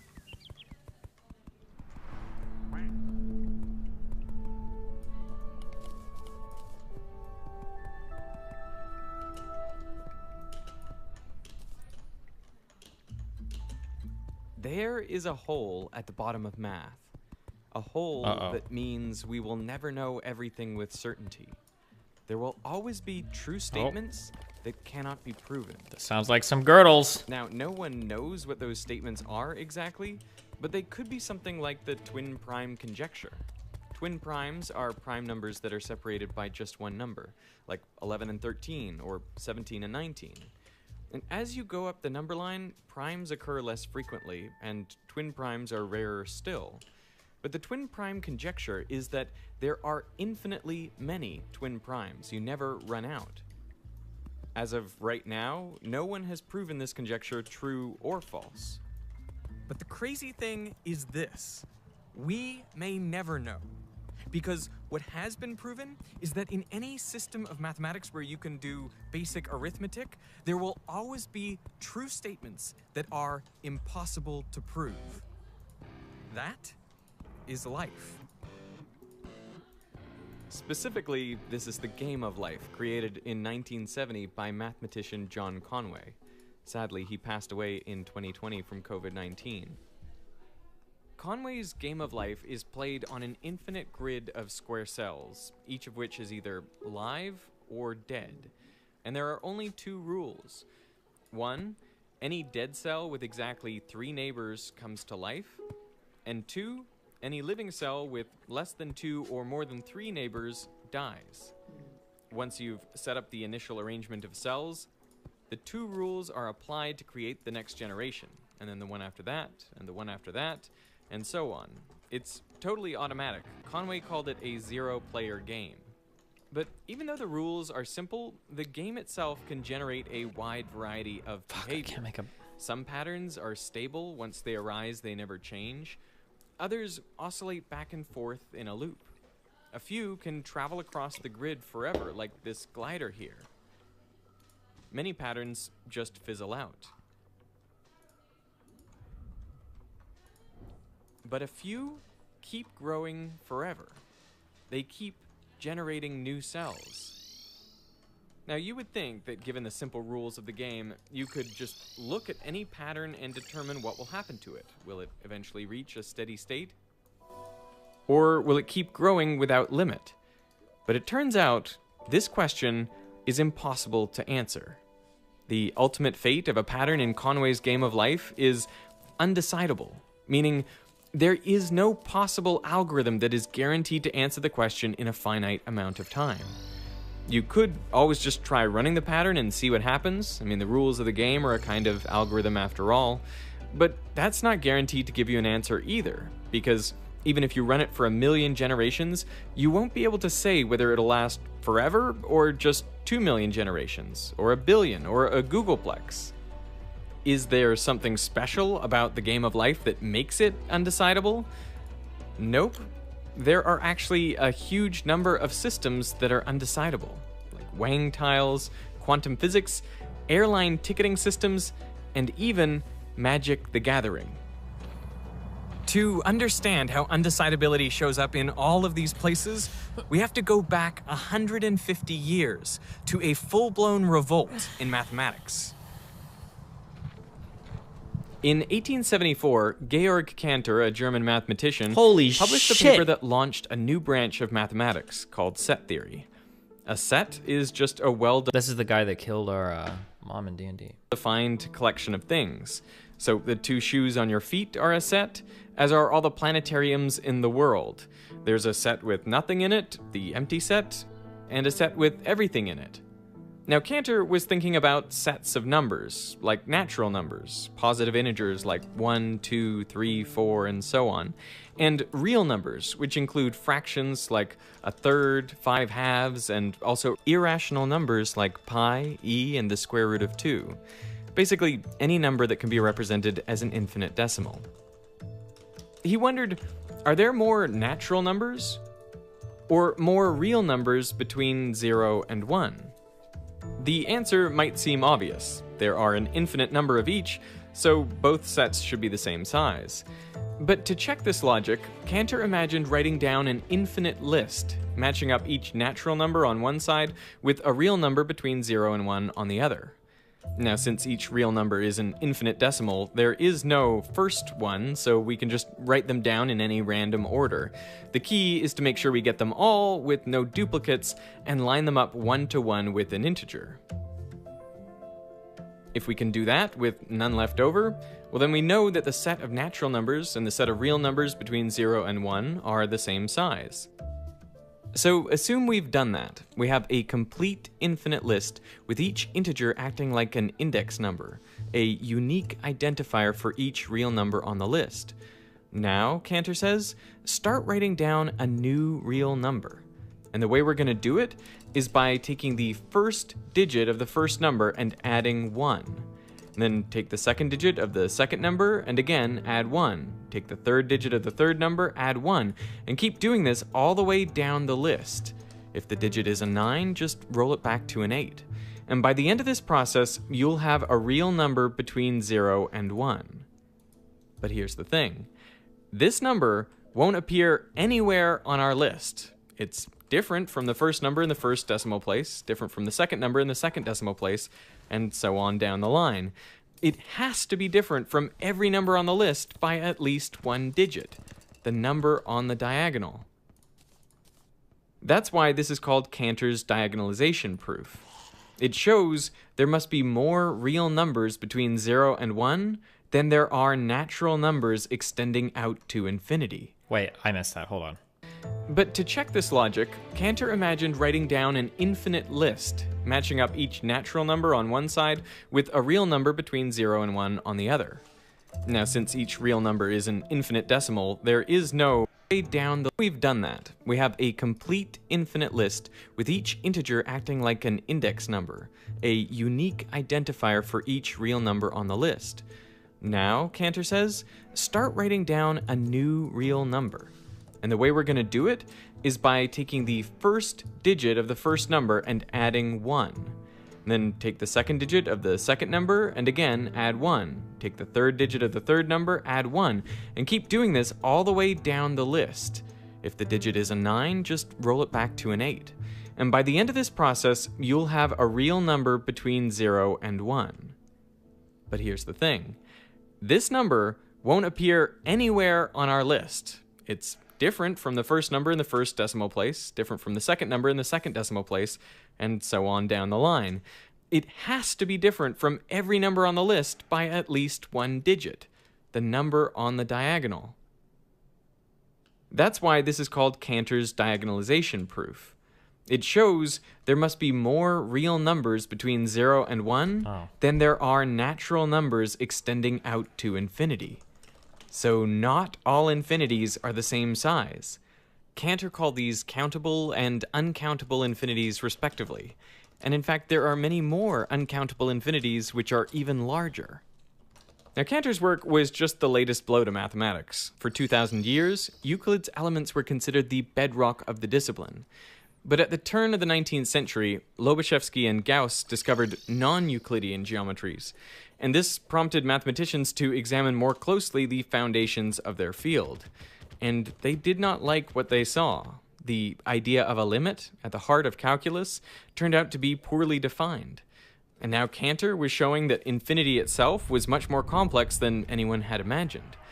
In all this upheaval, mathematics fractured, and a huge debate broke out among mathematicians at the end of the 1800s. On the one side were the intuitionists, who thought that Cantor's work was nonsense. They were convinced that math was a pure creation of the human mind, and that infinities like Cantor's weren't real. Henri Poincaré said that later generations will regard set theory as a disease from which one has recovered. Leopold Kronecker called Cantor a scientific charlatan and a corrupter of the youth, and he worked to keep Cantor from getting a job he wanted. On the other side were the formalists. They thought that math could be put on absolutely secure logical foundations through Cantor's set theory. The informal leader of the formalists was the German mathematician David Hilbert. Hilbert was a living legend, a hugely influential mathematician who had worked in nearly every area of mathematics. He almost beat Einstein to the punch on general relativity. He developed entirely new mathematical concepts that were crucial for quantum mechanics, and he knew that Cantor's work was brilliant. Hilbert was convinced that a more formal and rigorous system of mathematical proof based on set theory could solve all the issues that had cropped up in math over the last century, and most other mathematicians agreed with him. "No one shall expel us from the paradise that Cantor has created," Hilbert declared. But in 1901, Bertrand Russell pointed out a serious problem in Cantor's set theory. Russell knew that if sets can contain anything, they can contain other sets, or even themselves. For example, the set of all sets must contain itself, as does the set of sets with more than 5 elements in them.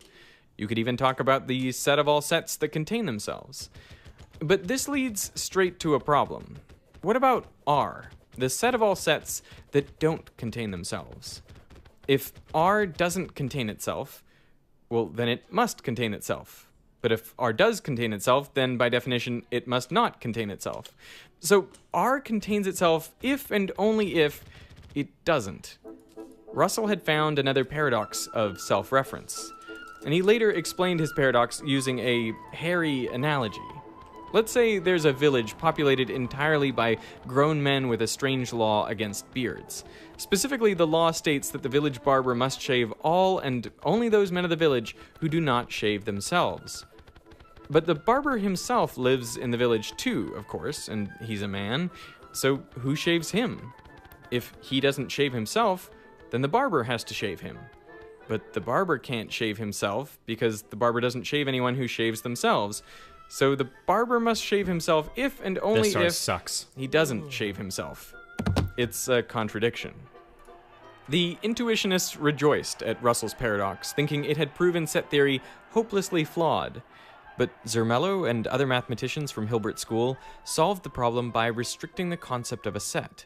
So the collection of all sets, for example, is not a set anymore, and neither is the collection of all sets which don't contain themselves. This eliminated the paradoxes that come with self-reference.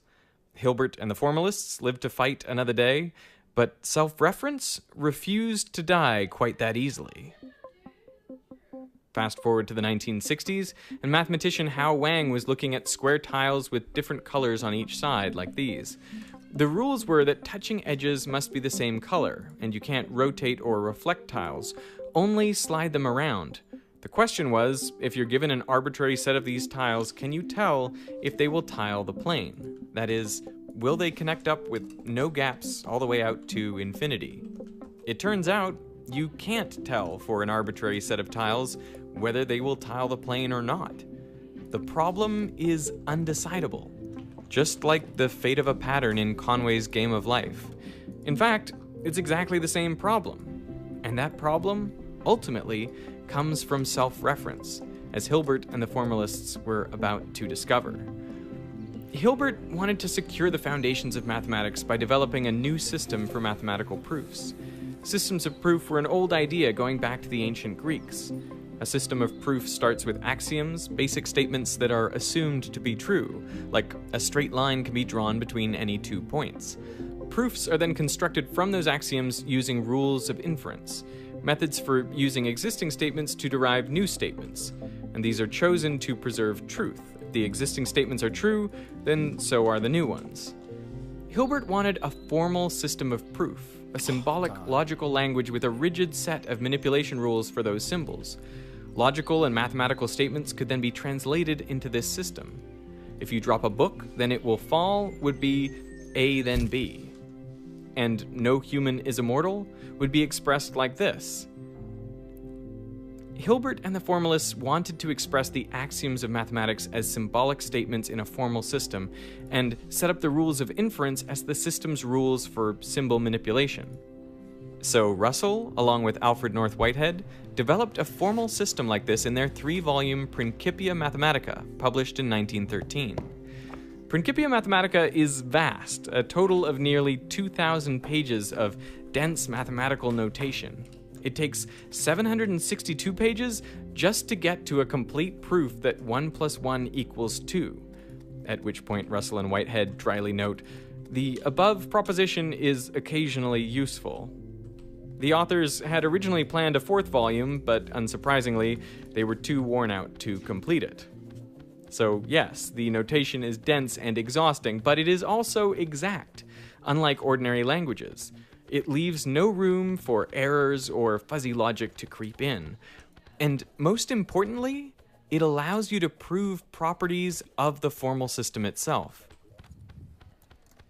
There were 3 big questions that Hilbert wanted answered about mathematics. Number 1, is math complete? Meaning, is there a way to prove every true statement? Does every true statement have a proof? Number 2, is mathematics consistent? Meaning, is it free of contradictions? I mean, if you can simultaneously prove A and not A, then that's a real problem, because you can prove anything at all. And number 3, is math decidable? Meaning, is there an algorithm that can always determine whether a statement follows from the axioms? Now, Hilbert was convinced that the answers to all 3 of these questions was yes. At a major conference in 1930, Hilbert gave a fiery speech about these questions. He ended it with a line that summed up his formalist dream. In opposition to the foolish ignorabimus, which means we will not know, our slogan shall be, we must know, we will know. These words are literally on his grave. But by the time Hilbert gave this speech, his dream was already crumbling. Just the day before, at a small meeting at the same conference, a 24-year-old logician named Kurt Gödel explained that he had found the answer to the first of Hilbert's 3 big questions about completeness. And the answer was no. A complete, formal system of mathematics was impossible. The only person who paid much attention was John von Neumann, one of Hilbert's former students, who pulled Gödel aside to ask a few questions. But the next year, Gödel published a proof of his incompleteness theorem, and this time, everyone, including Hilbert, took notice.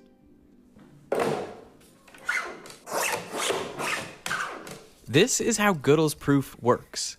Gödel wanted to use logic and mathematics to answer questions about the very system of logic and mathematics. And so he took all these basic symbols of a mathematical system, and then he gave each one a number. This is known as the symbol's Gödel number. So the symbol for not gets the number 1, or has the Gödel number 2, if then is Gödel number 3. Now, if you're expressing all of these symbols with numbers, then what do you do about the numbers themselves? Well, 0 gets its own Gödel number, 6. And if you want to write a 1, you just put this successor symbol next to it. The immediate successor of 0 is 1. And if you want to write 2, then you have to write SS0, and that represents 2, and so on. So you could represent any positive integer this way. Granted, it is cumbersome, but it works, and that is the point of this system. So now that we have Gödel numbers for all of the basic symbols and all of the numbers we might want to use, we can start to write equations. Like we could write 0 equals 0. So these symbols have the Gödel numbers 6, 5, 6. And we can actually create a new card that represents this equation, 0 equals 0. And the way we do it is we take the prime numbers, starting at 2, and we raise each one to the power of the Gödel number of the symbol in our equation. So we have 2 to the power of 6 times 3 to the power of 5 times 5 to the power of 6 equals 243 million. So 243 million is the Gödel number of the whole equation 0 equals 0. We can write down Gödel numbers for any set of symbols that you can imagine. So really, this is an infinite deck of cards where any set of symbols that you want to write down in a sequence, you can represent with a unique Gödel number. And the beauty of this Gödel number is you can do a prime factorization of it, and you can work out exactly what symbols made up this card. Duh. So in this whole pack of cards, there are going to be true statements and there are going to be false statements. So how do you prove that something is true? Find out next time on Veritasium, or read the wiki. Okay, link me the panel. Okay, I need to kill Providence like 3 more times if I want to get enough of those stupid geodes to do my thing, right? The Ravager guy has drops or whatever that I care about.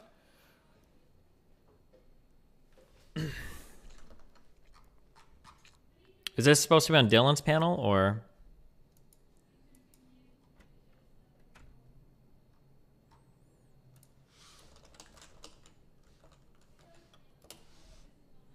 Oh, the Hans guy.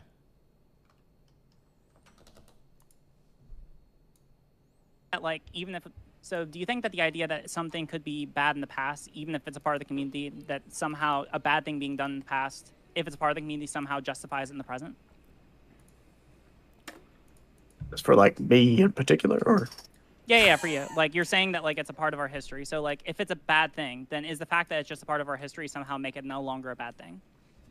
I don't think it, because if you're talking about like the Pride Parade in general, it's a celebration of like the history as well. I'm so not talking like, about the history. I'm talking about kink in particular. If kink in particular has been a part of our history and it's a bad thing that we shouldn't allow around children, does the fact that it's part of our history somehow make it okay? Yes or no? I don't think that you should try to put it in front of children. That shouldn't be your one goal. No. All right, Pixie. And that was a good example of what a like brief interjection is. Like specific question, you're allowed a small back and forth. But again, anything longer than that, like exchange, normally don't try to do that. But good start. All right, Pixie, you're up. Start, guys. Pride today has tremendous power to use celebration to give a sense of inclusion and normalization to queer identities, including who you are and who you love. In the wake of the recent wave of anti-trans youth legislation in regards to healthcare, sports, and more, queer or LGBTQIA+ youth need a sense of support the most this year. Therefore, I believe we should use the power of Pride to create a family-friendly environment. Great. Thank you. All right, Jazz. Okay, so I believe that Pride is a celebration, and it's partially a celebration and partially a memory of a protest of the past. Like, obviously, we're not doing Stonewall, and I actually feel kind of weird because Riley said, like, kink without regulations. Like, I don't think we should just be, like, screwing on the streets. Like, there's obviously a limitation. I think we all agree there's some limit to this. However, I think that the idea that I've heard that sexuality being separated from sex being a certain thing, and it's like the Catholic Church and the Church of Latter-day Saints are just fine with you being gay so long as you're not having gay sex. It's the gay sex that matters here. It's for a lot of people. Yeah. All right, cool. Are you fine with people wearing fetish attire in the streets and interacting with children? Like specifically like GIMP wear or GIMP suits interacting with children? What would you consider? Sorry. Specifically designed to be able to appeal to a sexual desire of humiliation in public. Are you fine with those people interacting with children? What do you consider interacting? Talking to them, interacting with them. If you are wearing a GIMP suit where the entire purpose of the suit is designed so that you can get off to a humiliation kink and you're interacting with a child in public, you can talk to them. You can just be like, you just having a conversation. How about we just start there? Having a conversation with someone in a attire that is designed to appeal to a humiliation fetish. Is that fine? Yeah, I think it's absolutely fine. I think that people see sex in media, they see sex in drama, they see sex in comedies. Like, do I think they should be interacting sexually with the kid? No, but if a person just happens to have a leather suit on, I don't actually think it's harming a kid. Wait, hold on. I'm not just saying just having a leather suit on. We're talking about someone who is wearing something where the purpose of wearing the thing is to get off to the humiliation of other people interacting with that person. Oh, okay. Are you actually saying that you're fine with a person getting off to talking calm down. to a Riley's child like when super heated. I'm sorry. Okay, so they're actively getting aroused during the situation. Yeah, no, that's Okay. exactly what I said. Then, That that would be where it is explicitly designed, and they are literally getting off on the humiliation of talking to a child in public Yeah, when that they're would be a wearing line. jumpsuit. I agree with you. That should be a line there. Yeah. Okay. I'm sorry. I misunderstood what you were saying. I thought you just like any kind of reference to kink at all. It's like, okay, if you're talking like if the person's actually gaining No, sexual arousal, I'm then yeah. pretty explicitly. No, I think I'm appealing to any because every single reference to kink seems to entail some appeal to a sexual desire or preference. I have not seen one definition of kink not appealing to a sexual desire or preference. So I think that this is all encompassing. All right. Wait, do you see? Wait, oh, sorry. Okay. One second, Riley. For like the purpose of like helping this conversation move forward, if you could provide. Yeah, we can come back to this later. Yeah. I just want to this is make totally it very good. clear right now No. that there seems to be a contention here. Totally fine. What I would ask is someone to come up with a say definition of kink for the purposes of this discussion to make sure that we're all on the same page when we're talking to each other to make sure we're not talking past each other. I actually have several definitions from Merriam-Webster. I got Wikipedia. I got Urban Dictionary. I've found all I've just Googled and I found as many as I could. If you want, I can drop those in the chat. Drop those in chat, and if you could read one or two of those. If I could ask, like, does Riley think that like?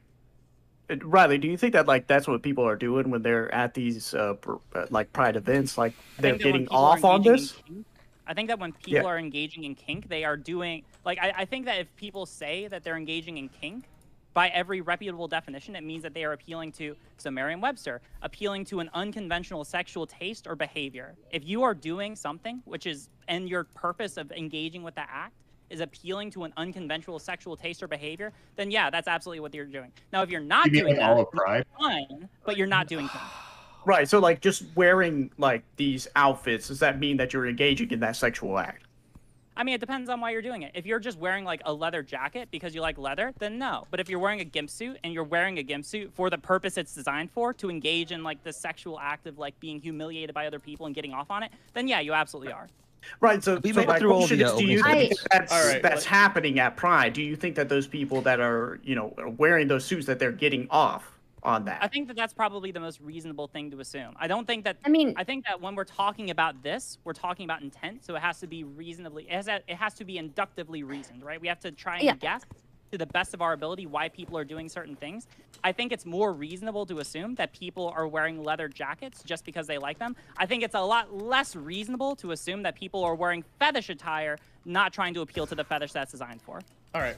Can I ask why though? Because they're designed specifically for that thing. When you wear a gimp suit, it's designed to appeal to a fetish. That's what it's made for.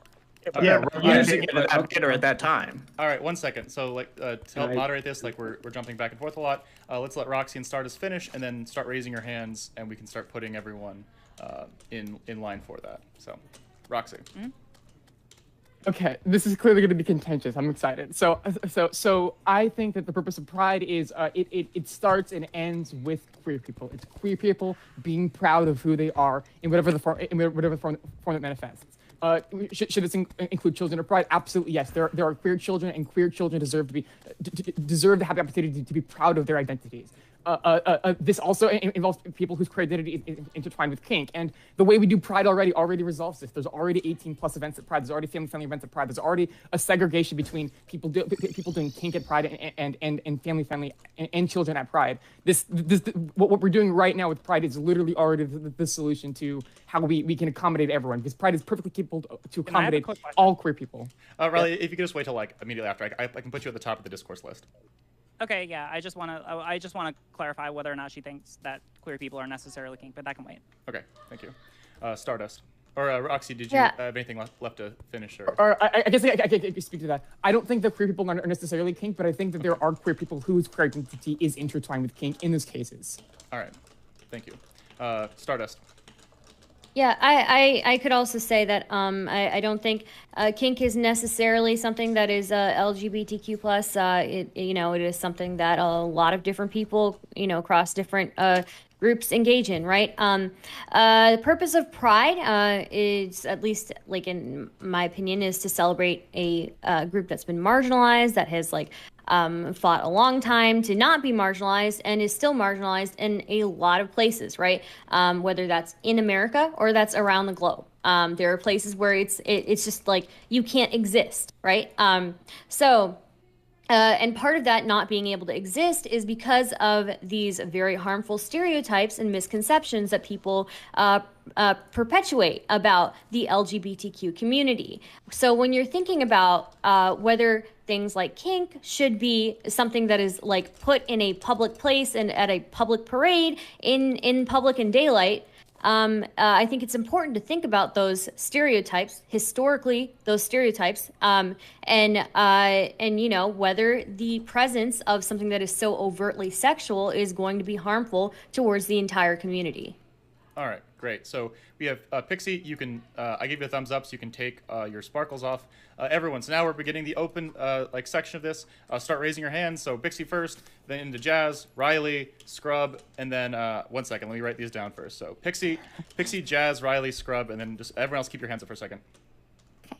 I'll wait until you're done writing. I'll start your timer now. You go ahead. Okay.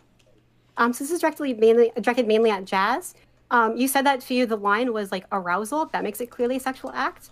And I have an issue with that because we can't reasonably clearly tell whether someone is aroused unless you're like actually seeing stuff, which I think we've already passed that.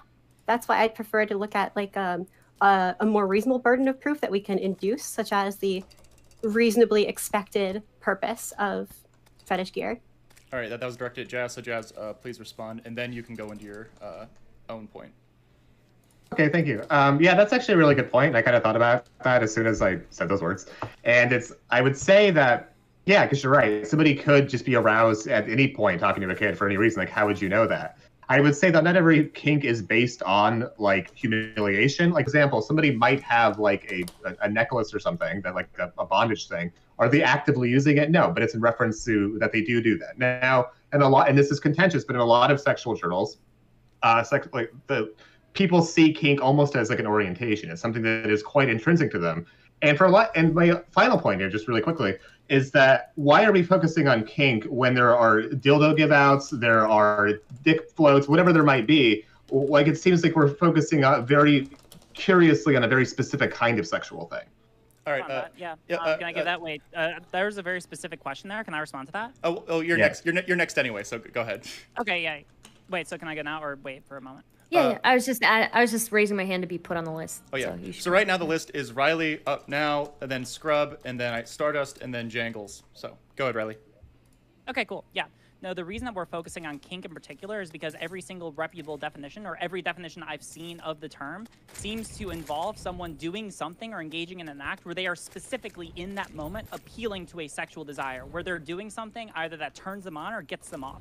I think that there's a way to be able to talk about sex or sexuality in a way where you're not doing that. I think that we can talk about being gay or lesbian or bi or trans or whatever without getting off to it. I think that we can be able to talk about sex education in a way that doesn't get off to it. When we're talking about kink in particular, and specifically people doing things that involve kink, then we are talking about them doing a sexual act in that moment. And so, if we're going to talk about people doing sexual acts, then fine, do it, but do it in a private space and away from fucking children. That's the issue.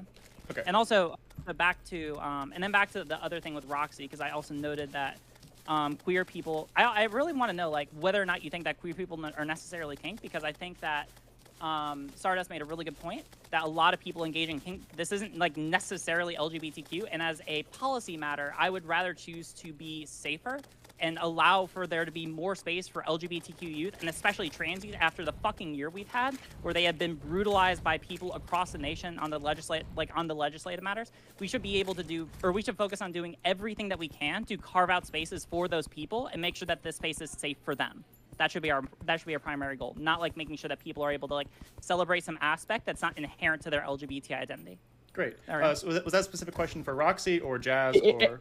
It was directed at me. So yeah. So I will say that queerness is not inherently kink, but like it's also there are queer people who understand their queer identity through kink. Like you have an example. It would be like leather daddies, for example.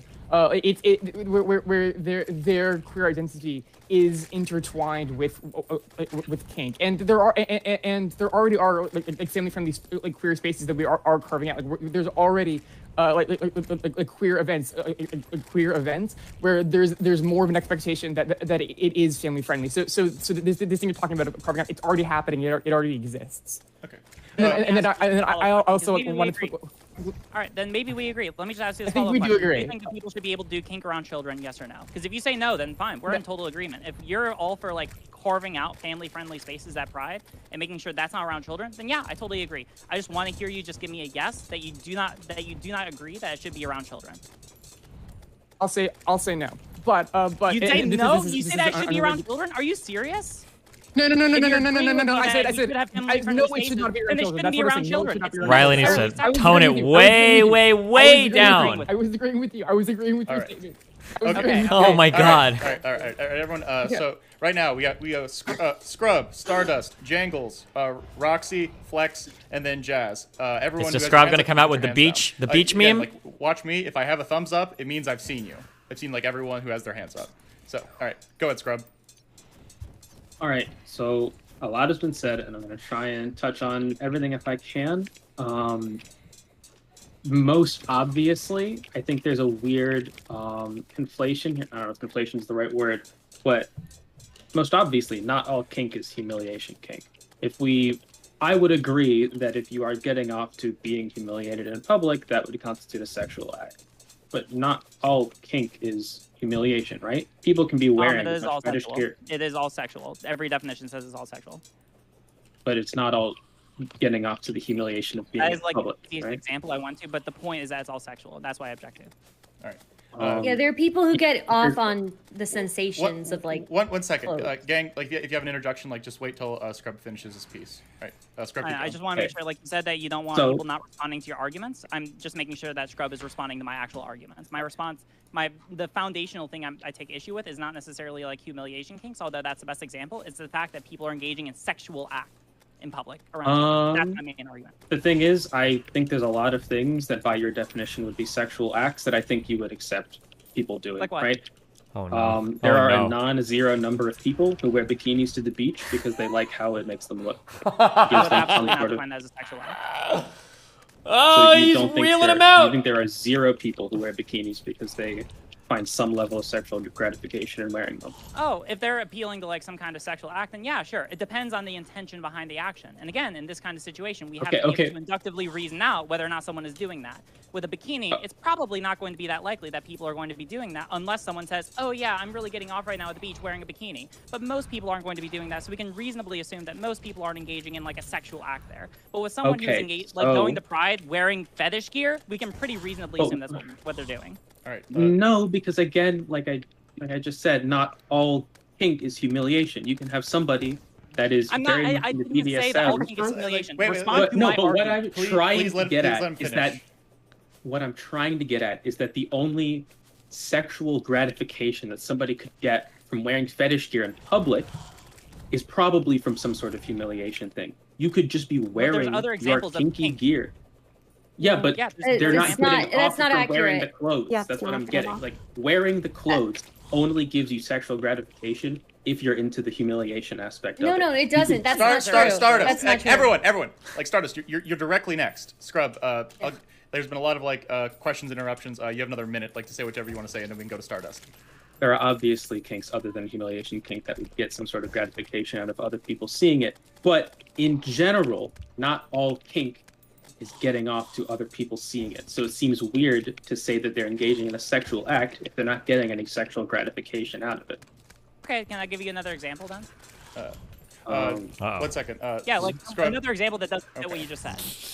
All right, go ahead. Like just, yeah, all right. Let's say that someone is wearing a vibrating butt plug and they go to Pride and they start interacting with a child as they're vibrating, and then as they're interacting with that child, the vibrator like makes them come right as they're talking to the child. Is that fine? That's probably bad. I don't know what that has to do with what I said. That's probably bad. Well, why? I mean, like now we're not talking about humiliation. So clearly, it's not just humiliation, right? We're talking about anyone who is engaging in a sexual act and interacting with a child. What makes it a sexual act? The fact that they're trying to get off to it. Like that's what makes it a Exactly. sexual Wait. act. You just said it. You just said it. They're trying to get off to it. You can Yes, be that's what wearing kink is. fetish gear and not get off to it in any capacity. Quick response. All right. Scrub, do you have anything like to add to that, or a specific? Or... I just wanted to make sure everybody like understood. I hear you. I hear. The I mean, like, definition do we that I'm want given is definitions of it's what a kink are sexual from every act. source? I can right now. Here, I'll drop them. All right, Riley, drop the sources. Pixie, 30-second question and response, which Scrub can respond to, and then we go to Stardust. How can you reasonably surmise whether someone is getting off to a sexual act? Like whether whether they're getting off to it. Part. Okay, well, Yeah, how about you we can. have an average reasonable person like give a? I don't think you should reasonable appeal to the understanding of average what it is. reasonable person when we're talking about issues that are culturally unaccepted, right? If we appealed to the average reasonable person 30 years ago, I think we would all very much dislike the answers we would get. I don't think that should be our metric by which we're measuring the social acceptability of an I think activity. that culture is sufficiently changed now. We can also appeal specifically to gay people if we want. I don't to. think culture is perfect right now, no. Okay, wait, no. Do you think that maybe appealing to an argument contingent upon cultural unacceptability could have a negative backfiring effect on the safety of queer youth in their attendance at these events? Wait, say that again in different words. Okay, so if you Okay, create an sorry, environment rephrase it. that is socially and culturally unacceptable, do you think that maybe dissuades children and families from being comfortable attending those events? Pride is in and of itself going to be culturally unacceptable. That's like kind of half the point. Hey, so you don't that care society about like doesn't making sure accept that LGBT people are able people. to Oh, attend no. there? You don't care about that. You just, as a policy matter, don't care. When did I say that I didn't care? You just said you're just saying right now. Oh well, I don't care if it's culturally unacceptable, and therefore I don't really care if children aren't able to attend, even if they would benefit from it. All right. Well, You not care about the stereotypes also Well, that have already the whole Let him point finish, of let him pride is that finish. it's unacceptable. We wouldn't need pride if it was culturally acceptable to be gay. It's the not, whole point is that it's not culturally acceptable. Is there a difference between culturally acceptable to be gay versus You're culturally acceptable to go to like a driving pride away the parade? people who Also, are most but- vulnerable in society right now by letting people get off in kink there. Like Okay, hold on. this is beyond parody. I don't know what we just not care about trans youth anymore. I feel like Riley needs to calm down All right, way all right. hardcore. One second. You got me. Okay, so everyone, I want everyone to please, like, I don't want to tell everyone to calm down, but like everyone just please, like, if we could stop being so aggressively combative, I would very much appreciate it. Let's do a good discourse. So Stardust, we're going to you, then we're going to Jangles, then Roxy, then Flex, then Jazz, then Riley, then Pixie. So Stardust, take it away. Yep. So I think the first thing I need to say is that, I don't know if this is ironed out, but getting off to wearing something in public is not necessarily about being humiliated while wearing it. Kink can be a bunch of different things. It can be voyeurism. It can be just the sensation. Some people get off on just the sensation of wearing specific materials, right? So, I mean, you can make the argument that somebody is, not explicitly trying to get off, but if they get off on that sensation, then they're getting off on that sensation. Secondly, I think it's important to also, again, kind of remember what type of stereotypes are thrust upon the LGBTQ community, not just in the US, but worldwide, right? And one of those stereotypes that's thrust upon the LGBTQ community is that they're all perverts and they're all, going after kids, right? I don't think anybody wants to, perpetuate that stereotype. Another thing is the difference, somebody had earlier brought up, what's the difference between this and a penis float? I personally, as somebody who works in medicine, I don't think that the human body necessarily is sexual. I think if it's just existing, it's not necessarily sexual. It's it can be scientific, right? It's the context that we put around it, and the actual thing that makes the difference is the act of trying to get off, like somebody else said, the getting off to certain specific things with purpose, I guess. Yeah. Thank you. Quick interjection because my question was, or my statement was referenced. Go for it. Jess. Yeah, okay. So when I said a penis float, I did not mean a flaccid scientific penis float. I meant like a hard penis, just to be clear. Something Hard that is penis clearly isn't not necessarily sexual, though. Yes, but let's be reasonable here. People are going to see that as a sexual thing. To say if you're in a pride parade, you see a fucking giant boner dick parade, you're going to think of sexuality. You're not going to think, well, it's a scientific representation. Yes. No one sees that. That's yes, ridiculous. of course. I guess. I guess I don't know. I don't really think of it that way, but maybe that's just me. I don't know. A specific question. So, in terms of this is just a clarifying question. So, there has been a lot of talk already about how the basic inductive reasoning of fetish gear is that people are trying to get off on it. Can I spawn bosses while people these pillars please are alive in the explain world? Why that is Sorry. different than what Flex just said. That was the question that he was asking. If someone could please respond to that. Sorry, can Okay. Flex repeat the question then? Sorry, Jazz, not Flex, but yeah, Jazz. If you could Jazz, repeat the question. please repeat that. I'm sorry, what? Repeat the question? Yeah. Which question? I lost my track. What's going on? I'm sorry. The point about the penis float, if you could please like crystallize that for us. Oh, okay. So what is the difference between because I think there's a difference between or there's some conflation between actively getting off on a sexual act and referencing a sexual act. For example, would it be okay to have a shirt on that says "I love sucking dick"? You clearly are saying you love a sexual activity. Should you just not be able to have that at Pride, or like the hard penis float? It seems like you can reference a sexual act explicitly without actually engaging in that sexual act. That's my Yeah, sure. Can I respond? Yeah. Quick response, go for it. Sorry, Nate, of course, sorry. Yeah, all right. So when we're talking about this inductive reasoning, so mainly what I want to distinguish is that there are certain things which every reasonable person should be able to acknowledge as clearly sexual. And then there are going to be some things which fall into an area of gray, which we're probably going to want more information about, right? Like, for example, when we were talking about people going to the beach in a bikini earlier, right? Most people would probably assume, based on the reasonable interpretation of what it means to go to the beach, that just going there in a bikini doesn't mean that you're trying to get off on it. But if we have more information, like if someone is like rubbing themselves off on the beach and like moaning and like yelling, "Oh, I'm getting off on the beach," then they probably are, right? And the same thing with the Pride, or same thing with like wearing any kind of attire, right? Like there are going to be a lot of things which fall into an area of gray, which we probably want to like let go, because there could be a reasonable argument if someone says, "Oh, I'm not doing this to be sexual. I'm doing it specifically just because like I enjoy wearing the shirt, or I enjoy wearing this leather jacket, or whatever." And that's probably going to be fine unless we're introduced to more information to the contrary, that people are trying to do that thing or wear that gear or do whatever in order to be able to get off, right? Like when we're in that area of gray, then it's probably better to give people the benefit of the doubt until we're introduced to more information that they are trying to use it for kink purposes. Perfect, thank you. That'd be my answer.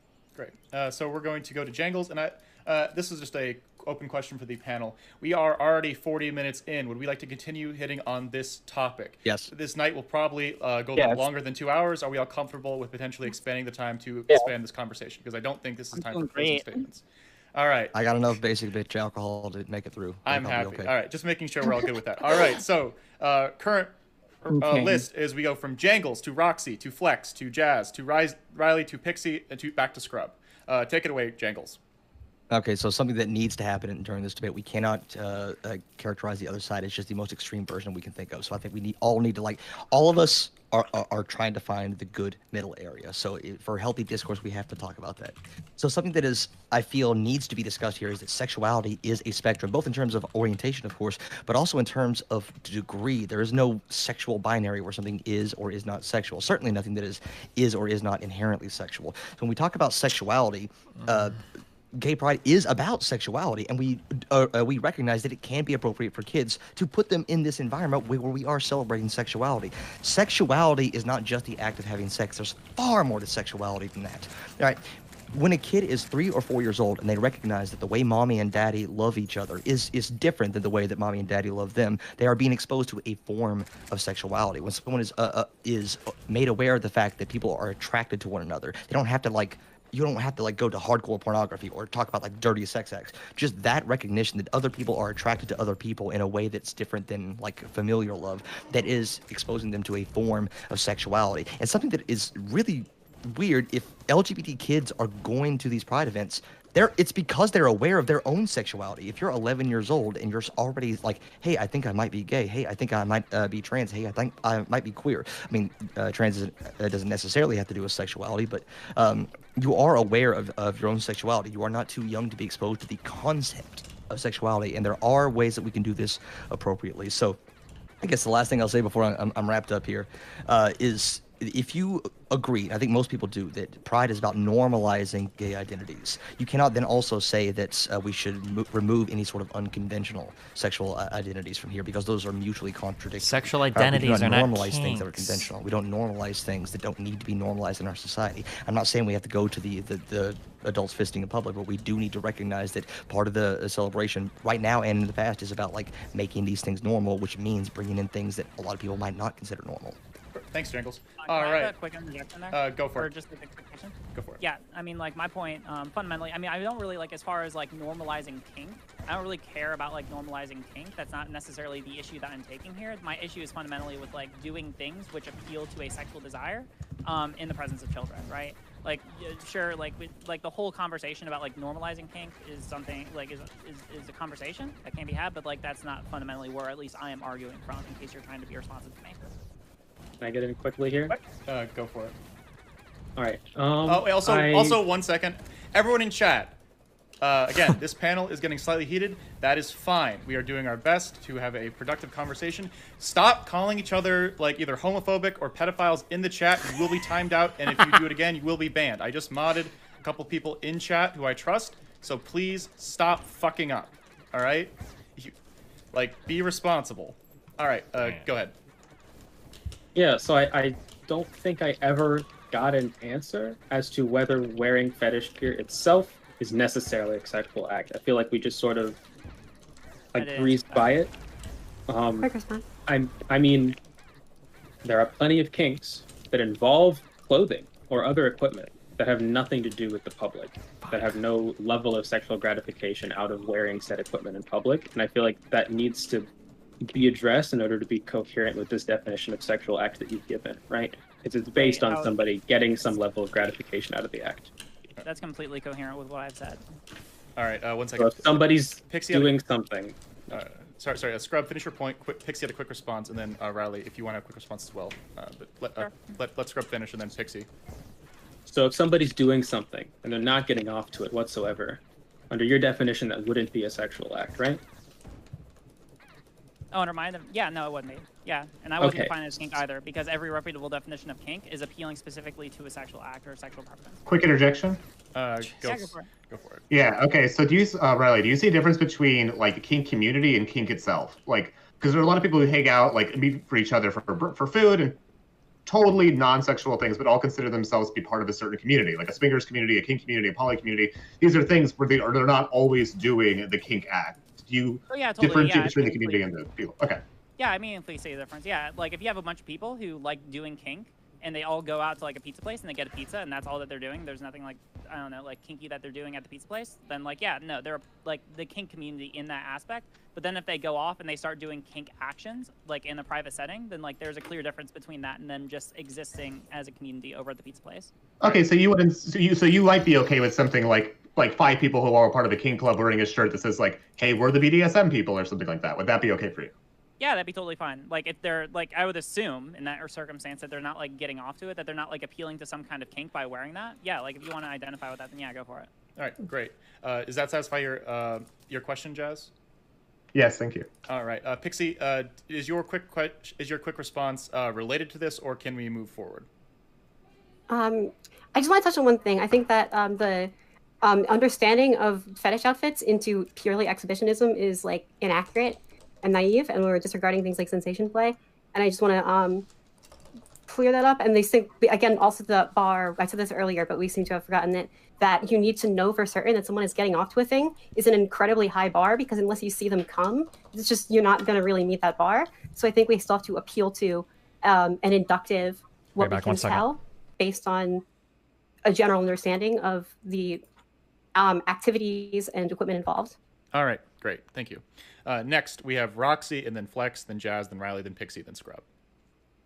So, Roxy. Okay, so I think I think that there might be a little bit of a terminological gap going on. So I'll just pose this question to Riley just to frame it. So, would you be willing to accept that there is a difference between how kink is defined in conventional language as Merriam-Webster would define it, and how kink is defined within kink circles? Because in kink circles there's a totally well established line between doing kink and doing kink sexually. And then as 2 examples, ace people are perfectly able to engage in kink, and they're perfectly able to enjoy it because doing kink is not synonymous with doing kink sexually within kink circles. And also there is a wide range of what constitutes kink that wouldn't even always be fairly considered sexual. Infinity collars, for example, are usually universally considered pretty kinky, but those are just glorified wedding rings. So I think we can like. I think we can resolve a bit of a disagreement here if we're willing to accept that there is a usage of kink where it isn't necessarily like synonymous with doing it sexually. And when people talk about kink at Pride, they do so with the understanding that it isn't about doing it, getting off to it publicly.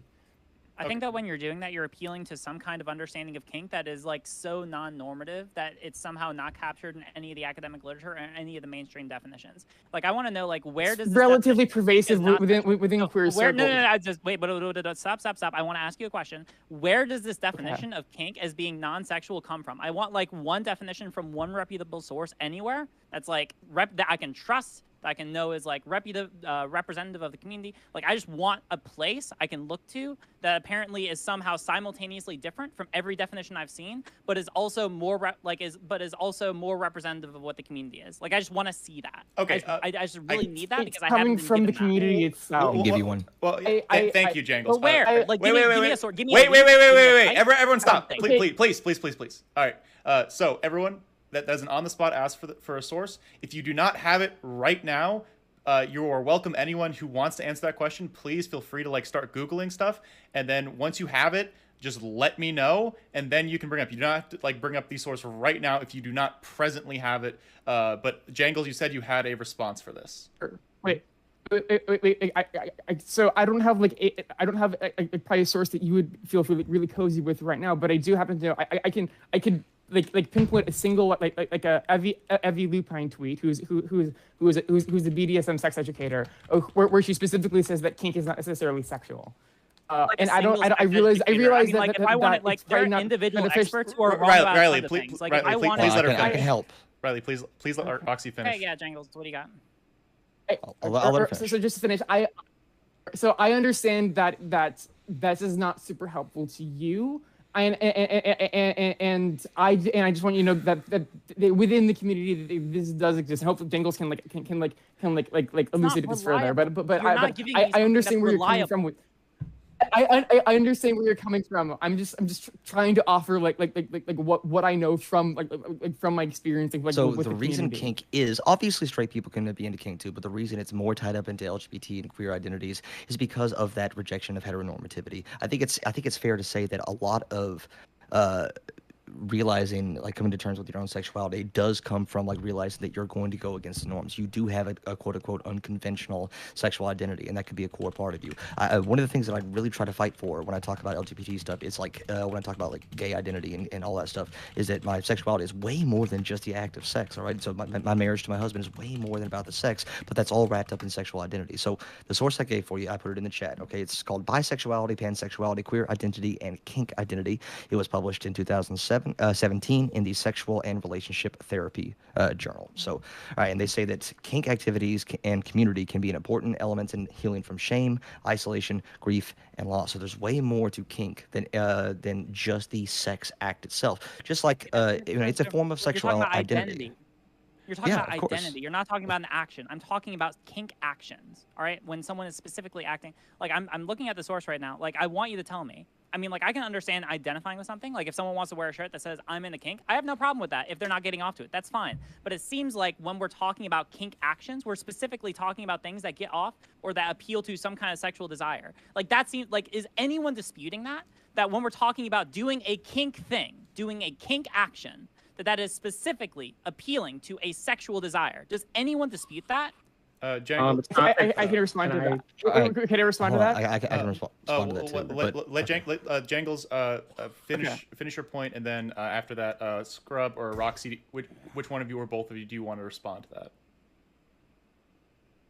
I think I have a pretty what's the word? Coach response. I like got you. Apt example. So go ahead, Roxy. As a response, yeah. But go ahead. Oh yeah, Jangles. Yeah. So Riley, would you? Is Jangles gonna go or me? All right. Okay. Who's talking right Jangles now? first, then Roxy. All right, go for it. Finish your point, Jangles. I want to draw away from like that binary thinking that if something is sexual, it must therefore be bad. I mean, there are appropriate ways to bring. I know. Let him finish, please. I'm not saying that if it's sexual, it's bad. I'm saying that if you're doing a sexual act, then it needs to be around consenting adults. That's what I'm saying. That's so always been the line. So yeah, but we can still draw up like we can still bring kink into Pride that is way beyond just the act of doing kink itself. I've never So, said not to bring kink into Pride. I've said if we're going to do it, then to keep it private and to keep it away from children. That's always Again, been my we're not. I'm not talking. I'm talking about even in like the broader things. There are appropriate ways to bring up sexual things. All right. So if there are appropriate ways to bring up sexual identities in public to children, like when you say mommy and daddy love each other, again, you're talking about a sexual identity. You're talking about a sexual practice there, but you're doing it in a way that is deemed appropriate to children. And I think that can be healthy. I think that's an important part of growing up. And I think there are ways to do it that are obviously incredibly toxic and incredibly damaging to kids, but there are also ways to bring it up in a healthy way. I don't see how, if we can talk about gay sexuality, if we can talk about this identity and the acts that are associated with it, if we can put that in a way that is healthy and productive and appropriate for children, I don't see why there aren't some aspects of kink that can't be incorporated into a broader, quote-unquote, kid-friendly part. Obviously, we're not talking about acts, but we are talking about bringing in kink as an identity in a way that it would not be damaging or inappropriate for kids. All right, That's perfect. that's all I'm saying. Okay, well, I mean, like, can I respond to that? I mean, like, I just want to say that, like, quick response, yeah. I'm fine with bringing in things in an educated way where we're specifically not appealing to a sexual act, like, where we're not doing sexual acts, but we're just educating people. I'm fine with that. That doesn't seem harmful to children. I take issue with people who are defending overtly people who are going out and doing sexual acts, like wearing gimp suits in public, because there are way too many people who are arguing that that's justifiable behavior. I'm fine with educating people. I take issue with people going out wearing gimp suits in public and getting off to children looking at them. That's what I take issue with. Okay, well, I don't think anybody here is arguing that. Hold on. Whoa. Is there anyone here who's fine with children wearing gimp suits? Raise your hand right now. I want to know who here is fine with people wearing gimp suits with children in public. I want to know. Like, put your hand up right now. I want you to identify yourself. If I can interject really quickly, RGR, I think you made a great point there. I think a really great way to test how somebody feels about this is, how do you feel about children wearing those types of clothing, right? Stardust, could you could you briefly expand on that point, and then Yeah. and then Roxy So- still had to hear a quick response. So if you think that somebody wearing a sexualized dog suit around children is okay, how would you feel if that child was wearing that dog suit? All right. This is not defending either of those, but I'm sorry. Sorry, no, I'm sorry. Does anyone have like a response for that? Yeah, like really quickly. It's like, okay, you see two adults making out in public. How would you feel if a 5-year-old made out with another 5-year-old? Like, that's just that's silly. I would feel pretty fucking weird, actually. So, You would, like with fun and stuff. Yes, So if two 5-year-olds made out, you'd be like, oh god, that's horrible. But if two adults, Yeah. it's not that big of a deal. Hold on, I am in And- no way defending either of those things, but I am telling you that when a child is the object of sexualization versus where if they are an observer of sexualization, those two things are not analogous. I'm taking the analogy is bad, and I'm not defending either one of those positions. Just making that clear. But but I've seen it come up a few times on Twitter. Like, there is a very large distinction in my mind of when kids are the object of sexualization, which is any circumstances whatsoever, versus if they are exposed to forms of Are you okay? of sexualization. I'm not defending the latter, but I'm saying there's a degree of the latter, but I'm willing to draw a hard line. Never okay to sexualize children in any circumstance. All Hopefully right, that- all right, great. Well, one second. Stardust, is this a relevant follow-up to that question? Yes. Okay. Yes. Keep quick. Okay, so in both of those scenarios, though, the child is not making the conscious decision to be exposed, right? That to those doesn't have things. anything to do with my distinction between those two scenarios. I mean, a child being exposed to somebody like being sexual, doing a sexual act in public, they cannot consent to that, just like they cannot consent to wearing something like that in public, right? Yeah, but they're still different, right? A child the being object. in a strip club is Did I miss different any than more a child freakouts? being on stage at a strip club. We can understand that they might both be bad, but they are fundamentally different from one another. Yeah, to test your analogy, is there a fundamental difference between a child witnessing violence versus being a participant or victim of violence? To test that analogy, I think we would agree that there's something pretty different. There's different, but both are harmful. It's Both are different, harmful. but I still think that the effect of it is pretty, like, similar, is it not? Like, is there a difference between No. like?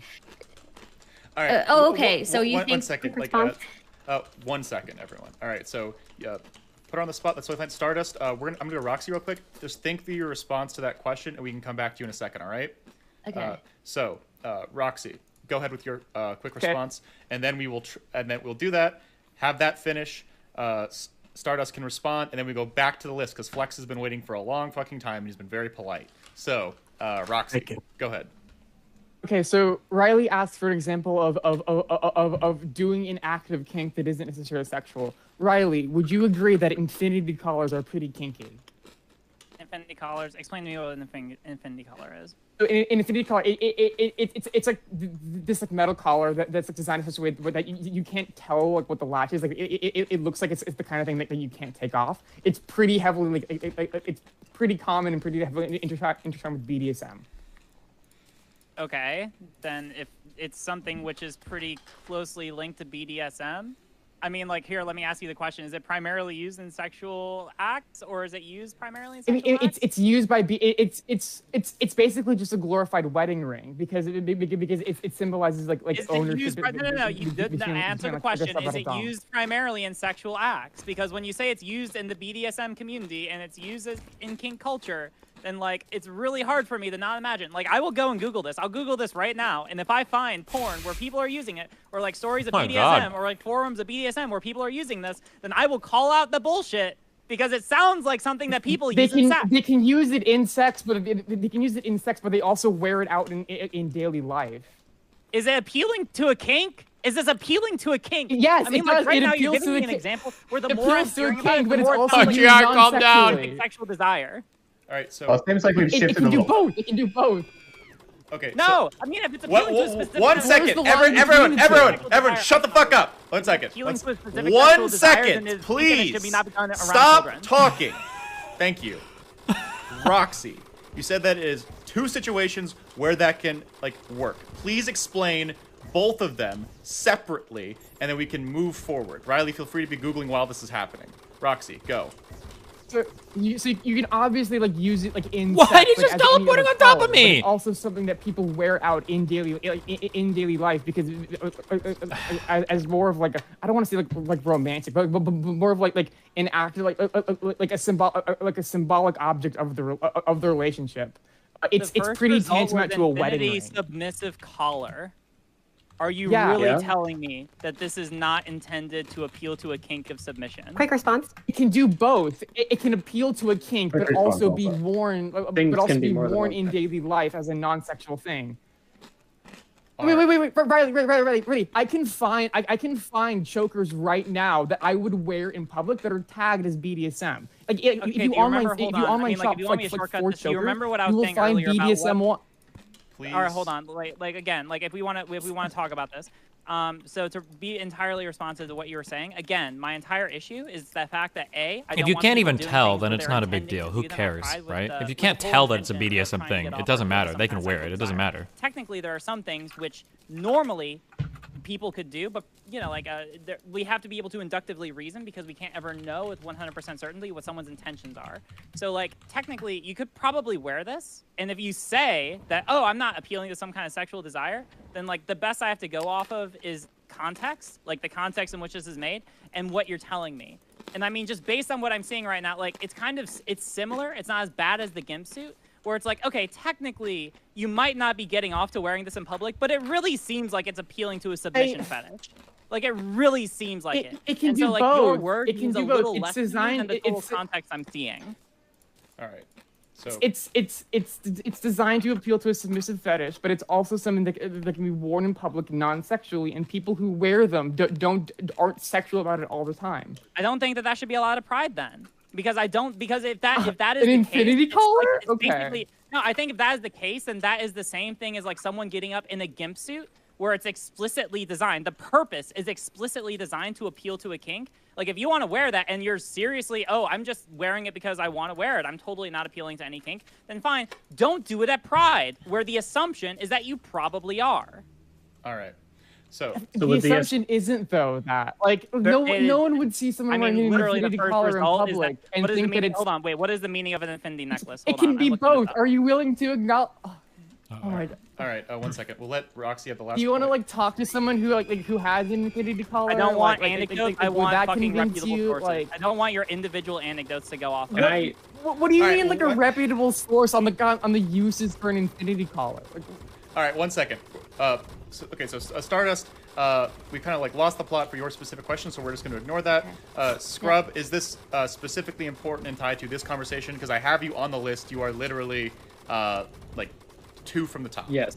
All right. I've been wanting to say this for a while. Sorry. I don't understand this obsession with reputable sources when we're talking about something like kink, which is pretty clearly, obviously not a socially, culturally mainstream thing. I don't think we would use this standard for anything else in this field. I mean, up until like 1973, homosexuality was a mental disorder. Most people would consider the DSM to be a reputable source. I don't know if you wanted. Please. Yeah. So then why are you? Riley, please let him finish. You can respond immediately after. Okay. Thank you. Hey. So I don't know what kind of reputable source you want for something that is going to be as like disconnected from mainstream anything as kink very obviously is going to be. Something I better don't know. than the Merriam-Webster dictionary. Oh no. Okay, but if we were having this conversation in 1970 and you wanted to argue that homosexuality isn't a mental disorder, and I told you, well, I want a reputable source better than DSM, like, what are you going to do? Yeah, but we're not in 1970, and I think it's very unfair to say that, like, oh yeah, no, every source is just like completely out of touch with the way that things are currently. Because like right now, the reasonable expectation of what kink means, I don't think that any reasonable person would hear kink and think that it's not appealing to something sexually. I think that the idea is still the idea that people. I don't think that I've heard a single definition where people have said that like have established what kink is if it's not sexual. Like I think that people part have said, of what like, Roxy was trying to get at. I do need to ask. Like, what it is. Interject. I do need to ask. Okay. Sorry. Yeah, am I one second. Interrupting anybody? Jangles, you go, and then Scrub, and then we have to get to Flax. So, Jangles. I do need to ask, like, is gay and lesbian, are those things inherently sexual? No, they're not. I've said that multiple times. No. Like, okay, let's like, establish. I don't get off just by sitting here and being a lesbian. I don't just like sit here and think, oh my god, I'm a lesbian. Hold on, please listen. All right, please. I do not. Yeah, but it's not sexual. There's different. Oh man. All right. So thank you. We're working off of different definitions of sexual. Then see, I think gay, in my identity, that is inherently sexual. All right, but there's more to sexuality in my. Can there be an asexual gay person though? Sex, all right. See, I don't think that your sexual orientation is necessarily inherently sexual in this way, right? I don't agree with that. More expansive than yours, so I just want to point out that this might be where we are having a disconnect.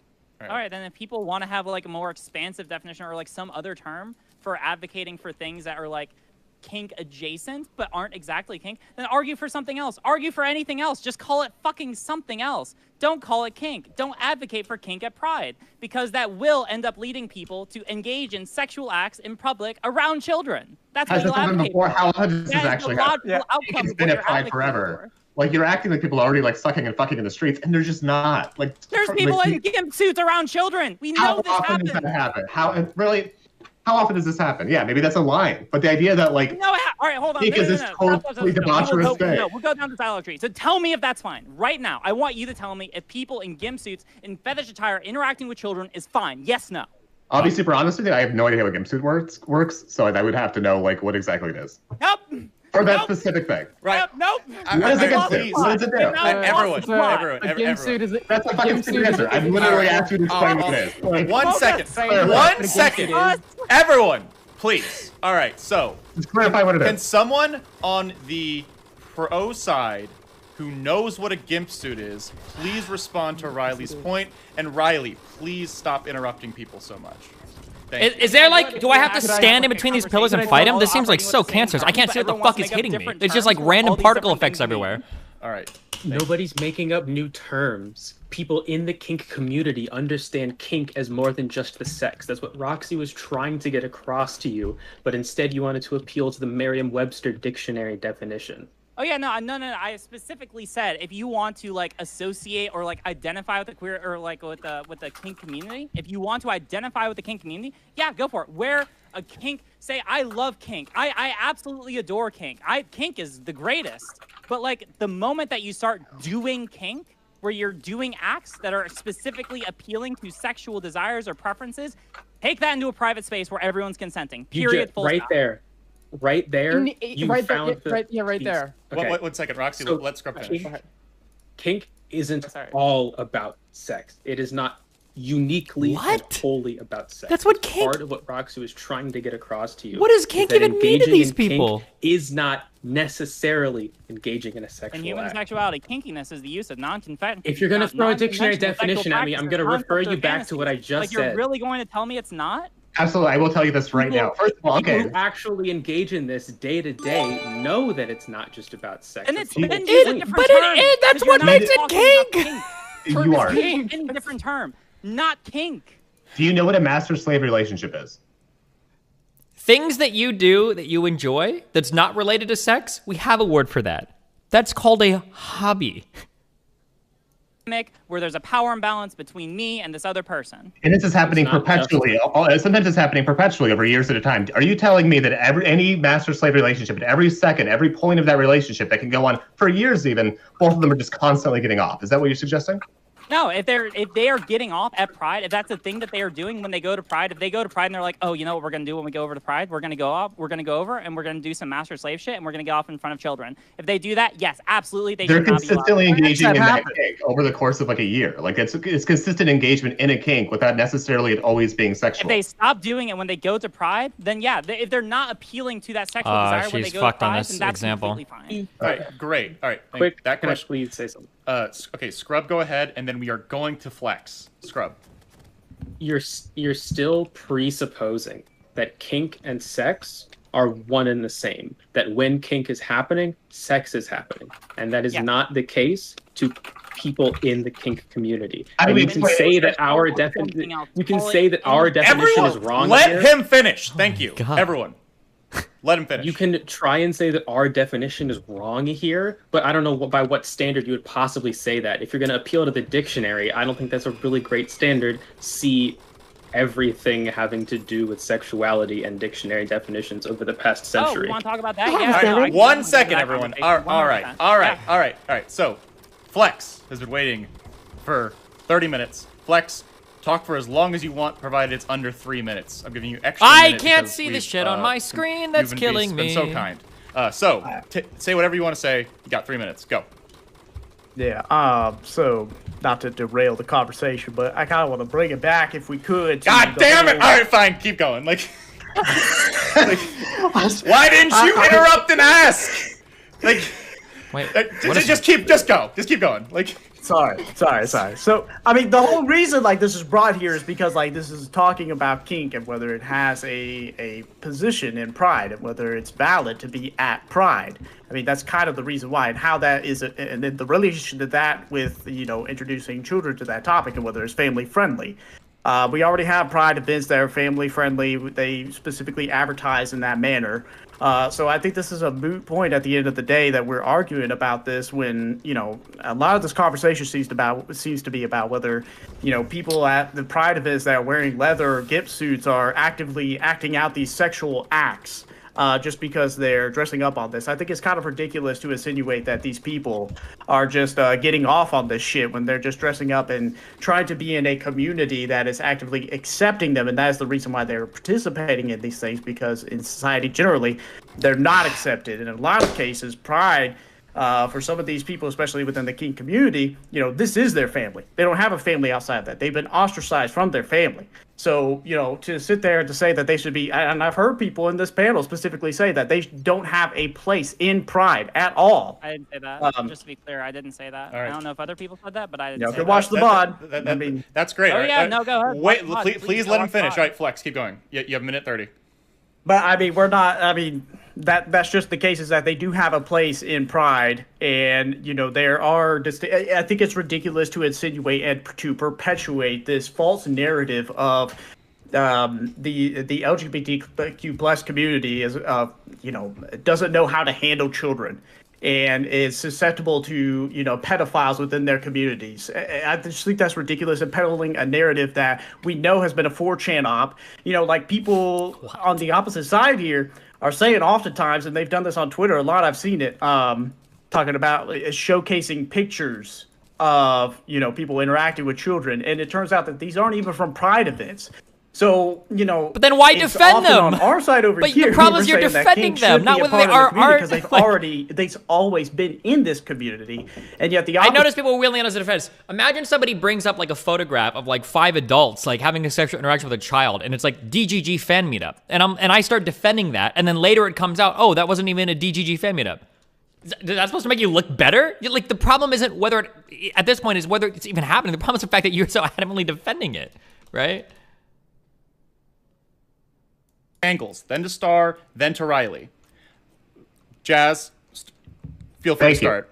When you said Star, do you mean me, Staroxvia, or Stardust? Oh, sorry. I will call. Are you okay with Roxy? Yeah, Roxy's fine. Just making sure. Just to be clear, yeah. Roxy and then Stardust is Star. Just all right, cool. Okay. Unless you want to be Star and she can be Dust. But like Jazz, No, just go. Jazz, go. I'm really sorry. It's okay. I appreciate it. All right, Jazz, go ahead. Okay, so to address the point about whether something is constantly sexual in a kink context, there's plenty of papers that you can read about how asexual people experience kink. So the idea that somebody can be kinky and not be directly sexual happens all the time. As far as an infinity collar goes, I would say my question would be like, would you have a problem with somebody just like holding a dildo out in public during a pride parade? They're not doing anything sexual with it, but it's clearly used for a sexual act, much in the way that an infinity collar can be used in the same way. It's like, okay, it's not currently being used in a sexual act. However, it is still referencing pretty directly a sexual thing. Like, how would you feel about that? Seems like a question to me. Yes. Yeah, basically, yeah.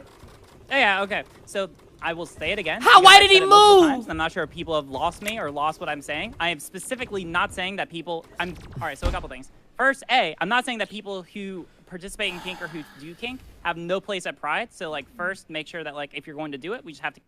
Okay, we don't need to see this on the fucking screen. Step 2. When we're talking about infinity collars or things which kind of skirt the line, as I said earlier, we have to inductively reason whether or not people are getting off or are using these things to pursue sexual acts. So when we're talking about like things with like infinity collars or things which kind of skirt the line, like we have to be able to look at the totality of the circumstances and make an evaluation about whether or not someone is being truthful about whether or not they are getting off to a thing. Like if someone in a gimp suit walks up to me and says, I'm not wearing this to get off. I just am wearing this because I like feeling like a puppy or whatever. I'm going to call that out. I'm going to call that BS. That is absolutely BS. Whereas someone who's wearing an infinity collar, it's going to be more touch and go. It seems pretty likely that it's appealing to some kind of kink, but like if they're really saying, no, I just really like this, I'm not getting off right now, then I'm going to be more fine with it because there's more reason to believe than someone comparatively in a gimp suit that they're not getting off at that moment. Since we're not able to ever know, truthfully, whenever someone is fucking lying or not, we have to have some other criteria for evaluating whether or not someone is being truthful or not. So I'm appealing to that reasonableness standard of trying to deduce whether or not someone is doing something to get off in that moment. If they're not, it's fine. If they are, it's not. Simple. All right, thank you. Jazz, was using that all you so had many to say, or potions on these fucking attempts. That was like 30 seconds before you asked your question. Is there anything else you want to say, or are we free to move to Pixie? Just really quickly, Riley, how would you feel if like kink was allowed at Pride? It's all there. However, we have like a street or like a couple of blocks that are just like, hey, keep the kink shit to a low minimum or no bar, and this is where like the kids can be. Would you be okay with that kind of compromise? Sounds fine, yeah. Oh, okay. Well, we don't really disagree. Cool. All right. So, Pixie, you are up. Okay. First to Roxy and the thing about the collars, the infinity collars. If a collar is considered to be both sexual and additionally romantic and has a dual purpose, it is still sexual and therefore bad to do publicly. And how we determine this kind of thing is based on reasonably inductive understandings of the sexual nature of objects, based on the totality of circumstances, basically the context. A subtle dog whistle is more okay, like if it's one of those tiny little necklaces or bracelets, maybe with a little lock on it. A collar in the context of a BDSM meetup is clearly sexual. A collar in the context of goth attire is not really signaling a sexual thing as much. He's like teleporting in and out of really fucking existence. By Jazz. Wearing the BDSM club t-shirts are fine because it is not inductively considered a sexual act unless explicitly signaled otherwise. You can do this with anything, right? Like eating a banana, not sexual. Moaning while eating a banana probably means it's sexual because moaning more clearly, reasonably, is associated as an expression of a sexual act. So if it's just t-shirts, you're signaling this is a thing I happen to like, but I'm not doing it here. Right, and that seems pretty fair. And then one last point to Scrub King. You brought up earlier, this was interesting, to counter something about children doing a thing, that a child being at a strip club is not the same as a child being on stage at a strip club. So I'm curious what you think about not allowing children into strip clubs in the first place, and why you need to be 18 or older to go in if just observing a sexual act while you're not participating still seems to be not okay for children. All right. And I believe that's everything. All right, great. Well, So Jazz and Scrub, you both were added. Would either of you like to respond? Scrub, you can go first because you just started talking, so I assume you do. Yeah, sure. So I said that they were different, not that one was necessarily excusable, right? So you a child think being it's excusable to have someone in a child in a strip club I think is I'm the one that probably brought that bad, up. yeah. And yeah, they are different, and I don't know why that would mean that you have to endorse one or the other. They are different. Yeah. I think. I'm not saying it's I think necessarily a kid going into a strip club is bad. I think a kid being on a strip club stage Okay, is worse. okay, And I don't so- see how that's a contentious topic.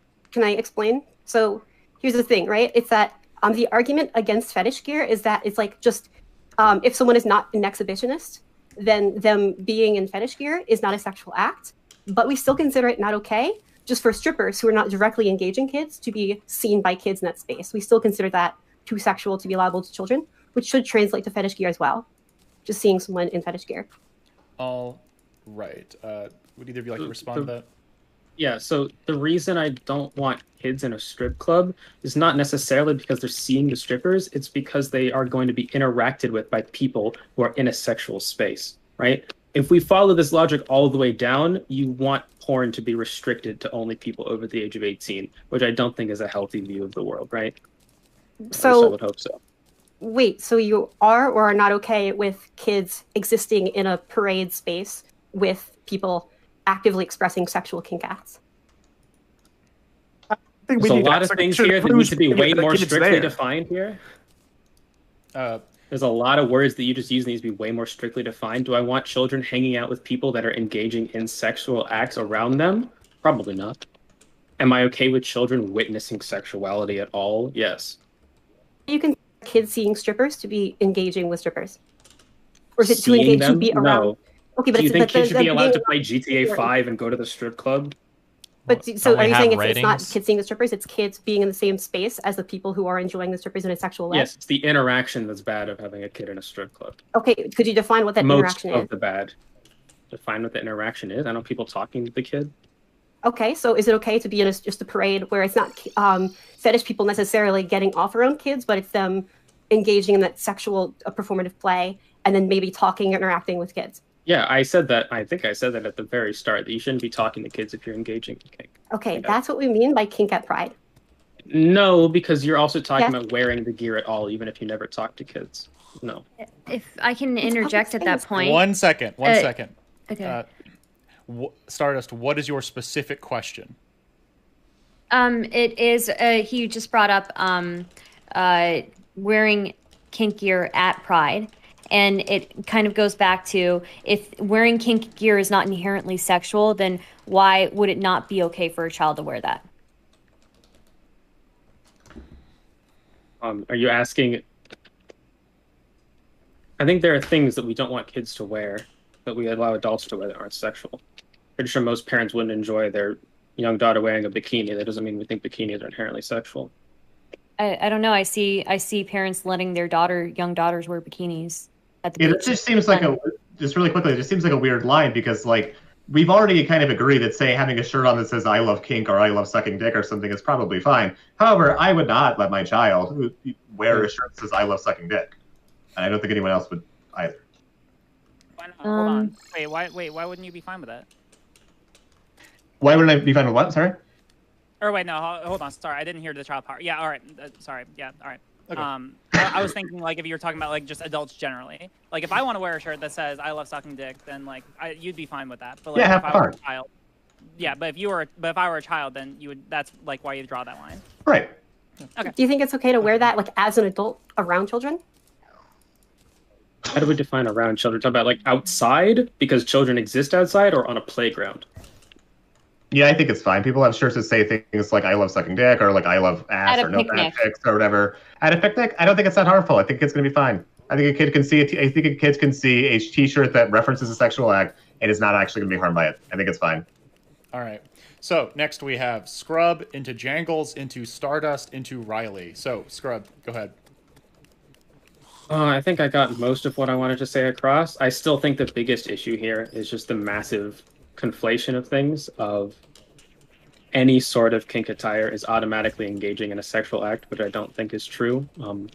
If you have any understanding of what kink is beyond like humiliation gimp suits, I find it pretty telling that the go-to example is always gimp suits and not anything else that we would all probably agree is kink attire.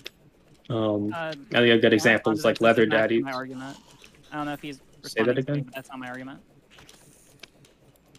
What isn't your argument? My argument is specifically that like there are certain types of attire which can lead to a higher likelihood inductively of reasoning out that someone is acting in a sexual way, right? Like gimp suit attire, like let's say that like if someone's wearing a gimp suit, they're like 90% likely to be engaging in a sexual act, right? Again, like the numbers are kind of arbitrary. We're using this based on totality of the circumstances, right? But like leather jackets or whatever, it's not inherently sexual, but like, you know, there may be like a 10 or 20% chance that like you're doing that or you're wearing that because you're appealing to some kind of sexual desire. Doesn't mean that's necessarily bad. In that case, we probably will let people do it because it's more likely that they're just wearing it because they like it, because I don't know, they just like leather jackets or whatever. But that's my argument. So then your actual stance isn't that we shouldn't more have. likely to be indicative of someone doing a sexual act. So then your actual stance isn't we shouldn't have kink at Pride, it's that we shouldn't have sexual acts at Pride. I mean, if what you mean is we shouldn't have, I mean, like, the one circumstance where I'd allow kink at Pride, I mean, like, again, like, I haven't heard a good definition of kink, or I haven't heard a reasonable definition of kink where it's not inherently sexual. There can be, like, discussion of it, and I've heard discussion of it in the educational space, and that was brought up by Justin, and I think I can agree with that, because, like, we can discuss certain things in a non-sexual way that might otherwise be sexual. Like, for example, like, having, like, you know, you go to med school and you study a thing, like a picture of an erect penis, right? Like, that's not kink, though, not right? Like, sexual in that instance. We're right. talking about it educationally. So, like, if we want that at Pride, then, like, sure, that can be there. But, like, people engaging in kink, where it seems like every reputable, like, I haven't heard one definition of engaging in kink, doing kink, where Well, it's but not wearing, a sexual act. okay, so here's where we find the magical disconnect, okay? Engaging in kink sounds like engaging in a sexual act. I think I'm right in analyzing your words that way. Wearing attire that is related to your kink or the BDSM community as a whole is not necessarily engaging in kink. That's what I'm trying to get at. And I think that's going to That be you can wear fetish gear without engaging in a kink. There's a difference between sensuality and sexuality. Much as That's people make it out to be, though. What is that right? Like when distinction? you're like when you're wearing something, and the act of wearing something is normally the act of engaging in kink, as understood within the kink community, then that is necessarily going to be sexual. No, 'cause again- sorry, that's not necessarily going to be sexual. That like there is a high likelihood that you are doing it to engage in the act that it is specifically associated with, right? Sure, but that's then not your problem necessarily is with going to be true. But your it problem is seems with the likely sexual it's acts, not the kink. That's what I'm trying to get at. Is that your Yeah, your no, stance we're isn't talking about- actually don't do kink at Pride. It's don't do sexual acts at Pride, right? Well, kink is, I mean, like, yeah, kink is sexual acts, though. Like, that's the thing, But it's right? not- it's like, if not- you're doing kink. Not necessarily. Yeah, it is. It's not entirely though. What about asexual people engage in kink? How does that? Yeah, asexual people that engage in I kink, wouldn't people say that that's- engage in kink for like coping with trauma. Like there are For plenty of sexual parts reasons. of I don't know kink what the fuck that aren't means. I wouldn't say explicitly that's sexual. engaging in kink, though. I mean, like, you can wear. Well, then what Engaging is in it? Going kink. against the literature. I mean, there's I would say that you like if That you're the wearing, Venn diagram of those people, that's got to be like 3 people in the history of existence. Asexual individuals that have been sexually traumatized that use kink to asexual kink to cope with their trauma. That's got to be like 3 people in the world. I mean, what is that? What is that group of people? Maybe that's not appropriate around children either. Depends on what it is. If you're engaging I in can't make kink categorical for the statements purpose, like that. okay. People if you're, drink alcohol if you're, to cope with trauma. I think you should be able to drink alcohol okay. around kids. If you are engaging with kink, which seems to be tends to be more performative, right? And you're using that engagement to deal with trauma, then do you not think that might not be inappropriate around children? Again, it depends. It depends on what the action is. If your kink is wearing a collar because you like to feel attached to your spouse, I don't know if I give a shit. If your kink is being dragged around by a leash and collar, then I probably do give a shit. I can't make categorical statements like this Do on you something think- as broad as kink. Do you think it would be okay for a child to wear an infinity collar? They have like a significant other? Yeah, sure. Kids can Wait, get promise a child- rings and shit. Why not? Wait, oh god, you think wait, that there's what? No difference No! between a promise ring and an infinity collar? Scrub, what are you doing? I don't think there's no difference. I think that they should probably be allowed to wear whatever clothes they want. What's the It's not fucking difference? illegal. Why is the difference? Like you said earlier that you don't want a child wearing a shirt that says "I love sucking dick." So That what's was the me. difference with that in here? Did you just say no? I didn't. What's the difference between a collar and a shirt that says "I suck dick"? Well, I mean, like in this Difference instance, between specifically the promise ring collar and the promise ring, because you said there's a difference. What is the difference? All right, 1 second. Scrub, think on that and have an answer ready. It's Jangle's time. I don't want to put like Scrub on the spot and him make like an incorrect comparison or like analogy that he's not like completely confident in. So we will go back to Scrub immediately after Jangles is done. Jangles, you're up. You're muted. We can't hear you. So I'm going to try to ask 2 succinct questions to hopefully like get just to make sure all of us are on the same page. So in my understanding of the like huge divide here is a desire to like we have to reconcile these 2 positions. Pride, both historically and currently, is about sex because a lot of the protests and a lot of the rights that we have. Maybe I'm just wrong on this. Never mind. I must be wrong because apparently I'm the only person that thinks that there's a difference between like sexual orientation and like sex. I must be the only person that believes this. It is a necessity to bring sex and even sex acts into the public consciousness in order to get to these rights, right? Because like if legislation can affect sex acts, then we need to bring sex acts into the public in order to like fight against that legislation. So it's that versus we're trying to make the event more inclusive and child appropriate. To me, that is the big like conflict. Would anyone disagree with my framing of the conflict as I've stated that? I don't think that's quite it, because I mean, like, pride is about sex. I mean, like, yeah, but I mean, educating people is not the same thing as like doing sex in front of people or involving people, right? Like, you can educate people about sex or sexuality without doing a thing. Like, we already talked about this, and yeah, I totally agree that that pride should be as inclusive as possible. I don't know why. No, it shouldn't be. What should it be Should it be inclusive towards people that want to celebrate like Palestine versus Israel? Should it be inclusive towards people that are for or against the European Union? Like, no. By definition, awareness has to be exclusionary because you're only trying to raise awareness about one particular thing. Doing kink at Pride. Like, this is where the phrase "what about the men's" comes from, where like anytime like a feminist complains about like a feminist issue, a guy shows like, well, what about this issue with men? It's like, okay, well, maybe we can all agree. Let me ask a couple really simple questions. Raise your hand if you want there to be like specific sections at Pride where there are not allowed to be children and where kink can be practiced. Like, tell me if you raise your hand if that's what you're fine with, if that's your ideal. I'm a mod, so I'm not going to raise my hand. Is there anyone not raising their What? hand? It requires nuance. It's like not fully. She's raising her hand. SMH. Yeah, I can't raise my hand like I'm not taking it like an explicit side. Okay. So. Like, I just want to make sure, like, this is the issue, right? It's just making sure, like, if we can have it, you can have it at Pride. Just put it in the space where there cannot be children and where everyone understands and is consenting to what is being done there. So I have one That brings me to my second question. Wait. Actually, I think Pixie has something. Everyone, this is actually like directly tying into topic 2, and it's been an hour and 30 minutes, and I have to piss like a fucking racehorse, and I am completely uncomfortable leaving all of you unattended. So we are going to take a 5-minute break, and we will be back. Get water. Jangles can get another beer. I need to piss. So everyone, we will be right back. And we will talk about this specifically because we kind of like just flew into this topic. So we will be right back, everyone. Stick around. Everyone, thank you all for the support for the stream and the watching that you're doing right now. You're all poggers. This is my biggest stream that I've ever had. You're all amazing. Thank you so much. And I hope you follow and stick around. So I'll be right back, everybody. 5 minutes on the clock. Hey, chat, what's your favorite color? Are we even being broadcast? You're being broadcast. I'm going to walk away for a second now, and I'm going to mute the sound from all of you as well. Cause not that I don't trust any of you, but like again, this is a contentious topic, and I don't want anyone like I understand. like nuking our streams. All right. Also, everyone. Hans, real quick. I need to One second. One second. Rob. Hunter, real quick. I need to refresh my. Okay, go ahead. Also, chat. I have some mods in there. Eris, are you comfortable being a mod? Again, if you're calling other people pedophiles, if you're calling other people homophobes, you will be banned. Please stop. Eris, I'm gonna mod Eris. I have modded Kobe. I've modded Samantha. Please keep this discourse respectful.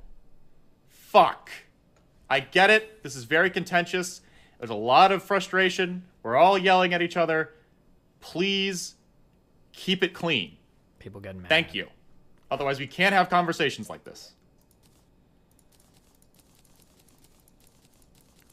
Oh, wait, Hunter, are you there? Yeah, I'm still here. What's up? Please hurry. I have to piss. I need to refresh the page. Can you drag me back in like when I do? Okay. Oh yeah, of course. Yeah.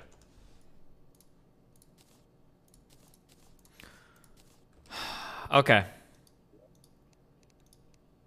We're gonna try this again. We're gonna try it on a flat platform. Okay. I am burning through so many of these fucking potions that is triggering the fuck out of me. We're sharpen our sword. Deposit this bullshit. Oh, I need to bring this.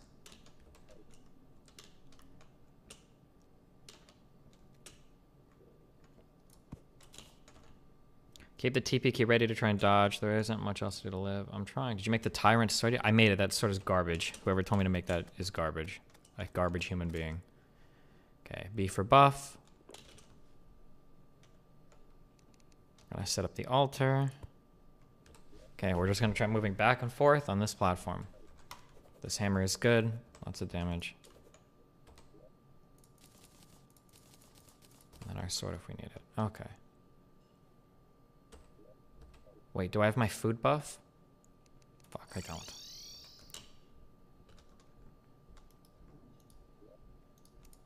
Okay. Fuck, please. Move up. Oh, duh. Okay. Boom, boom, boom. Alright. What is the point of the lizard altar? I need to use my whistle, death whistle at it to summon the boss. I think, don't I? Oh, I don't. I'm just a dumb fuck. Okay. Like that, I don't think I can dodge that. If he jumps that low. Okay, if he jumps that high, I can dodge that. But now the fucking dumbass walls come. Okay, we can dodge that. I can't dodge that. I needed to teleport. I can dodge that, but I wasted my teleport. Hopefully it doesn't fuck me. The way that he falls and like homes in on you after falling. I'm fucking dead again.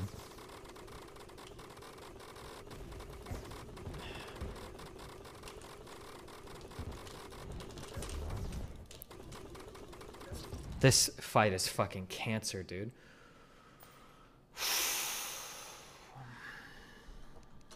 It's not really dodgeable in the last phase. It's best to just stand next to him.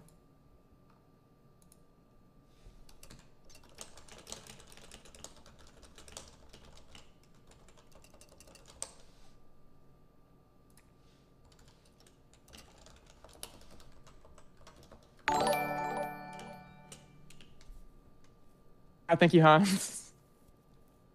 Arc of the Elements. I can't run too far because the walls fuck me. The walls will fuck you.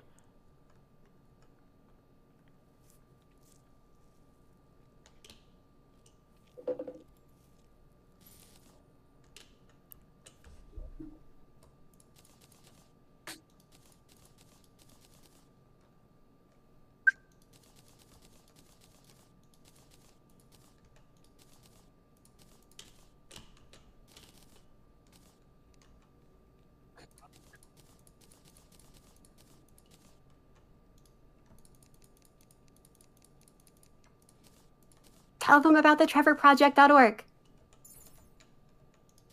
What is the trevorproject.org? I'm glad you asked. It's the leading suicide hotline for LGBT people, especially kids. Oh, thanks. Oh shit. Highly recommend for navigator. I was muted. I muted myself. God damn it. Ah! All right, everyone. Oh, it's like man. shit. Never mind. Don't any of you. God damn it. Everyone who's watching, you're all really cool. We'll start in a second once everyone is back. What Hans said while he was muted was subscribe with your Twitch Prime. No, don't do that. Everyone, do not do that. Like I said when I was muted, everyone, I have a lovely IRL job. I do not need any of your financial support. Please support other small streamers who need the income, who are doing great stuff. So please, but if you want to support the channel, just follow or tell other people about the stream. Donate to the trevorproject.org. Yeah, donate to the Trevor Project. Yeah. Everyone in my chat, go donate. Go to the Trevor Project. Go to the trevorproject.org and donate. Thanks. Yeah, everyone, please do that. It's a great suicide hotline. So please support that. And all right, so is everyone back? Scrub is deafened, so we're gonna give it a second. Good googly moogly. One second. I just want to say you're killing it as mod. Thank you. I'm doing my best. You are doing really well. Yeah. This is I think the best panel that I've been on. So. Let's go, Dylan. I'm coming for your title, boy. I'm coming for your throne, sir. Nah, this is exciting. I really appreciate all of you for coming on. 1 second, I just have. This is also the best panel I've been on, but I've only been on one panel, so you know. Yeah, like disclaimer, I've been on a total of 3 panels, so. It's like blowing smoke on my ass, then you're like. Oh, good googly moogly. Oh, all right. I need the notepad. I have a notebook. I don't need a notepad. I have like it's so much better. It's tighter. I can hold it more correctly. Like it just works. So start us. Where you at? And Scrub, if you can get back I'm in here. Oh, great. If you could put your camera back on so everyone knows. Good. Golly gosh. I'm already fucked this fight. We're just going to give it a second for Scrub. Now, everyone, while you're here and watching, we're not debating. Remember, I am happy that you are engaging with the discourse. I wonder if I can this is just a very fucking online run it. discourse. There's a lot of other Nope. extremely important issues related Actually, to wait, maybe we can. the queer community that you should definitely be looking into. You should be supporting. Trans athletes across the country are under attack. There are many state and local Republican parties who do not even support gay marriage yet. And there are numerous horrifying bills, I believe like it's in Tennessee, about trans bathroom stuff that like is discriminating against trans people. So remember, if you have to participate in this discourse, and again, we're happy that you're here. We're happy that you're enjoying this. Hopefully that you're learning something. But remember, we also want you to touch grass, try and make a difference in communities because there are legitimate IRL on the ground stuff that is super fucking important. So please remember that. Currently, 33 state legislatures have introduced anti-trans bills. So odds are you're in a state where like your local advocacy like matters. So yeah, at the end of the day, all of us are like very, Oh my very, God. very concerned about like a ton of like anti-trans, Yeah. and anti-LGBT bills. So Everyone, at least there's that. everyone here is ostensibly an ally of the LGBT community. This is a lot of issues about strategy, about definitions. You'll notice there are no conservatives on this panel because this is not a panel to talk about whether trans people have a right to exist or whether gay people have a right to get married or anything like that. This is specifically about strategy, about like what we want to see, how we best feel like we can advocate for the community that all of us are trying to be allies for. So everyone, please remember that in chat. So. Awesome. So, everyone is now back. We have wiped the list clean. So, we are going to start with new opening statements for this. And again, changing the rules slightly. Please do not interrupt someone else during their opening statements, and there will be no specific quick questions during the opening statements. We're just going to breeze through them. We got 8, everything under a minute. We're going to finish in 8 minutes, and then we can start yelling at each other again. So, last time we started with Flex, or we started with Scrub, right? So this time we are going to give the first word to Riley, and we are going to give the last word of the opening statements to Jazz. So, Riley, minute on the clock, take it away.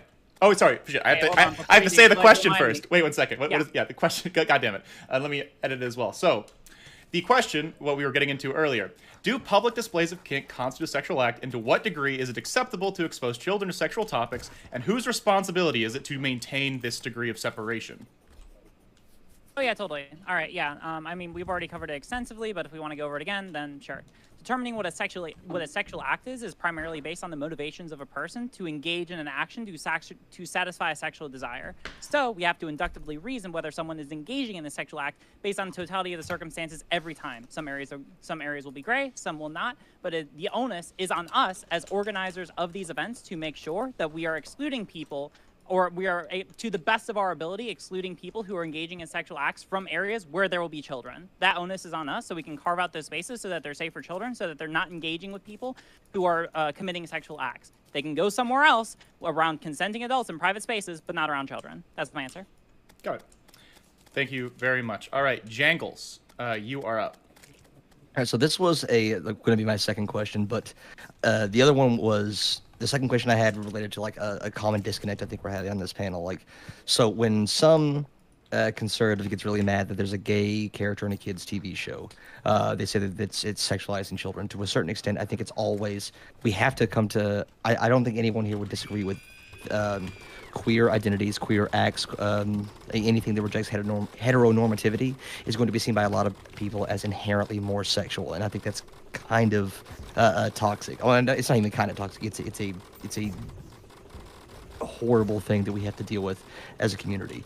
And I related to this earlier. My definition of what constitutes sexuality or sexual topics is pretty broad, and to me, like, if you have a character who is gay in a kid's show, that is kind of inherently sexual. We're talking about sexual orientation, sexual identities, but there are appropriate ways to discuss this and bring it up to kids, and there are obviously incredibly horrible ways to bring it up to kids. I don't think I can do this without some cheese way of doing this. This is like fucking AIDS. Holy shit. Other people, so it's apparently a lot more narrow, and it has nothing to do with acts that we find acceptable or acts that we find okay. So I don't know.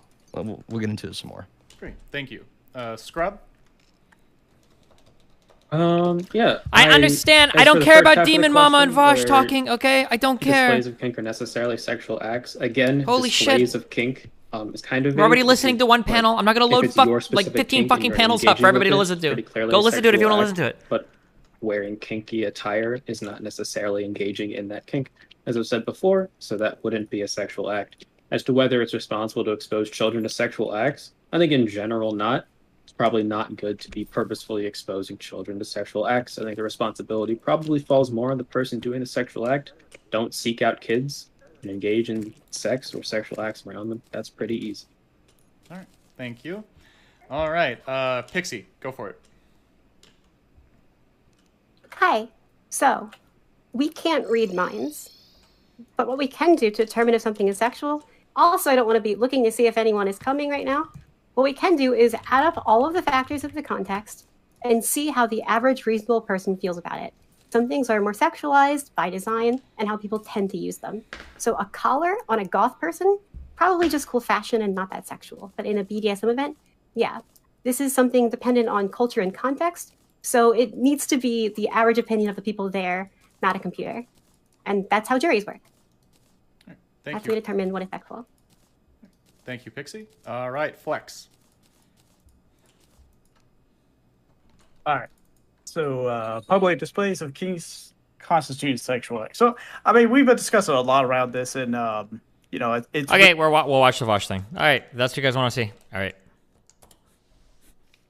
There you go. Vague you've been. This is part of the problem. No, this is concern trolling, is what it is. This is not concern trolling. Every time you were doing the concern trolling, Bosch. Wait, you're talking about this entire thing has been predicated on issue that functionally doesn't exist. That you've admitted online. Oh, actually, every Pride event is actually pretty much the same. They're all fine. Actually, I've never said otherwise. Wait, I didn't say all. Yes, but yeah, you most have. Oh, his prior tweet came back to fuck him. No, I didn't. The one that I was blown up on Twitter. Wait, why do you Other people probably the were reason too. I got mad was it people in my chat rather than existing Pride events. It was because people in chat gave insane defenses to the extreme minority of cases where I do think that stuff like this is done irresponsibly. The picture used was from Folsom. It wasn't even from a Pride event. I've never levied criticisms at Pride events.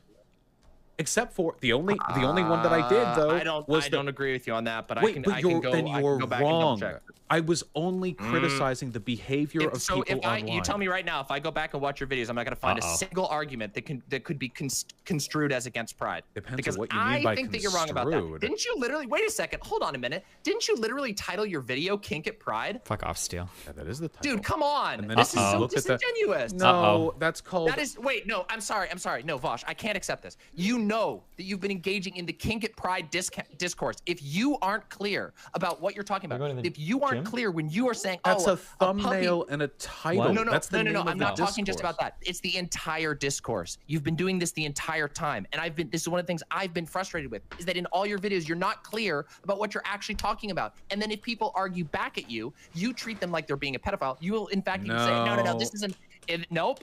I'm sorry. No, you're you can wrong. go watch the video. The idea that every time somebody disagrees with me, I call. No, wait. Oh my God. You can say you're wrong, but your videos speak for themselves. Your videos speak for themselves. Okay, hold on, because we're being watched right now by people who have watched my videos. Chat, was my video, multiple videos, were they about existing Pride, or were they about behavior of lefties online?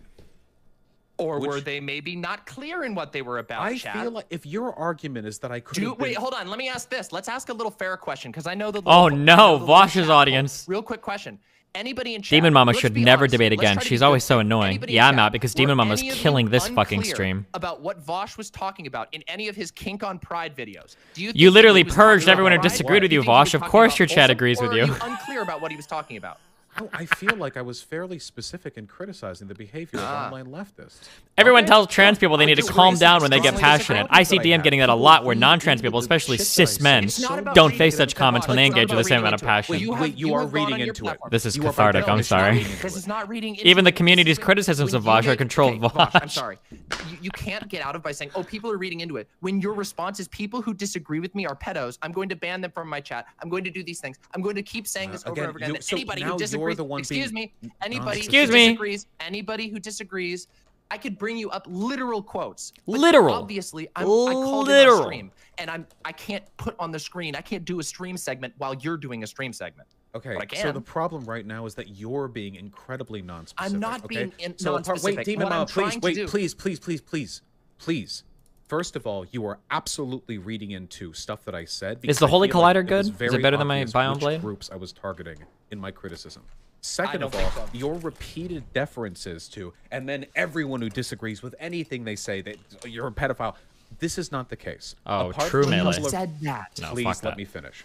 Please let me Apart finish. From a couple of very obviously hyperbolic and overly broad, frustrated accusations that I saw after, mind you, seeing some really shitty stuff in my chat. Some stuff that really looked like pedo apologia to me in my chat. Yeah. I got frustrated. Is that optically good? Pulse Is that dragon. rhetorically effective? No, it isn't. I already acknowledged that.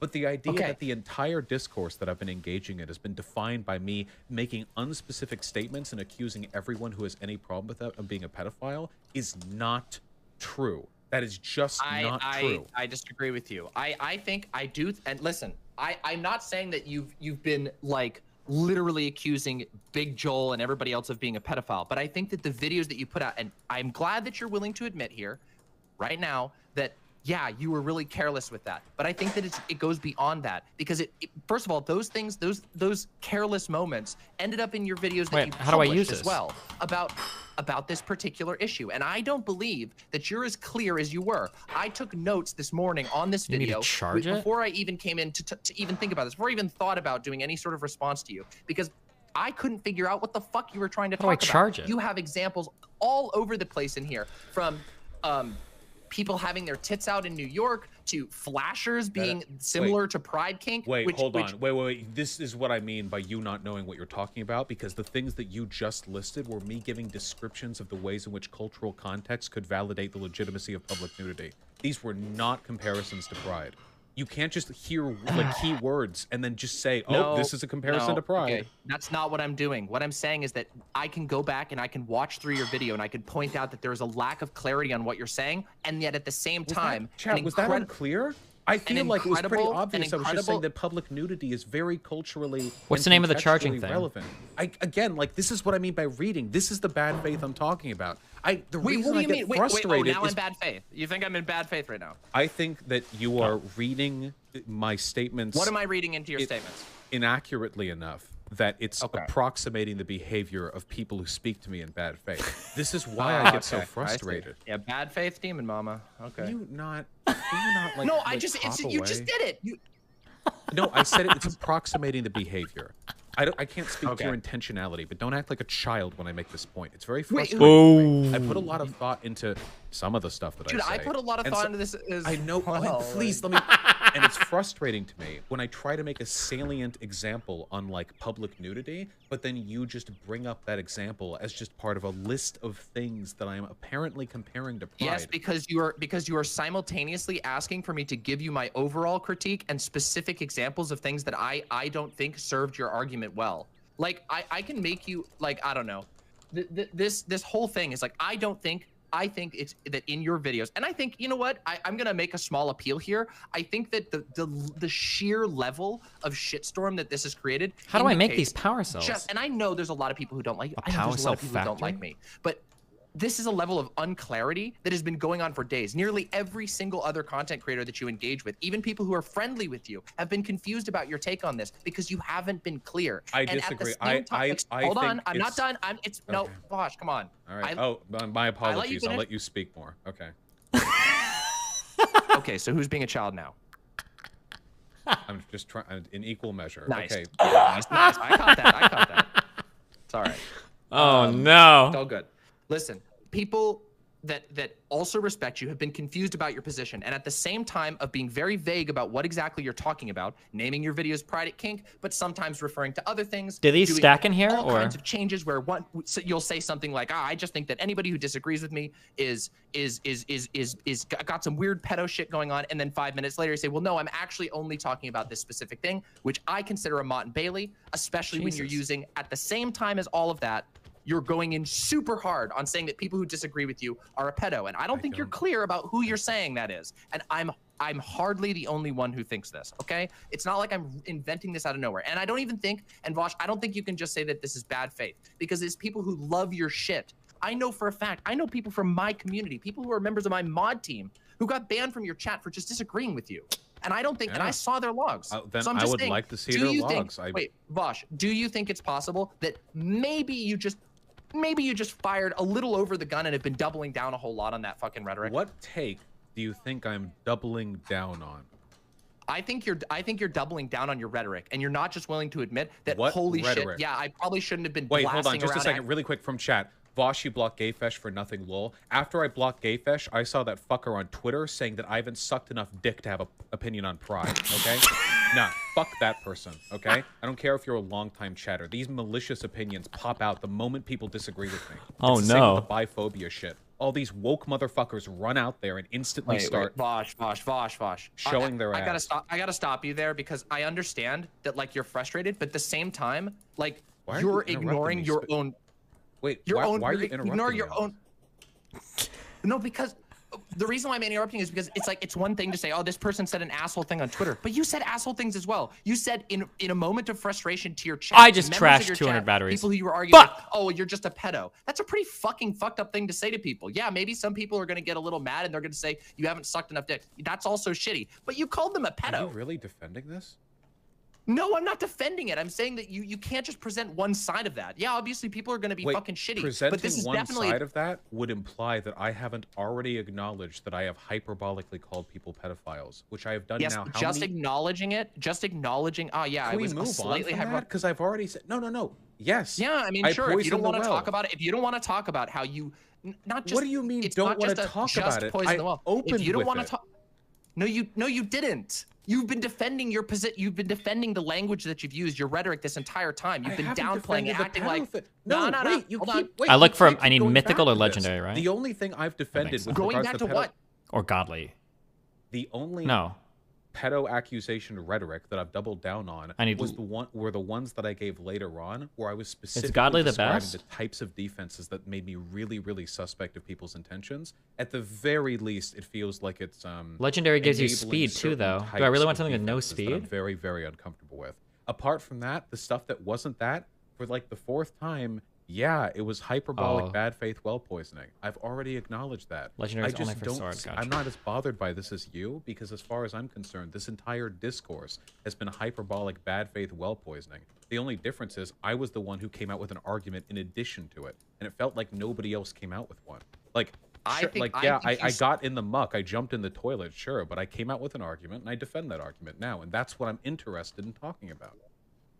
Okay. I mean, if you don't want to, like, again, if you don't want to talk about, if you don't want to talk about, talked about it. What more is there to talk about?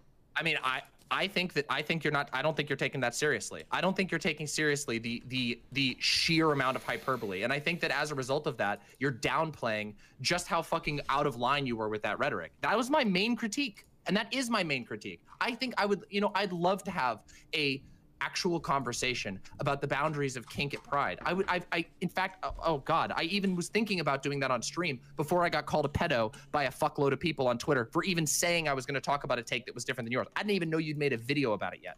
So sorry, but Wait, do you mean by fuckload of people? I'd like to see some evidence that there was this my fans. I never said it was your fans.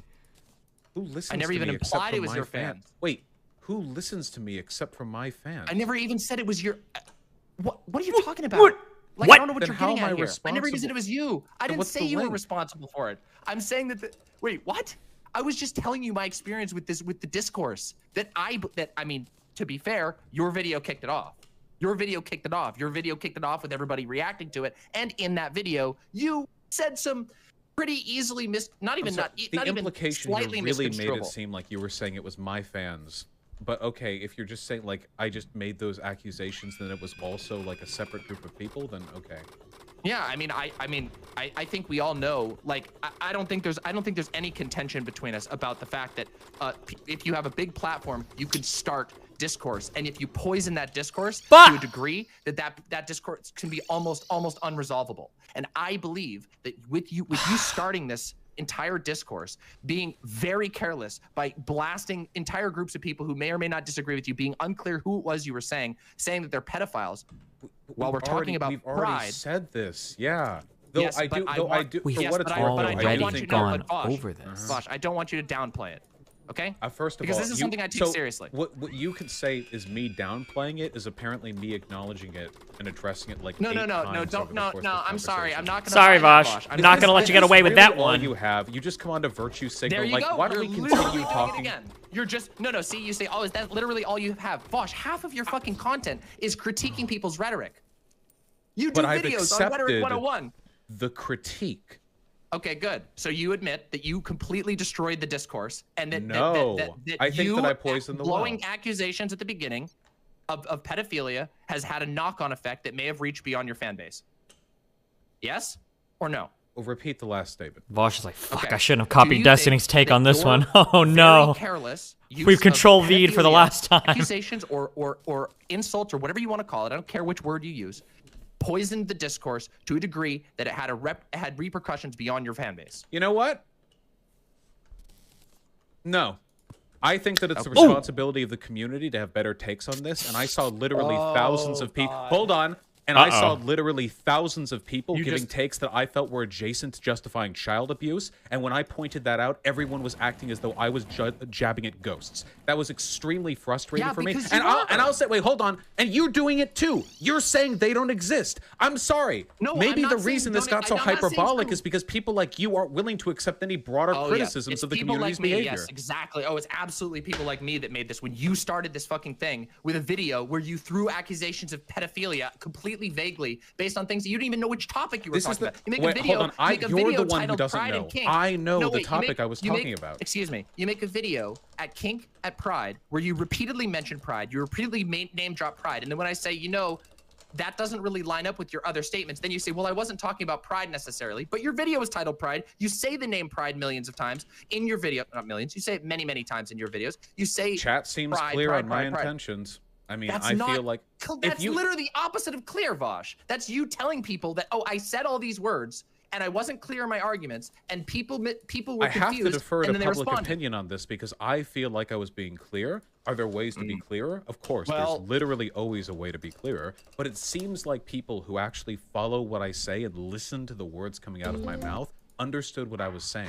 There does Do you seem to be think some disagreement, but I don't know how much of that disagreement is willful misinterpretation of what I've said. And judging Okay, from so some of do you- the arguments that you've made, I can't trust you either because you've also nice. cited things Okay, inaccurately. cool. So I don't have Vosh, an objective. Nope. Like I don't like that's fucking stupid. Like if you don't think that me of all people is This going has to been come a to you and worthless fucking conversation. Like you Okay, didn't all right. come to All didn't right. come to provide All right. anything. Okay, you just Vosh. wanted a virtue Okay, signal. Vosh. No, wait. I brought up exactly what I wanted. See, this is what I'm talking about. Like, and you're gonna call me a child in this. But all right, if that's what you think, if you really think that, by the way, you literally ceded on my actual core argument, which is that your rhetoric was ridiculously irresponsible, and it was. I didn't say it was very no, irresponsible. Wait, you keep acting like this is some win. This is what I said first off. Like I don't think it's a win. I think this is fucking stupid. I think this has been completely stupid, and I think you started it with the stupidity. But I acknowledge, like, it doesn't even feel like you came to have a conversation. It feels like. Oh my god, this is so cathartic. No, not at all. You were defending your positions when I walked into the stream, and I responded to that. What positions do you have a problem with? We are now how long into I'm sorry. this, and I'm you sorry. still haven't given me a I'm sorry. position. I misspoke in saying position. I should say rhetoric in this case. Rhetoric, right? So you think my rhetoric, position is fine? Wait, sorry. Can I get your on the record? Do you think rhetoric is frivolous or stupid, or are you not like literally the rhetorician online?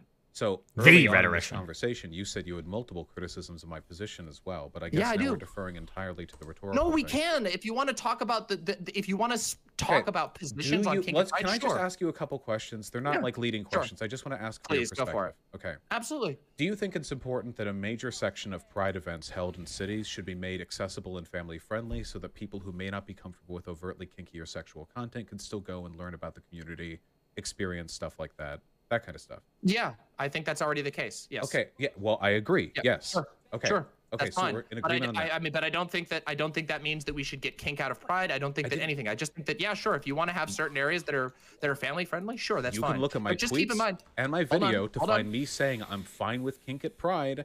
I just want a section of it. You watched my video, right? Yes, You I can't watched just- your video. Did yes, you just look at the thumbnail? Did you just look at the No, thumbnail? I did not just look at the thumbnail. Vosh, you want me to fucking screen share with you? I've got a fucking entire document of things that I did. Who do you think I am? Do you think I'm just some fucking jester? I fucking take this shit seriously. You know I fucking go through this shit. Like, yes, I know that you've said various things all over the place, and that's the problem that I have with this entire thing, is that you've been saying a lot of Dude, this whole thing is so quotable. When you're pressed on certain issues, you act as though anybody disagrees. I feel like anytime these two open their mouths, it's like a fucking new copy pasta. Do you think I'm a fucking jester? Kink at Pride, as long as there's an area I don't or a think section or a time period where children or whatever can go without, like, I think that if I'm this not is mistaken, the frustration. I feel like I'm being gaslit. Like, how many times do I have to say this over and over? Am I being gaslit?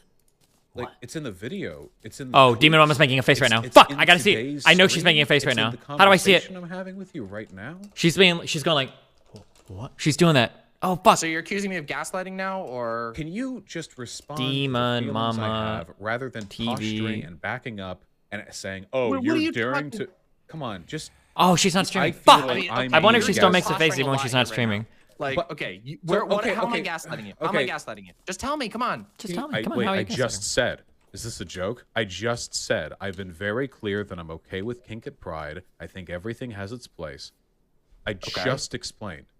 So that's okay, then that's great. If that's your position, that's fine. That is not the impression that I got from your initial videos. That's now, not what yes, most I people I got. do acknowledge that there was a tweet in which you said, yeah, I'm fine with most of this, but I don't think that your rhetoric in the initial videos or the way that you approached your arguments in those initial videos even came close. No, sure, if you want to say that that's where your position is now, that's great. That's fine. I never disagree with you on that. But Always in the process of getting to that, no, I don't agree with you on that. I don't think your initial videos were that clear. I think this is a situation where there's been a walk back and you're acting as though people responding to your initial critiques, people saying, hey, this rhetoric was problematic, this argument was not good, are like somehow like fucking insane or gaslighting you because they're saying, hey, you said these things and these things are kind of fucked. And I get it if you want to say something different now, Okay, That's but why I said it felt like a Mott and Bailey. I will acknowledge that with time, I got a little bit better at describing my position because when I initially made it, I felt like people would be good faith enough to fill in the gaps. Because the initial position that I took was the problem I have with kink at Pride, and then I like talked broadly about Pride, and then I said I think kink has its places as long as there's some way to cordon it off from the kid-friendly spaces. But then as time went on, I realized that people were interpreting what I was saying as that kink and sex should be like this shameful secondary thing, which was never my intention. So with time, I grew more specific in the clarification. Okay, Bosch. Like even the initial thing that I Okay. said, with just a little bit of good faith interpretation, comes off as a Hit him pretty up, clear Demon. Take him acceptance out. of kink and its place at Pride. Fire Just the not rhetoric every torpedoes. single You're not going to place let at him get Pride away with this, right? But yeah, if but your I don't argument think is that your- I don't need think to, your initial video. if your Like, I don't argument think is your just I videos- wasn't clear enough to begin with, Yeah, then yes, I could, okay, yes, but the thing I've is, been saying that, but you responded with clarity- incredible hostility even to me when I said clarity that. When is contextual. So I can make a statement that I feel is abundantly clear, and other people can then say, I feel like you weren't being clear at all. So I think from the get-go, I was pretty clear, and that the language you're using, that it was incredibly irresponsible for you to do this, that it was destructive, that you burnt the bridge. I think stuff like that I never said anything about overstates- burning a bridge. Or I burnt said anything the about burning a well or bridge. something. Sorry, did you burn a bridge in yours? Like, is that... Demon Mama. When you used language like that to describe the way I described my argument to begin with, it felt as though you were saying that my unclearness, to the extent that existed, was incredible and irresponsible. I think it was fine to begin with. Now and it's just Demon gotten Mama's more worried she's clear going to get with the Destiny treatment. Oh, no. I think I do agree that I think that you have gotten more clear, but I do not agree with the idea that you did not like misstep with your rhetoric. I don't think that there's.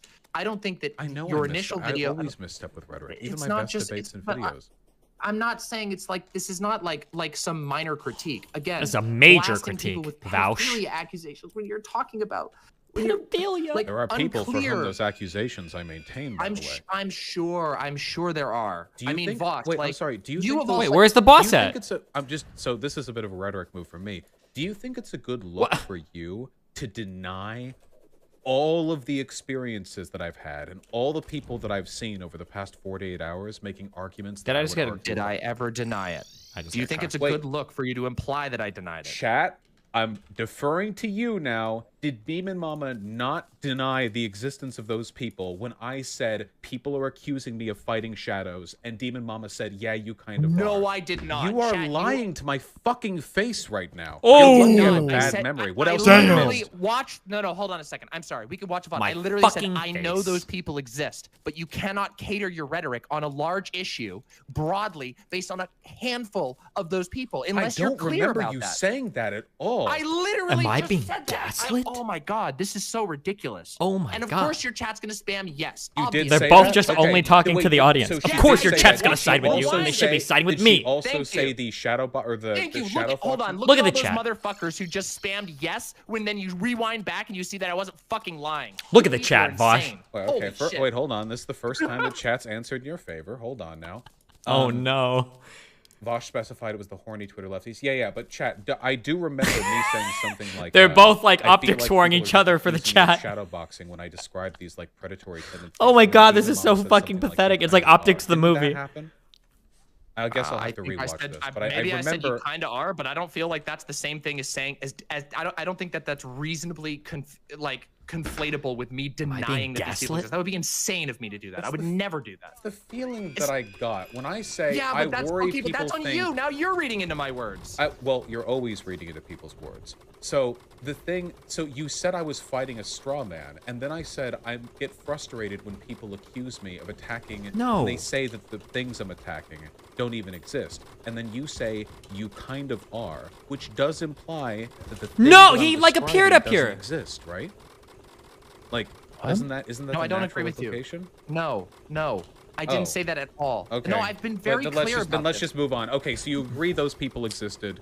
Yes, obviously. I've literally said that like 3 times in this conversation. Of course I agree. There's people. I mean, again, but that doesn't change anything about what I'm actually arguing because like okay. So they do exist, but I shouldn't hold on a second. call them hold on a second. pedos? Hold on a second. Wait, let me give you an example. If if we do, let's take like a Ben Shapiro type. Let's say Ben Shapiro picks on some like pedophile trans person, okay, and says, hey, this person exists, and then Ben Shapiro goes and makes a video talking about trans people and pedophilia, and you might recognize that, oh yeah, maybe the person he was talking about existed, and maybe when you confront them on it, what is even hitting me? This is the Just, I'm comparison dead. you're making is I don't so even know. extraordinary. I don't even know what's it hitting is me. Not. I just said, let me use an extreme example to clarify what I'm saying. I just said that. Come on.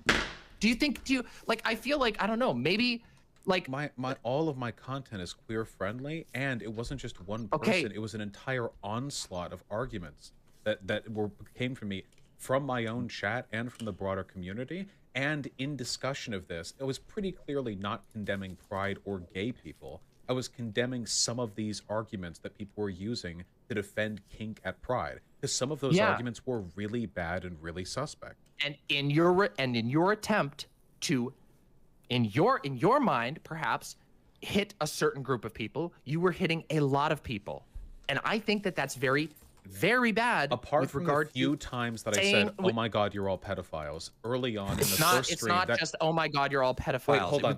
There was the hyperbolic accusations that you're referring to are ones that were not made into a video. The worst ones, where I just said, "Oh my God, you're all pedophiles," those came from a segment that I never released. The video that I released and the tweets that I made only included me accusing people of pedophilic tendencies for making arguments that I specifically described. So with that being said, where was the collateral damage? Wait, like the collateral damage? The collateral damage is fucking all over the place. Have you seen Twitter? Literally, I didn't even. I mean, like, which again, groups of I brought people up my were I own example. impugning Have you seen Twitter? What's that? It feels like a line like a Bad Girls or Mean Girls or whatever. Have you seen what's going on Twitter? Pride takes that are different than yours, but aren't fucking advocating for pedophilia, who are now having accusations of pedophilia slung at them. And that's because, I'm not saying that you're individually going after that, but of course not. That would be absurd. But what you did do is you started this fucking discourse this time around. This reminds me of people. This reminds me of policing me. Whenever I make criticisms of like the LGBT community online, of which I as a member of it have plenty, people will often say like, "Okay, your arguments were good, and the things you were criticizing exist, but conservatives are going to use these arguments too in bad faith." Okay, let me be really clear. I feel like the only other thing I can do is just not speak on the negative elements of those communities, and I can't do that, and nobody should do that. Criticism can improve a community. So I think what we have to do here is recognize that, hey, I want to be really clear about this. Even if I had never opened my mouth, a lot of you were going to get called pedos anyway. Big cultural discourse, a lot of lefties online putting their foot in their mouths pretty hard. I like Big Joel, but man, did his tweet thread come off like massive conservative condemnation bait. It feels like a lot of people on the left are like ignorant to how bad things can get out there. Like the idea that I'm responsible for the entire... But this is like, this is neither here nor there. You've gone off on like another tangent. This has nothing like, what does Big Joel, like, I don't know what Big Joel has anything to do with what I'm saying. I feel like what I said was pretty relevant to what you just said. I don't think I'm solely responsible for the discourse, and I don't think the existence of negative obviously you're not solely responsible for the entire Kink at Pride discourse, but I think that there is enough view counts and interaction. For fuck's sake, your name was trending with Kink at Pride. For fuck's sake. Sorry, but did you not see what happened on Twitter? I am responsible for every lefty who got called a pedo. I never said that. Why can't you engage with these in actual, like, actually try to hear what I'm saying? Like, it sounds like you're desperate. Then what is the collateral damage? Who got the collateral damage is a product of me that didn't deserve it, apart from the incredibly hyperbolic and super broad condemnations that came out from I don't think that all of your accusations were as clearly hyperbolic and hyper broad as you'd like to think. And this is my reaction as somebody who watched the videos and responded and go, wow, damn, that seems like a fucking broad blast. And I do think that especially, and I know that you know this, I know that you agree with me on this, because that on issues like this, we have to be careful with rhetoric. I agree, but I don't. Yes. I've never said otherwise. I said, and yet at the same time, you're refusing to. You continue to play. You've continued throughout this conversation to downplay when I say, hey, when you started out, and there's tons of. No, wait, listen, hold on. Hold on, wait. Ask me like multiple questions. I'm gonna finish my point now. Okay.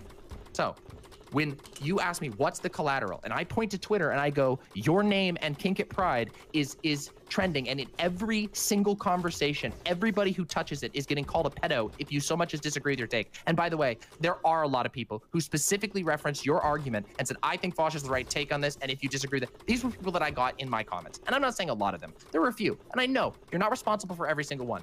But I think that there are lines that you can acknowledge and say, damn, opening this up with broad and vague accusations of pedophilia against other queer people. So why you can't? I'm gonna okay. If you bring this up again, I have to hang up because I can't I can't do the 11th time. You asked me what the collateral is, and I'm describing. Why is he doing this now? You can describe the collateral without saying once more.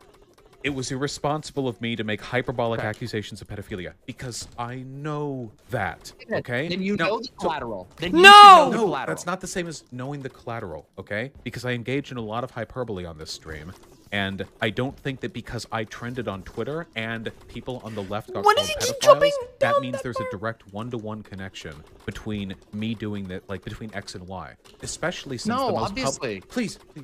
Especially since the most publicized content that I engaged in was much more directed and responsible with the accusations that I made. So, with all of that being said, one of the other issues that I have is that the overstatement of harm can be really destructive in these instances. I got an fuck ton of abuse online for this, and all the takes you can find on Twitter are pretty milquetoast. I think the well was poisoned. Dude, there's candles firing everything. Major actors participated in it. And it's frustrating to me that I know I'm the only one who's going to get burnt on this. That there You're not the only one. Wait, hold on. All the rando Twitter queer accounts that got 20,000 likes giving their dumb fuck takes on this are going to fade into anonymity afterwards. This is going to stick to me for years. So yes, I am the only one. Wait. I'm the only one who's going to get burned for this. Okay? Now, hey, you know what? I also make 6 figures. I accept the consequences of being a public figure. But it's frustrating to me that you would come on here and just try to grind my nose in the irresponsibility, the bad faith, the poisoning. Come on. You mentioned it like a dozen times. No, I was trying to elucidate. Wait, hold on. I was trying to elucidate. Real quick. Before you try to accuse me of trying to come on here. You were grinding my nose in it. You brought it up a dozen times. We keep acknowledging it over and over and over again. Come on, Vosh. Fuck. Are you this defensive? Like, look. Bring it up again and we'll see. Uh-oh. All right, listen. I'm sorry. I'm sorry for subjecting chat to engaging in apparently my humiliation dom kink. I didn't mean to do that, but that was not my intention at all. That's never been my intention. Please don't read intention into me. I feel like you're being very defensive about that. Yes, we're both very spicy. We both are very contentious. We both have. I mean, you opened this again. You've already admitted, and I have. We know. We just talked about this, but. That's kind of that. Make sure to bring it up again in 5 minutes for any new viewers. No, I'm not. This is what we're talking about, Vosh. What the fuck do you want from me? You want me just to say, okay? As I understood it, the way arguments work is that once you make an argument and it gets acknowledged and accepted, you generally move on to the next argument rather than continuing to cycle back to it. But that might just be that's fine. But also, this entire tangent came off from you asking me what the collateral was, and then I tried to respond, and you took contest with my definition of collateral. Okay, now, so I've responded to that, and I've said that the well was already mega poisoned all around. Want to make the Terragon armor? Because I have to kill the other Providence boss over and over again for enough pieces for that. Overstating the extent to which the unpublished hyperbolic accusations that I made contributed to how poisoned the discourse was. I feel like there were a ton of factors that contributed to it, and you're like really hyper fixating on that one bit. Nope. Okay, I'm talking to you. Wait, hold on. Wait. No, because you just said your thing, and I want to respond to that. Like, what did it say? So, no, I don't think I've overstated any harm. You asked me for the collateral. I described the collateral, I believe, very accurately. And while I don't think that you're the only person who contributed to this, I've never claimed that. I am talking to you. I'm talking to you right now, which means, But when you're only talking to one participant, the extent to which... So I don't remember the exact words you used, but you came into this discussion with some extremely fiery condemnations of my behavior. Yeah, no, I had condemnations for what we already settled, and you admitted that you don't agree with it. I personally think that it's more serious than you're giving it credit for, but I recognize now that we've reached the point where you acknowledge that. And I think the pedo defense shit from the online left was way more serious than you give it credit for. Okay, well, what pedo defense? Ooh. Let's go through them then. If you think that there's one, then why don't we talk about those? Because that could be super interesting. If we want to talk about whether we think there's, whether so-called pedo defenses are actually pedo defenses or not, I think that would be an interesting discussion. Because I think I haven't seen many, if any, pedo defenses. And so when you've talked about this entire thing has seemed like a lot of hyperbole, and that's where my thrust comes from. You want to argue with me over my memory of takes that I saw in my chat on Twitter and the extent to which I believe they were in the ballpark of defending like sexual abuse of children? Do you think I'm going to remember everything? Discussion. What if you just took my word for like? Take my word for it. Just believe me. The thorniest path to take. Okay. Could you imagine if I said that to Vosh in an argument? Can you just trust me on this one? With your response, you acknowledge that the rhetoric, yes, right, correct? Did you not just acknowledge that, or are you backing off on that now? Oh, you're gonna backtrack? We just agreed on. You're gonna backtrack now, Vosh? Yeah, we just agreed on it an hour ago. Yeah, it's still true. It's still true. Sick. So you overfired. Okay. So there we go. Now, when you overfire with pedophilia specifically, yeah, that's gonna be. I'm trying this boss one more time. That's gonna be a problem. And then if I say, okay, so then what? And then you respond to me when I say, damn, you're calling people pedophiles. Who are you talking about? And you say random chatters. And I'm like, okay, but this has been part of a bigger conversation that has led to you making a lot of tweets and you implying that there are a lot of people who do this. So if that's the case, what are the arguments that you've seen around on the online left that you've seen being made by people that are so problematic that you feel the need to denounce queer communities and whatever online? No, because hold on. Love to know. Wait, whoa. Denounce queer communities? I'm sorry, did at any point I see people on Twitter and go, the entire gay community is a pedophile? Did I do this? Why would you say that? I think in this, okay, look. I can admit perhaps that was a miswording on my part. Fine, that's fine then. That's fine. We all speak. Yeah, I wasn't trying to be like spicy. Yeah. Okay. Like I was just trying to say like in this conversation, I believe you've said it's like something along the lines of it's a serious issue among gay issues online, like gay communities online. This is a serious issue. This stuff is propagating in these communities. Am I wrong about that? Did you not say that in your videos? I think it propagates in every community, but there are certain ways in which I think you can misuse woke language to get away with enabling abusive behavior. So remember Jessica Yaniv, Blair White fixation extraordinaire? Yes, of course. Absolutely. Okay. How could I ever forget that? Not Blair White. Jessica Yaniv was very, I don't know if the word's effective, but very insistent on using progressive arguments to enable sexual abuse and generally abusive behavior of the people around her. Up to and including body positivity being used as an excuse for her to be the sole chaperone for an underage topless party, you're transphobic if you don't wax my genital, etc., etc. So now, am I to say that pedophilia and sexual abuse are only problems in the LGBTQ community? Of course not. But there are ways in which LGBTQ community members can use specific language to get away with their bullshit. It's cultural too. Americans will use different excuses than like Saudi Arabians. Like it's just with the communities that you're in dictate the ways in which you can abuse people. No! So some of the takes that I saw made me really, really uncomfortable, like viscerally uncomfortable. Now, this all sparked around that picture of the little girl next to that Folsom leather pride thing where there were the guys in the dog gimp thing and the leash and whatever. The one that was from Operation Pridefall. Yes. The one that was taken from a picture from Folsom Leather Fair, and I never claimed otherwise. Yes, thank you. Okay. It wasn't it Folsom? No, yeah, I'm pretty sure it was Folsom. Yeah. Anyway. I'm pretty sure it was Folsom. Yeah, but whatever the case is. So I don't like stuff like that because I think that those are public displays of sexual kink.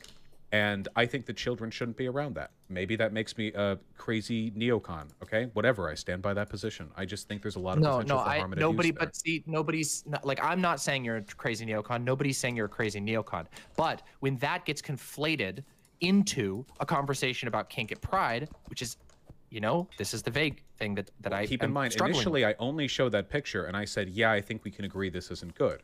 But then people in my chat started people in my chat started defending the little girl being next to the sex dog leather thing, and they were saying stuff like, I feel like gross just saying this, but they were saying stuff like, look at the girl, she looks happy, she clearly doesn't have an issue with it, or like nudity isn't inherently sexual anyway. And these types of behaviors, not only are they representative of ways by which you can justify abuse of others, I have heard them from attempted abusers of me. So that kind of stuff made it makes me personal. really uncomfortable. Whoa, And the the ultimate frustration trump I had card. with the initial stream is that when I condemned these people, a lot of the people didn't see me condemning people engaging in really Time to creepy bring up behavior. my They abuse. saw me being a neocon about pride. So more people in my chat who aren't pedophiles started defending people who gave takes that were really suspect to me.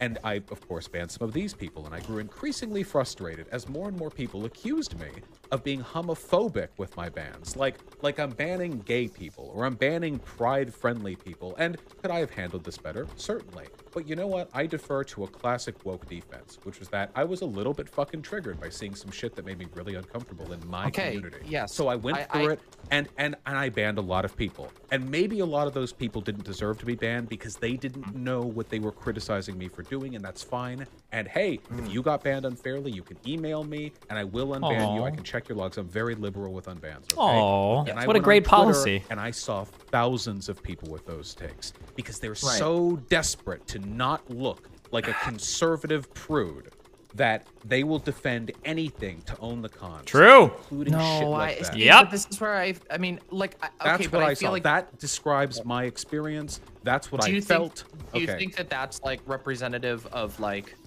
Do you think that that's like? Yes, I do representative think of, that like, is the left's representative position on this? of a Because lot of people. because a lot of the claims you've made, even in this stream, has been that the left has a big problem with this. And okay, like if that's the case, then let's see it. Let's talk about the actual problems. If it's random, I understand. If there's people on Twitter, people say horrible shit on Twitter all the time. But first of all, this issue with we're talking about the Folsom thing has obviously been conflated with the issue of Pride at Kink, which is a completely different, or Kink at Pride, which is totally, in my opinion, a totally different issue. And it has led to a fever pitch where you can't even talk about it. I can't even say something like, hey, Kinksters have had a huge historical impact in Pride, and I don't think that they should be, just because that some of them are deemed too edgy or whatever for public, the light of public day. Guess what? My parents, I talked about this on my stream, my fucking parents, two of my parents literally believe that being trans is a kink and use that as a reason to threaten my life. So now let's throw them all together to reinforce that. And that is weaponized. No, obviously that's fucked up, but you just described Good. your All right, experience. I'll be back one second. But from my perspective, I couldn't even call out overtly abusive behavior without getting condemned so hard by the LGBTQ community that I went trending nationally. You can But look. why? Do you think it could have been? The reason why been? is the same reason good people Wait. got banned from my chat, because they saw two groups.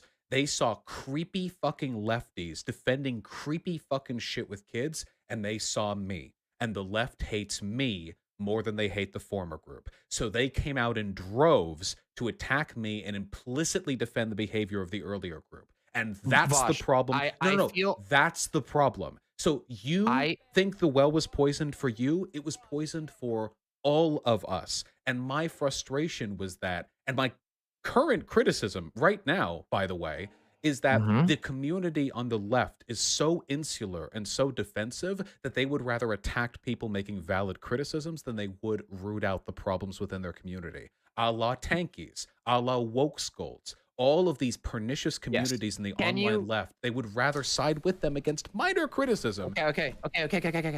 Wait, can you acknowledge? Okay. Perhaps people, largely queer people, who have been in many times, and this is a systemic issue. I know you don't disagree with me. I hope you don't disagree with me on this. Please It don't is a disagree. systemic issue. I thought I was that supposed to get pedophilia bloodshed. has been weaponized historically and currently against gay people, and now especially trans people. People see you being very, and we agreed this was careless about that rhetoric, and respond, and that now we're at this point, and there is a sensation of incredible heat when the rhetoric you chose in that initial thing really hit an incredible sore spot and was probably a little bit too vague given the topic, especially with the conflation of the issues at hand. All Can I'm we going to acknowledge say that? is that when I see some legit creepy shit going on to the left, and I point it out, and the rest of the online left, instead of thinking, oh, that is some creepy shit, they instead go, You can't call But see, gay this is what I'm talking people about. You're doing it right pedophiles. now, though. No, You're doing it but right the- now. You're so- saying but no, the you're saying the problem is if you rest of the accept- online left. Wait, do you really think that nobody agrees with you? There's so many fucking people who have agreed with your position with like unflagging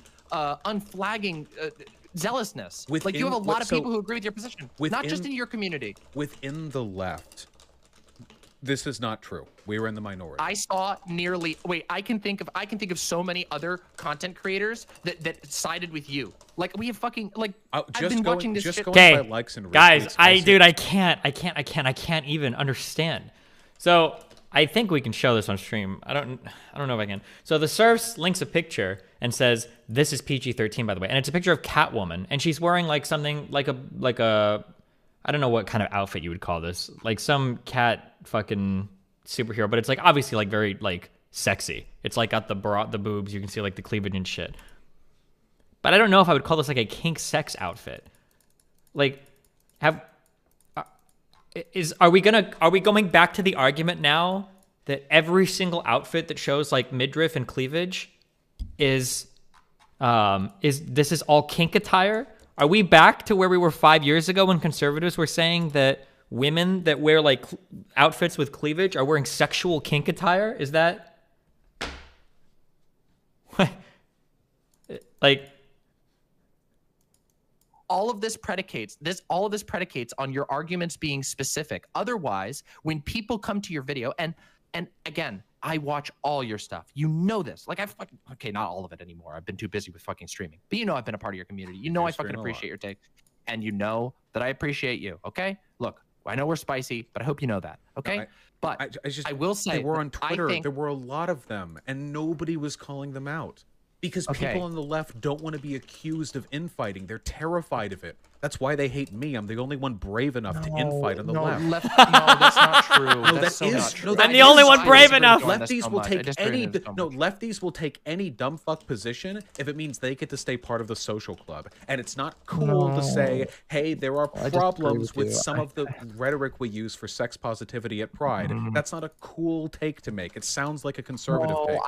Vosh, that's not the take you made, though. We know this. You already acknowledged this. That's not the take you made. The take you made was, here's my problems with kink. Here I'm going to make a fuckload of jokes about how these people just want to waggle their dicks in the face of kids. That's a quote of you. Some of those people, yeah. No, I think some of those people unironically should be banned from Pride events. But you surely can understand where when you conflate those two things, that is going to, by the rhetoric, this is not an issue of other people reading into you. Your own words were limited in such a way that many people are not going to be able to conclude that.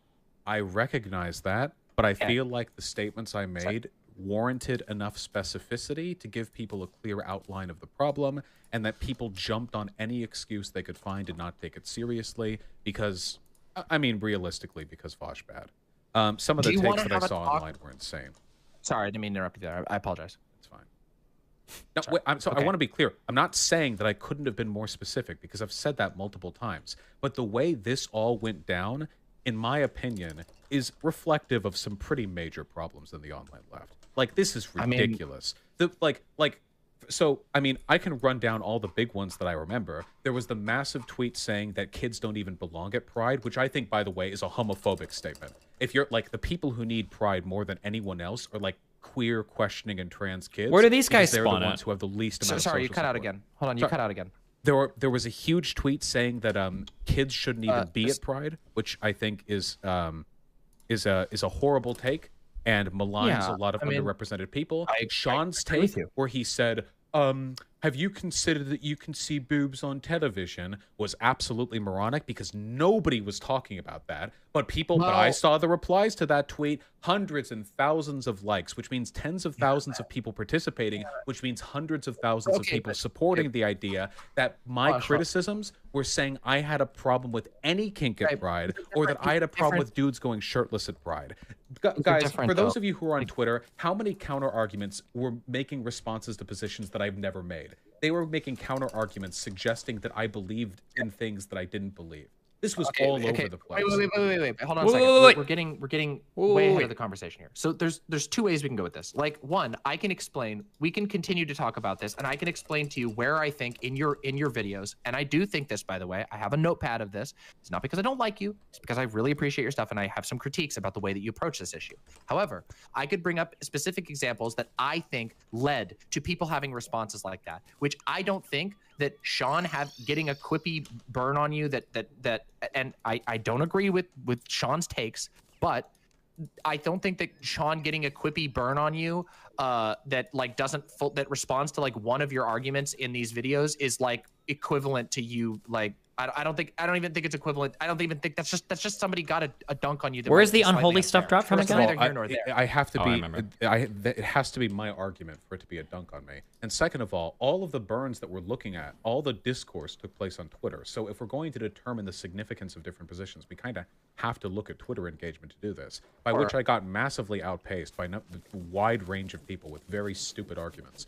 Which Unholy essence from the Hollow. And by the way, if you can read frustration into my voice, like I do get frustrated by this stuff. Yeah, I feel like there are frustrated. predators right now that nobody is paying attention to. Not only is nobody paying attention to them, but people Damn, are Vosh being is pivoting baited now to the into child predators. defending He's like them he's trying to come because back, bring back the alternative optics. Makes them look It's got to like be about they're the being children. It's got to be about the approved children. The Kinket children, the Pride. child And victims. that to me is really fucked up. Because that means, and this is a statistical certainty. that Demon knows somebody this. She either has to get been off or will be the abused child victim because problem because it makes her look somebody really bad. So takes now she's gonna try to seriously pivot a out. In some way resembled a conservative complaint at Pride. I'd be willing to bet this has happened many times. Sure, just but by like everything has numbers happened. game. Yeah. But these are sort of, this is like gut check. Like this is, I don't know. If we want to talk about specifics, sure. I don't know. Like this is the thing. I don't we have can go numbers on the number of people. Yeah, I know, but do you see how but do you see how this what we're saying here is very different than the previous thing. Okay, so like I'm okay with us talking about these things, but like I just feel like we're getting to a point where in this conversation we're now talking about Sean and Big Joel. Do we want to talk about the actual takes? I'd be more than happy. In fact, I'd be super comfortable talking about specific takes and giving you my input on these takes and where I disagree with you and stuff, if you're interested in that sort of thing. Now that we've gotten... It's just like, as long as you agree with my belief that like a big chunk of Pride should be reserved for like a non-controversial kid family-friendly thing, then that's like really it. I just know, like I just know for a fact that there are a lot of kids, because there are The kids who want to be able to attend these events to meet. Vosh other is winning people it now. with Now that he's brought it back to the problems children, inside Demon them. Mom Not is like sex, fucked. like She's got to get off this desire for topic. social acceptance. And they don't do it. They can't do it because these events are ostracizing by way of their overt sexuality and kinkiness. And that's fine for a lot of it, but there has to be a section left uncontroversial. And people have accused me of trying to sanitize Pride, and I haven't even complained about the biphobia yet, but there has been so much shit thrown at me for this take, and it feels so reasonable.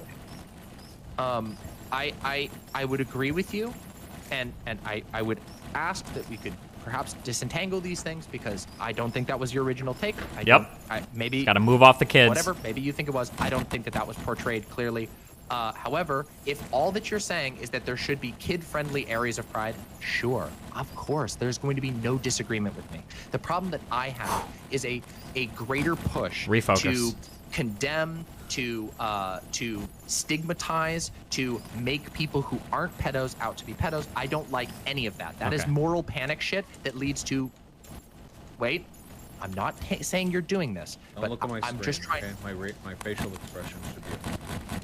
Oh, come on. I get roasted about facial He expressions. brought up My the entire life is facial roasted about facial expressions! Well, I this didn't time assume you were sure. making... Okay. Are you streaming I'm right making now? lots of them. No, I'm not. Of course not. It's my off day. Okay. No, I'm not. I'm making all kinds of faces right now. Man, chat would be losing it if they could see my face right now. I'm like, I acknowledge I could have communicated this better, and this is the reason why I tried to Well, I explain wanna to go you back the to that. emotional state that I was in when I made very angry condemnation. Because, like, man, as someone who already gets a lot of hate online, not to like be a baby or whatever, but like I already get a lot of hate online. I rely on the solidarity of my community a lot. So for me to say like, oh yeah, we probably shouldn't be doing this, and it's like the kid next to the dog fuck thing, and then somebody in chat's like, What's wrong with that? What kid looked like she's having fun? I banned that person, and then 6 people in chat are saying, wait, hold on. What'd you ban that person for? Are you, like, being a prude or something? I banned those 6 people. Like, it escalates really, really hard. And obviously, it's my job as a public figure to responsibly manage my feelings in the face of behavior like that. But yes, nobody does it perfectly.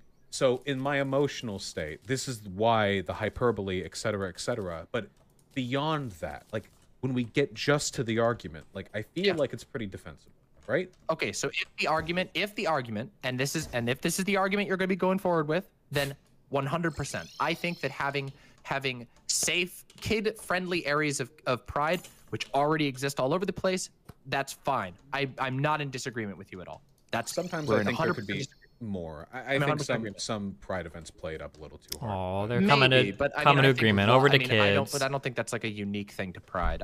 And also, again, and my other issue of it is that, and I recognize that, like, I'm not accusing you of this, but I think that we should be able to discuss this as well. Is that Pride has been eternally maligned using shit like that image of the dog, using all kinds of other things that are contextless, that are used to give the impression that every then don't defend is just it. a giant bukkake orgy on the street. Yeah, and that's you know so what? bad. Now we're gonna get a fucking Paul Joseph Watson video free on this entire Discord. I'm sure all we of you will. are going to be called pedophiles, and I take Yes. no responsibility for it because while it's No, true I that know, I didn't manage my optics well, holy shit, the rest of the online left managed their optics poorly as well. Oh my god. And now Vosh tries to reiterate his main argument so that it sounds like he didn't walk back on anything. I think I did Demon some Mama takes doesn't on want to this. give it, though. Your tweets look fine to me, by the way. I'm not impugning you. But the Aw. broader discourse that I saw from the left was this insane defensiveness. Okay, give me an example. Let's talk about it. I would love to talk about this with you, I actually. don't remember specific tweets. The only point that I'm trying to make here is that if you're an outsider, like let's say let's just say you're a conservative, whatever, okay? Yeah, Shu apparently has many examples, no doubt. If you're a I know. Shu, you've been Having fucking fun chomping watching at the this? bit. If you want to talk to me anytime, just let me know. my We can have a God. talk on stream, okay? Like, Jesus Christ. I don't want to go example baiting, especially because I don't want to malign content creators who I know have good hearts. And I know Wait, that is he they're saying fake, Shu was probably doing the bad same things on thing Twitter? that I was don't doing believe on the other that. side. Or is he saying I she had was good speaking examples of it? hyperbolically on the issue because I was frustrated by a perception of a bunch of creepers that nobody was calling out, and they were frustrated because they didn't see the creepers and they just saw people making like moral panic arguments about the left.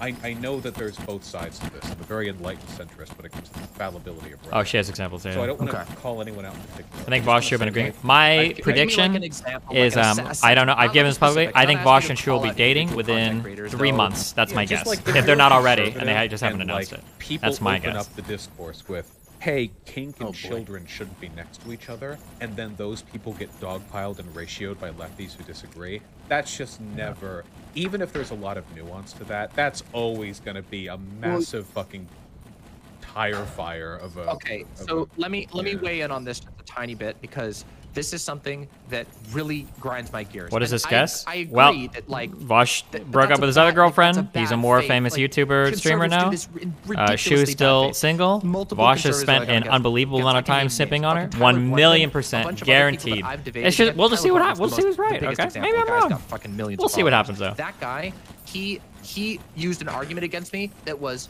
why should I have I to could be indulge wrong. in your So, fetish? we'll call it a hunch. That is the core What argument you wanna that put he on it? said when he was asked to use $20 my bucks. pronouns correctly. Okay, I'll and take that that is bet. when All right. people come up with that. How much? How long this do we is have the to check thing back that in people before? are 3 arguing. months. Like, Like, when 3 conservatives months? come in with Okay, a bad $20 on faith it. example, and they show some picture from Folsom, and then they say, why should children and kink be put next to each other? And then somebody goes, actually, that's not really what's going on here. Actually, this is not what we're talking about. This is, and they're responding to this bad faith example. I do agree. They're baited in. I agree. Conservatives are lying. They're propagandizing. I agree that conservatives live on the moon and their opinions are worth dog shit. I completely agree with this. But we have to acknowledge that doesn't mean that we have no obligations to optics whatsoever. You and I both know this, okay? The left is the right always going to call trans people pedophiles? At least for now, yes. However, does it help our case if a bunch of trans people start fucking children and everyone defends them? No, that will probably make things worse. Now, I'm not saying we're doing that right now. I'm just saying that would probably worsen the discourse somewhat. And not to mention, also, sorry, I don't mean to do this. I know, I'm fucking violating the one streamer rule, but Shoe on Head, you're so fucking full of shit on the idea that the left doesn't talk about this. I'm so sorry, but if you wanna argue about that, I'll fucking sit down with you about that. You're just full of shit on that. Sorry to call you out. You've been atting me this entire time. There you go. Anyway, let's continue. I will not respond to chat after this. I promise. I just Jesus. I haven't even been reading chat except for when I yell at them. I know. I just want to say, okay, like, it's not just conservatives either. There are people in the middle. I know there are normie parents who are like kind of okay with the whole gay trans thing, but the idea of like going to a pride festival feels like too much for them. And a lot of those parents have queer kids. And like this discourse matters a lot to pulling over people who really are in the center. I know that because thanks to, okay, I'll play like subversive defense here. Thanks to seeing Shoe on Head's community, which is ideologically diverse as fuck, the range of responses there is she's so got that different from what you see in the ideologically online diverse left. community. The online left is so terminally online. Really known for like People their are foreign policy, actually, media acumen. aren't inherently sexual. That's a lefty moment right there. That's a you've never Known for their touched different loving of different people out flavors of there Tulsi who Gabbard. could be made more amicable to all of this, and it hurts I don't even us hate you. It's just when, and this is again my perception. not that they're logically so diverse, to be defensive honest. That they won't. That I say, hey, this is creepy behavior, and every excuse is taken to not listen. Now, is that everyone? No, of course not. But optically, I think there were failures on all sides. Of course there are failures. I mean, and I would argue. I remember. This I remember whole, once. this I is was my on Twitter and position on the Head whole, was I don't know why, but Head was going back and forth about foreign thing, policy, and I which is just messaged like, under okay, it like, if you're sitting hey, in like a how about philosophy school, the you can sit specifics down of an and have an Afghanistan argument about withdrawal? And she just said, Dylan, technical don't even morality attempt to and talk foreign ethicality policy of with me. My incest foreign being policy morally shit, neutral. and just But never you can't engage have with that it again. conversation. If people Just wanna like a have complete legitimate admission. conversation Okay, hold on. make I'm an listening. I've got argument the for stream playing in the background, so whether like 7 kink voices going on here right is now. Inherently, Sorry about is that. inherently sexual or not. And by the way, I do think that there are reasonable positions that can be argued in that. I don't think we're going to see them on Twitter. I think that there are some reasonable arguments, specifically with regard to like stuff like when people talk about like a dog mask or whatever. There's no fucking difference between that and popping on a furry hat. There's almost no difference, and we don't really frown on that. So I think these arguments can be made. We're not going to find them on Twitter. Okay, Well, I agree with you, and I agree. But if you run but it at the hard same enough, time, almost any nuanced topic can be discussed, like in an academic setting or whatever. Like one of the topics that people kept bringing up that I thought was really inappropriate was the acceptability of public nudity. Because depending on how you bring that subject up, you can be either an enlightened philosopher with a gigantic 5 head, or you can be or you can be some crazy pervert. Okay, so like I agree. Right. So one of the issues I had is in the context of discussing adults engaging in kink around children, the legitimacy of public nudity is the least appropriate possible time to bring this up. Holy shit! Yes. We're not talking about breastfeeding here, okay? This is I can't believe people, but I saw thousands, thousands of people. Say, Oh god, thousands of going people back, doing this. It's going hard insane again. to me. Like at the same time, Vosh, people use the same identical arguments to respond to that. They do. I'm sorry. I know it. Like on the other side, people do make the exact same arguments. They weaponize the same arguments against breastfeeding. Let's not make that it they do against easier. Let's not make it easier for them to I'm not saying portray we need to every make it easier, leftist. but what I'm saying is that not every single person on Twitter, not every single chatter is going to be a rhetorical genius. And I recognize one thing between blowing some fucking dumb shit out in chat.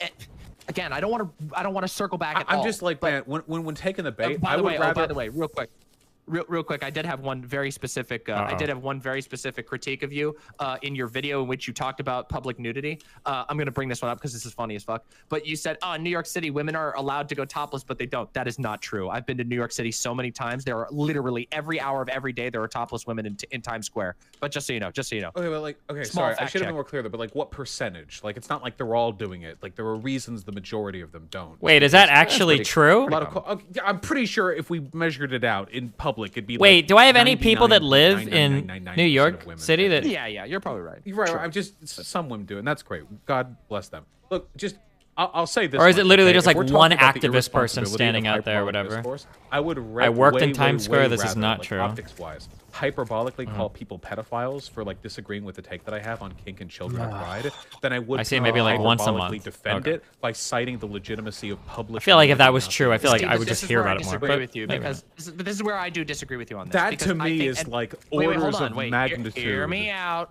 Hear me out. Hold before on, you go Vosh. off, Hold okay? on, Listen, Vosh. you know I'm fucking here in good faith. I've You sat know here I'm here. this entire time.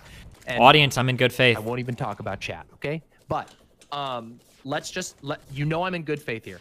What I'm gonna say is I understand where you're coming from on that, but I strongly disagree. Like pedophilia and accusations of pedophilia is like the fucking almost the primary spear that is used against queer people of all stripes, and it was against gay people. I think that being careless with accusations of pedophilia when talking about pride, when talking about queer people, when talking about Jesus trans people, Christ. like I think that's But isn't really it bad. worse to I think actually that's a do the stupid. pedophilia. Like, which Wait, makes but you're not saying. which makes the left look more full of pedophiles, right? Is it a guy calling out pernicious behavior by calling the people who do it pedophiles, or is it the guys defending being nude in front of children in public? In my opinion, the latter is a much greater contributor to the- No, I disagree with you. I think that. Wait a second. Hold on a second. You're trying to tell me that you think some lefty making a slightly poor argument about nudity. Wait, in it's public- not slightly Okay, poor. wait. It's a defense Okay. of Slightly child poor abuse. argument, Thousands Vosh. of them. Okay, wait. Okay, hold on a second. Hold on. So Hold on, this is where Vosh. I feel like we're being Vouch. vague again. It Come on, depends Vouch. I guess it depends on the defense, but I don't think that when you look into both the historical and the current context of how pedophilia is used as a weapon, and again, I know we agree on this. I hope we agree on this, that pedophilia is used as one of the primary, if not the primary weapon against queer communities. That is not equivalent to somebody doing it. even having a. But you're I'm not doing it then. You're giving people ammo. Wait, no. I'm no, passing the ball to the Wait. left. When I say, hey, these people are acting creepy, the rest of the left can fucking slam dunk the ball that I just passed them and go, yeah, they are. We don't want that shit Yes, in our but community. who? But they it don't. Depends on wait, hold on a second. But you have to be clear about that, because if somebody, and hear me out on this. If somebody hears you say this person is problematic and they don't understand who you're talking about, which in this conversation we have established that there was a lot of unclarity, or at least some unclarity and some hyperbole being used, those people who are responding to that might rationally conclude, hey, you're talking about you're accusing people who shouldn't be accused of pedophilia of being pedophilia. That's why I think But I it is didn't even in this call people conversation. pedos on Hold on, Twitter, which hold is on, where wait, I'm almost finished. 99% of the discourse I happens. think yes, but we know that people saw the clips. Okay, look, like I don't think there were people calling people I- pedophiles before I even talked about this on stream. Yes, there's always going to be, but that's not what we're talking about here. What I'm trying to say is, if you're going to make those sort of accusations and you want the left to be on your side, and you want, and I'm gonna, if you want queer people who are, it's going into pride wait, after can Trump. I just say one quick? I'm not interrupting you. I'm sorry. I just saw something trigger. Okay. V-Beaks in chat. Hello, V-Beaks. Vosh is literally using the right's tactic of think of the children. You say to the judge while on trial for raping a child. Fuck you. Yeah, sometimes it's okay to think. They're trying of to the out children. optics the other so like, hard. keeping predators away from them. That's okay. That's just, but like, this is what I mean, man. Man? Yes. Like, That people feel idiot confident What? saying this Chatter, because I they don't- cloak it, because they would rather. I would get called out, by say the way, for creepy-ass misgendering shit there. like Just that saying. Than risk looking like a prude. Wait, Vosh. With all due respect, I don't know anything about V-Beaks, but I don't think that you are a pedophile just because. Pretty somebody sure when says I they refer think to a your trans woman argument as sounds dude, like even though I call safety. everybody it's some dude, I also get called out for misgendering. I but- think it's a very creepy defense. I do. Okay, well, I mean, I There'll be a Twitter I thread think about that it people later, don't use worry. the Save the Children argument very irresponsibly about trans people all the time. In fact, that's what bathroom bills are predicated But I'm on. not. They are predicated on, and I know you're not. But do you understand why somebody could come to that understand, conclusion Vouch? rationally? And if you then say that anybody who critiques you along those lines, whether that they're being a pedo Come on, defender, Vouch, you're and not then even you lump them thinking. in and you say the left needs to get out the pedo defenders when somebody's just disagreeing with you. Like, I feel like there's a lot of conflation going on here. I don't know about this fucking random person in chat. Dramatically understating the optical harm done by the insane shit that I see lefties do on Twitter.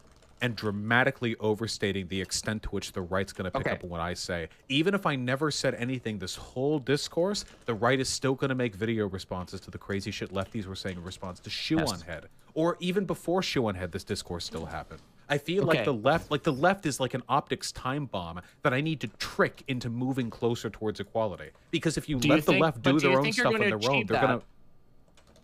By calling people pedophiles and committing when they act creepy about children and sex, yes, but here we go again. But this is the mass conflation.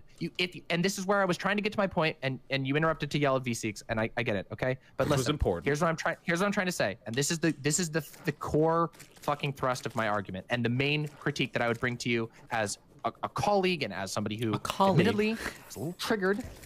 I think we both have been over this issue, but. If you're going to sling things like pedophilia, instead of just criticizing bad takes, if you're going to throw out things like pedophilia, especially in this topic, I would ask that you please be very specific. Call out an individual if you're going to, or have evidence, or don't use pedophile. Because, again, as that being the primary weapon that is weaponized against trans people, that is weaponized against homosexual people all over the country, you know this. Did she just say homos? That item, not only does it embolden the right, but it also spreads a lot of genuine toxicity and fear among the left. And I'm sorry, but you are one of the biggest and one of the most influential leftist people in America right now. America! That's big, Don't you think it also makes the left and the queer community look really bad when you come on here and say, essentially, you have to be extra careful pointing out predatory or pedophilic behavior from Vosh really hammering home those Destiny arguments. He's doing pretty well, though. In those communities, Can't weird chat me, chat. That's Stop not what I that. said, though. I mean, well, hold on, because this is big. Because I hear this before. It's basically like, you know, oh, you can't like say this stuff about like ex-trans person or whatever, because trans people get this criticism, and well, that's true, sure. But when you're publicly acknowledging that and saying like, hey, you got to be more careful with this, it kind of makes it seem like you're going easy on them, which does the optics game from the other. Wait, what is this? I do not agree with this. I think that is a very unfair comparison. What I am asking you to do is not. First of all, I would hold this to fucking anybody. I don't think that like. Okay, with the exception of fucking astral chess QAnoners, who I call pedophiles because I fucking think they are. Okay. Fuck them. But that's a very small group of poisons the well. Yeah, but it's the groups who we feel okay poisoning the well with, and creepy. Okay, right, but do you really like? Okay, but that's people. I'm okay with. But that's the problem. It's not the creepy people. When you're not clear, it's not the creepy people whose wells getting poisoned. It's the general conversation because the wells are. With my reputation online, you do realize that no matter what level of specificity I engage in, people are always going to misinterpret what I say as being a broader condemnation of a progressive group. This has happened to me before. For God's sake, there was a famous stream rant that I did where I called out woke scolds, and people still think I'm saying trans people are mentally ill. When all I said was this group of trans, mentally ill people. Is it good rhetoric? No. But to this day, in spite of the grammatical disprovability of that statement, people still accuse me of that position. I'm not grammatical disprovability of that strike statement. Two, by the way, in chat, make that accusation. No matter what I say, people are going to accuse me of attacking the left, of attacking queer people.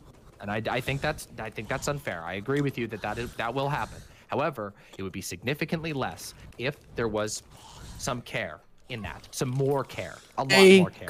And pedophiles. I'm not saying this is. I really, really hate the argument that I'm saying like you need to be lighter on or more careful with. What I'm saying is you need to be. No, it's not. It's not. Don't even try. That's not what I'm trying to say at all. And you know that that's not what I'm trying to say. Come on, this is ridiculous. The idea that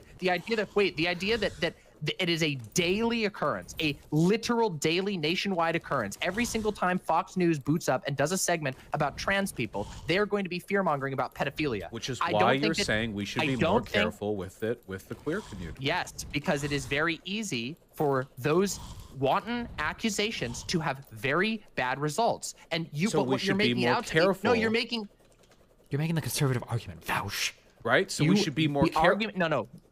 Okay, hold on. The argument that you gave to me was like, oh, we need to be super on eggshells, and it's a bad look to say that we shouldn't be that we need to not actually question people, or that we shouldn't question predatory behavior. I'm not talking about that. There are predators, of course, and we should fucking expose them. But we should be more careful. We should be careful not to catch people who aren't pedophiles in the blast, which is really easy to do when the normalcy, normality of the standard status quo, the normal rhetoric. There is a degree of care that we should exert specifically with the LGBTQ community that we wouldn't exert with other communities. That we are enacting a preferential treatment. Well, I mean, I guess if you want to bite the bullet, because here's the thing. No, I mean, I guess, hold on. Sure, like, I guess to a certain degree, it depends on how far you want to go. Like, I don't really agree with calling people pedophiles in general, because for a number of reasons. Unless I have evidence of it. What? Unless I have evidence of it. Oh. Okay? That's what, because I think that is something that's like, I don't know, that's like calling somebody a fucking murderer. It's a pretty major accusation. I avoid that. But what I'm going to say is, if you're going to make clippable moment blasts, if you're going to make broad jokes that are easily misconstruable, then yes, you should be careful around using that against a community who is constantly demonized for that thing, because you could very easily, unintentionally embolden that rhetoric. And by the way, that rhetoric exists not just as a tool of the right, but it persists in leftist spaces. I just think we're mostly emboldening that rhetoric by not taking seriously the presence of the creepy behavior by making the rhetoric true. Like, do you think it's possible that in your videos, and this is just an honest question for you. Yes, I could have been more specific. Just asking. No, wait, hold on, wait. Do you think you might have contributed to that vouch? Possible that with the number of viewers that you have, and with the carelessness of the rhetoric, to whatever degree it is, small or major, do you think it's not possible that many people who do not understand how to make that argument went around and called and accused people of pedophilia for disagreeing with their take on it when they weren't actually making an argument in favor of pedophilia? Do you think it's possible that that carelessness could actually contribute to a problem that exists on the left in a major way? And by the way, just real quick, I know I'm doing the big talk, but I want to qualify this because I want to show people what I'm talking about. I have done a major segment, and I've talked about this and revisited it multiple times, about fucking Chapo guys engaging in a ridiculous dogpiling of a trans sex writer in which they told her to go to prison. Massive accusations of pedophilia over literally nothing. Just because it's that easy. It's that easy for it to start back up again. And it does. Do you think it's possible? I mean, according to my analytics, millions of unique users watch me. So statistically, yeah, that has to happen, of course. But I could also make the reverse argument that I'm also contributing to the optical defense of the left by emboldening and making aware many people of legitimately creepy behavior that they will then be better about policing, which can lead to the reduction of real harm in the future. Anything is possible. I can always do a better job. But the efficacy of that is predicated on how clear you are. I know that, but I know, but wait, Vouch. Wait, Vouch. That's why I'm saying the clarity is important. And I agree, but I don't. Where do you get ruinous souls from? I'm substantiating the second part of my argument, which is that if these things, and this goes out to members of the chat as well.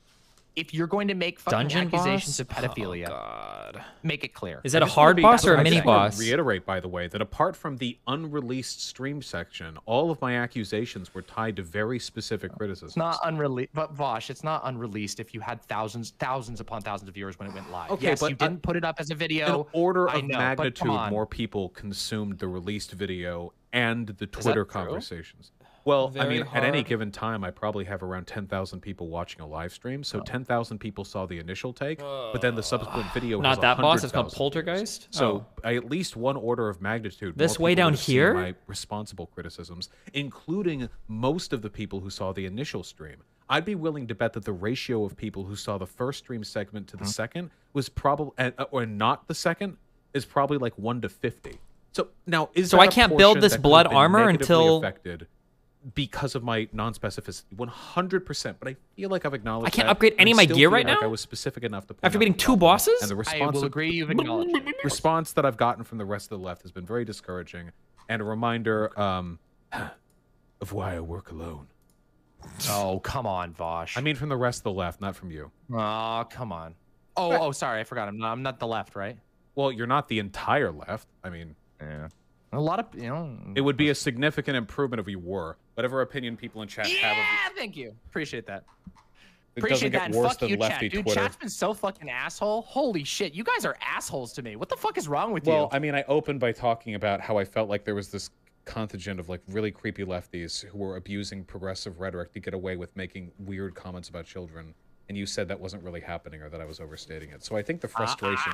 Don't do it. Don't do it. Don't do it. All right. Okay. We are 2 hours into this. We have to... I was going to play Resident Evil tonight. All right, can I give you a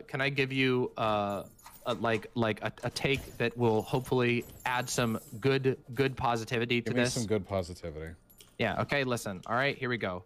Look, Kink and Pride, they have a long history together. Obviously, be nice and considerate and caring, but at the same time, remember that at one point, even and right now in the state of Pennsylvania, as of yesterday, it is considered obscene and degenerate to even be gay. So keep that in mind when you're talking about these things. And remember that society weaponizes these things all the time.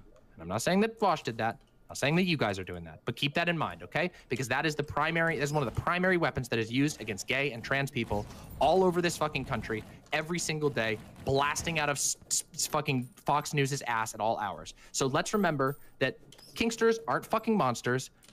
The vast majority of people aren't fucking pedophiles, and the ones that are, you should be able to fucking find evidence of that without just being careless, okay? That's my take. There's my positivity. We can do this fucking together, but calling each other pedophiles is probably not the best way to do it, okay? It won't be the last time. I know it won't be. We're going to do it more. We're going to do it so much more. Next big Gosh. drama arc, okay? Put down the pedophile sword, or You have the or ruin you of die ghosts by and the storage? pedophile sword, please. Oh my god. I was slain by that sword a long time ago, okay? I know you were. White now. All right. All right. Be well. Yeah, likewise, okay? I don't... much love to you, okay? Seriously. All right. Peace. All right. Bye. One love.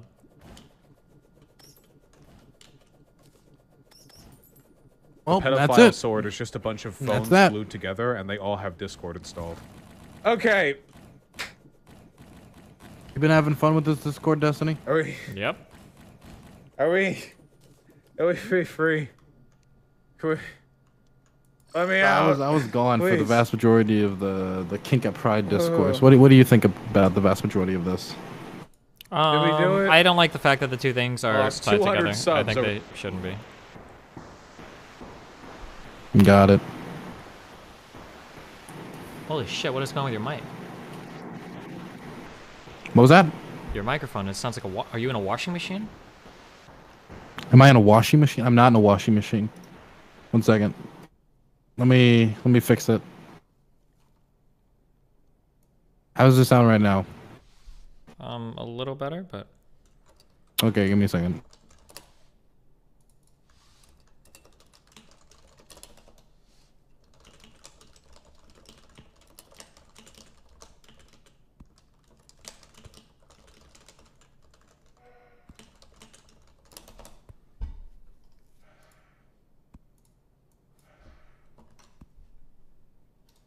This seems like a really low stakes issue, so why is everyone so worked up about it? It's a very high stakes issue. Every single issue is a high stakes issue because it's all of these are issues of proving what your identity is. I think that's why all of these things become so high stakes. It doesn't really matter about what that particular issue is. The vast majority of people online that probably debate this probably never been to a Pride Parade ever. I've never been to a Pride Parade. So it's not really a matter of like, oh my God, why is everyone so upset about this particular issue? It's more just the people are upset because they're trying to desperately signal like a certain ideology to an audience. And that's what makes it a really big issue, really contentious.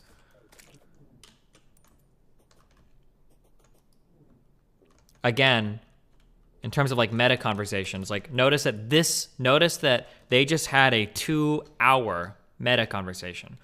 In that conversation, I don't think they ever actually discussed, what is Kink's place at these marches, or like what is appropriate for children to be exposed to. Like that was never actually the case. It was just about like what you said. How does that affect other people, and are other people going to be saying that other people are pedophiles because of what you've said about other people, right? Yeah.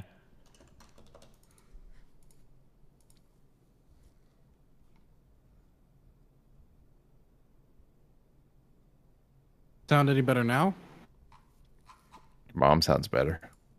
Jesus Christ, guys, good job. I was very mean like him. I love you, buddy. Okay. Bitch, I bought you fried chicken. You know I love you.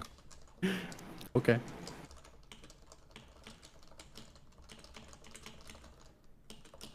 And ramen.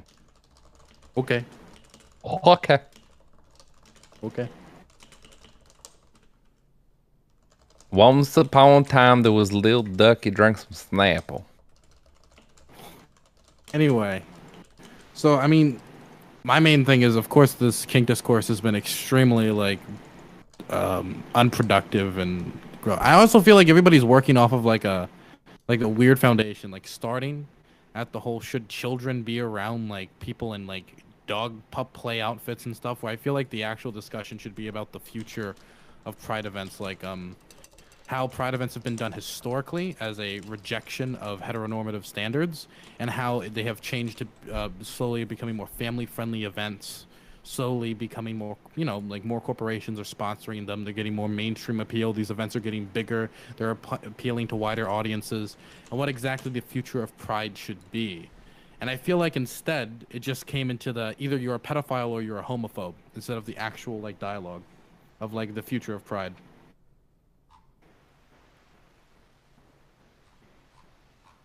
Fuck, was that to me? Because I'm totally on Twitter right now. Okay, Destiny, you have a good stream, okay, buddy? Okay, I love you. Be careful. Okay, bye.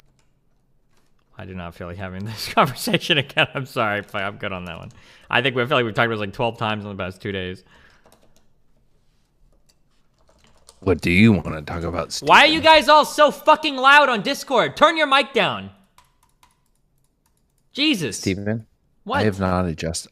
First of all, I'm using my ASMR voice. Second of all, I haven't adjusted my mic in forever, so I don't know why suddenly it's bad. All right, well, I'm leaving you at this volume until good luck.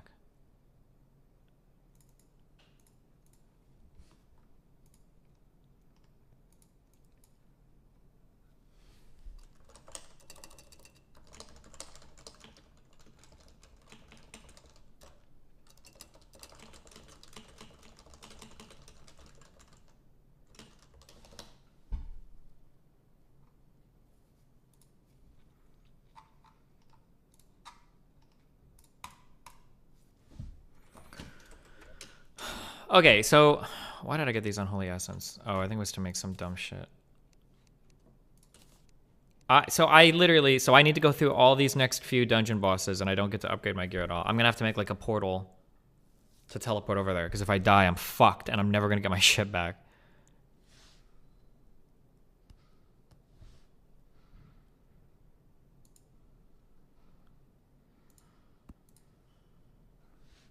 Tarragon? I don't have enough divine geodes. I think I have to kill the one guy if I want to make this. That one guy was saying the blood shit is way better, but I think I probably should just build this. +2 life regen while wearing the Tarragon arm. Oh, but I can never wear wings again because I have my Seraph Tracers.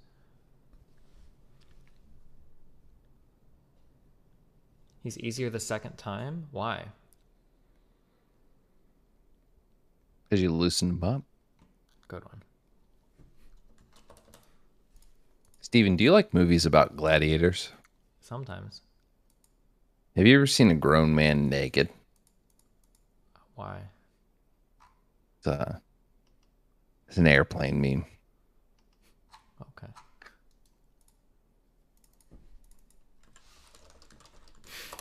Good one. Thank you for that. You're welcome. I'm here for the content.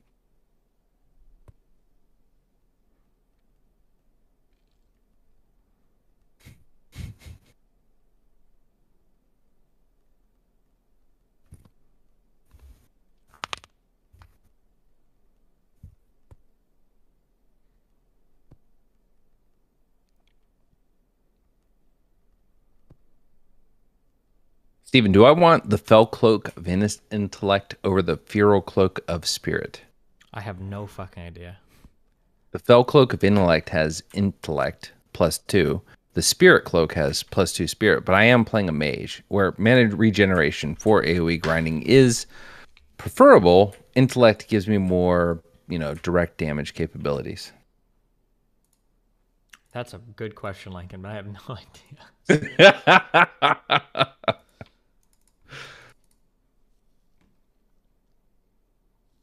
I'm sorry. All right. Have a good night. Bye.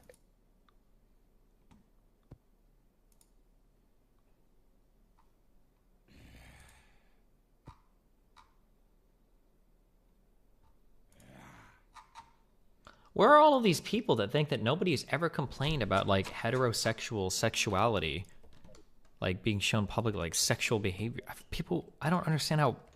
Maybe he's Canadian, so maybe he didn't see a Canada. But I don't believe that. I don't think that's true. Jesus. Okay. When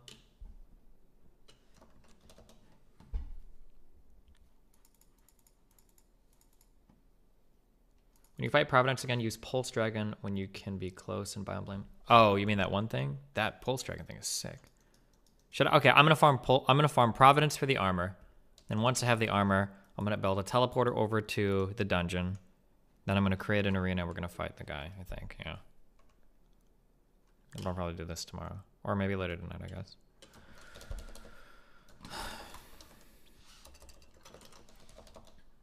It's super weird to me that lefties want to die in the hell. The kids make most kings completely fine. Are they really this crazy? They're just, it's just a virtue signal for their, yeah, woke shit or some dumb.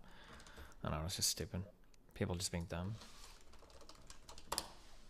Remember the whole discourse about sexually explicit rap videos in the 90s and early 2000s? Yeah.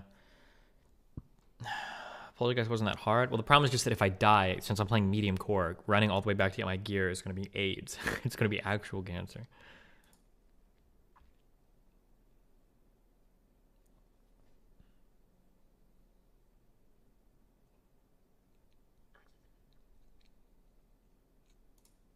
Here, go watch Shake and Bake. Alright, I might be back later tonight. I love you guys, it's been fun. River cappuccino, poppuccino, hoppuccino, moppuccino, cappuccino, cappuccino, cappuccino, cappuccino, my dude I will catch you guys either later tonight or tomorrow, Reno. Be careful.